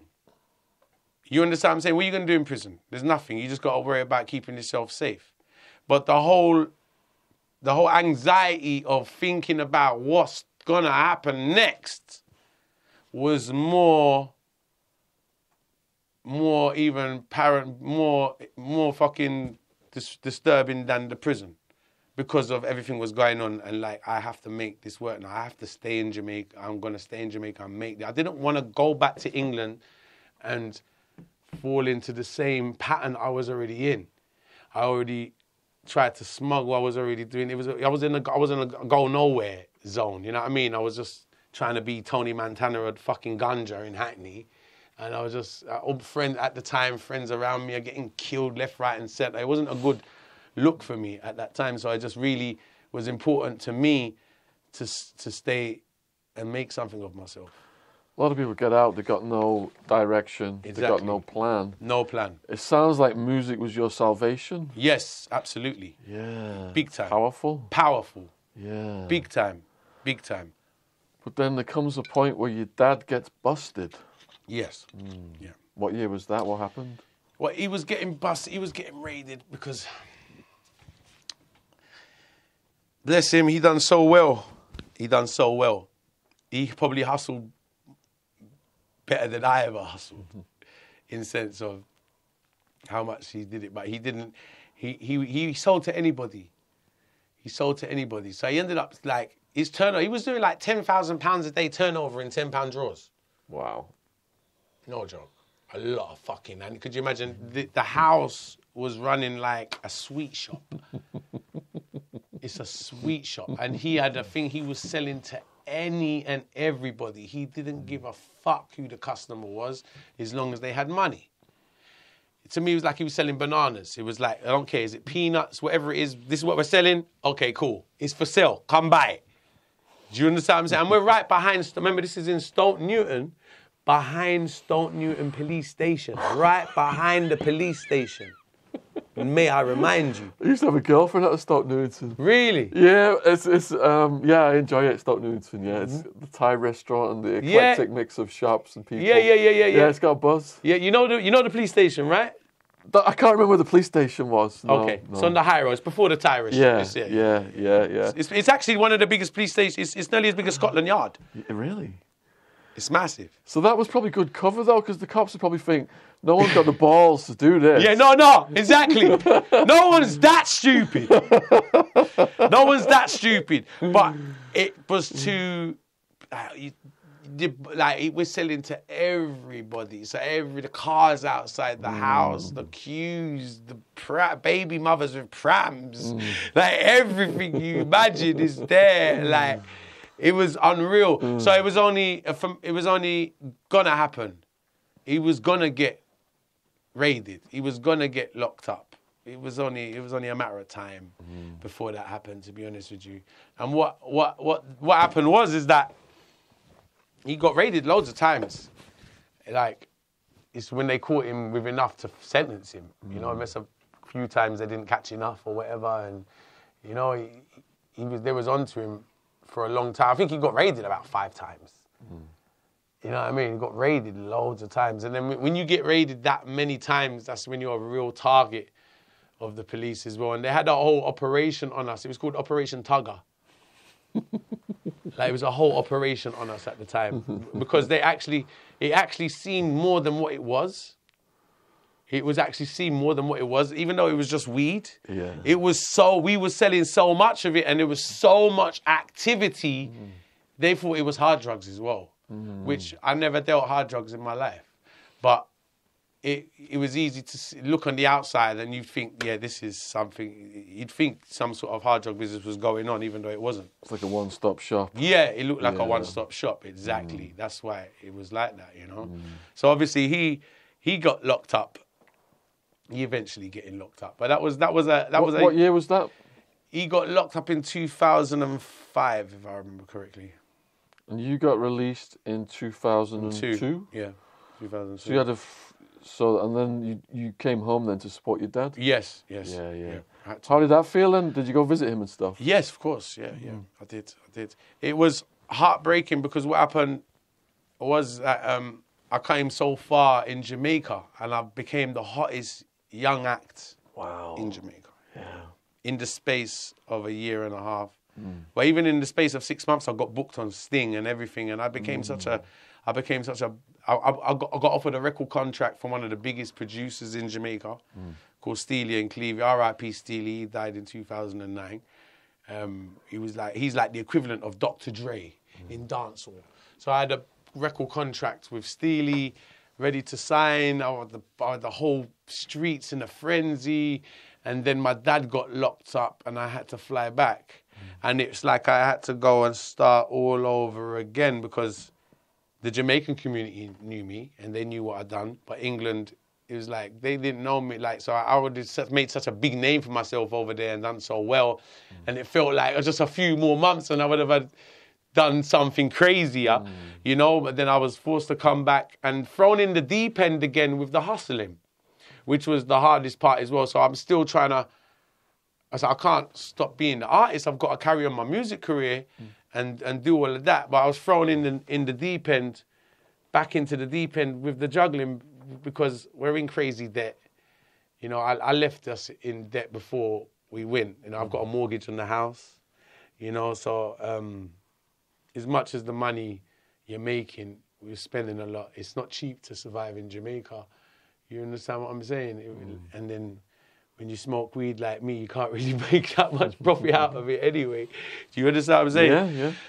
And I was thrown back in the deep end now. So I built my studio in the house. The first thing I did when I come back was built my studio and started shooting the music video. And Channel U was just coming around at the time.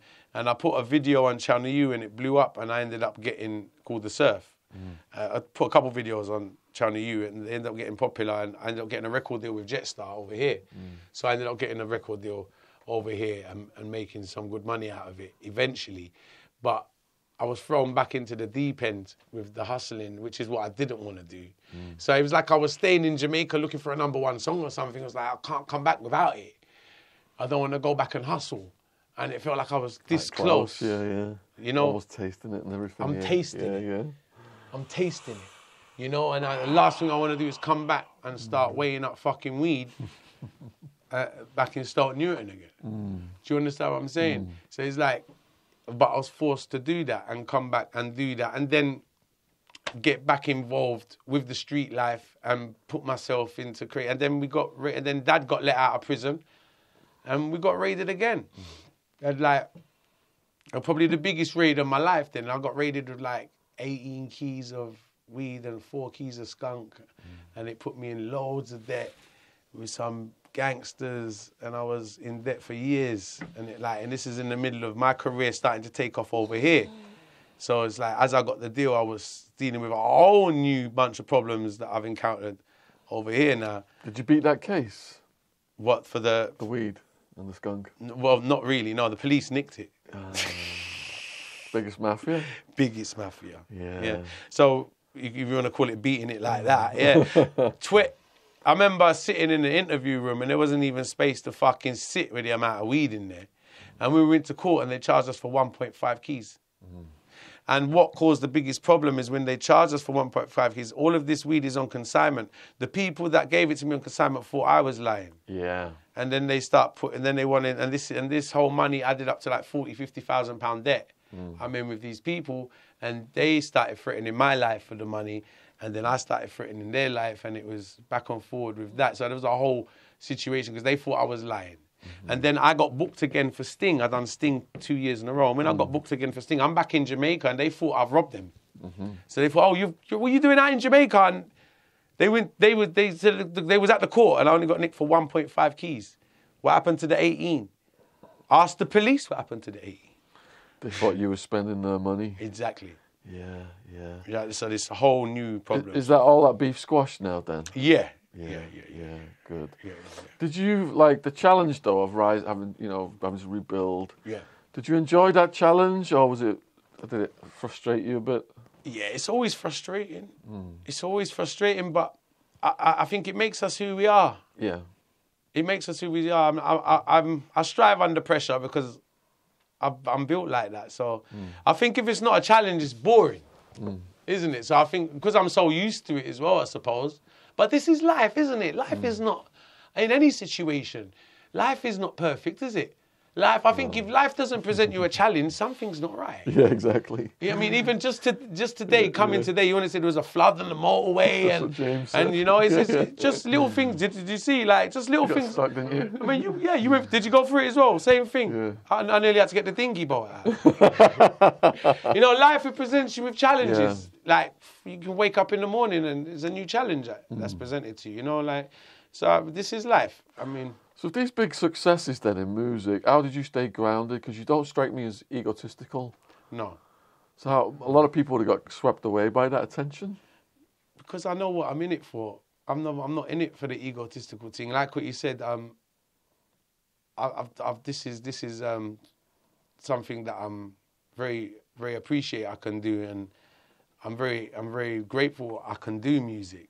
And I've come from a place where, like what I said, I'm doing this for my career started because of the hardship that I was presented in and what my father was going through, and this is making my dream into reality. So no matter how much success I'll get or what I do in music, doesn't make me egotistical, to be honest with you. I'm very happy. I mean, I consider myself great. I mean, I'm egotistical like that. I think I'm the greatest artist in the world, yes, but not egotistical person like that, no, because I'm just grateful to do it.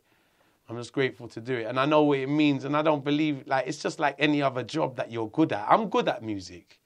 I'm good at what I do. You understand what I'm saying? And I know I'm good at it, and I love doing it, you know, and I don't believe in egotistical shit. I don't believe in it. It doesn't, I don't think that, it says a lot about the person as well. Yeah. What do you want from life now? Happiness.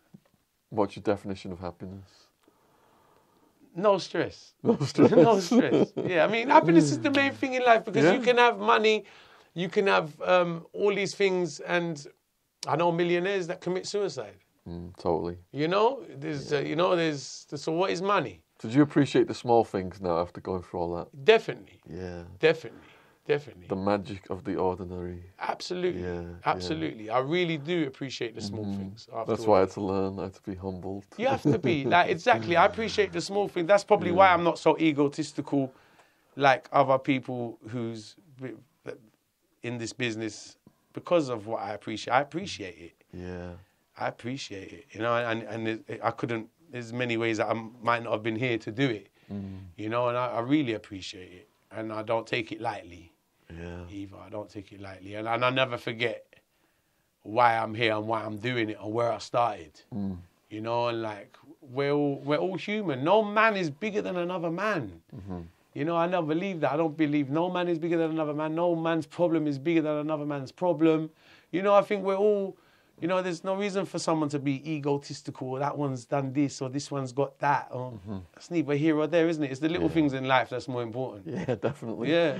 And happiness is in the heart. In the heart. Yeah. Absolutely. Yeah. Absolutely. So for the people watching this, if you've been as gripped as I have for the past 2 hours, how can the people support you? We'll have all your links below the video. Thank you so much. You can support me by checking out my YouTube channel, subscribe to my YouTube channel, Tuggawar.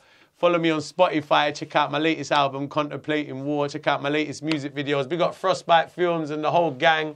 Let's Like This Tug Movement's in the building. Follow me on the Instagram. I'm really entertaining on the Instagram. I keep up. Big up Mama War. Follow me and Mama War. My mum's, she goes by the name of Mama War. She's known worldwide. She cooks some amazing food, by the way. Wow. And great bake as well. And she posts up all of it. And we do little videos every day together.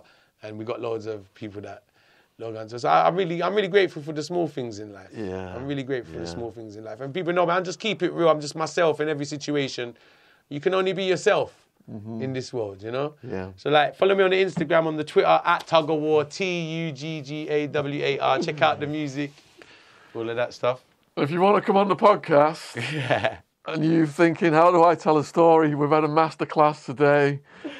And just so charismatic, the voice inflection, the gesticulation, everything just spot on, brilliant. So if you've enjoyed this as much as me, let us know in the comments.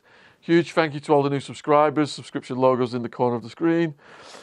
Also, shout out to Christian Morgans. I can't forget Christian. Big up yourself, Christian. Christian's YouTube channel, as well as Tuggawar's, will all be in the description box below the video. Shout out to James coming out to film. We've got getting stuck in the water. Big up James, man. And most of all, shout out to Tuggawar for coming in. Give us a hug, brother. Yeah, thank you, man. Well done. Superb. Yeah, thanks. Awesome. Really, Brilliant. It's been a pleasure, man. It's been a pleasure. Fucking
Here at Boomer & Jen, we offer a wide range of organic or recycled clothing.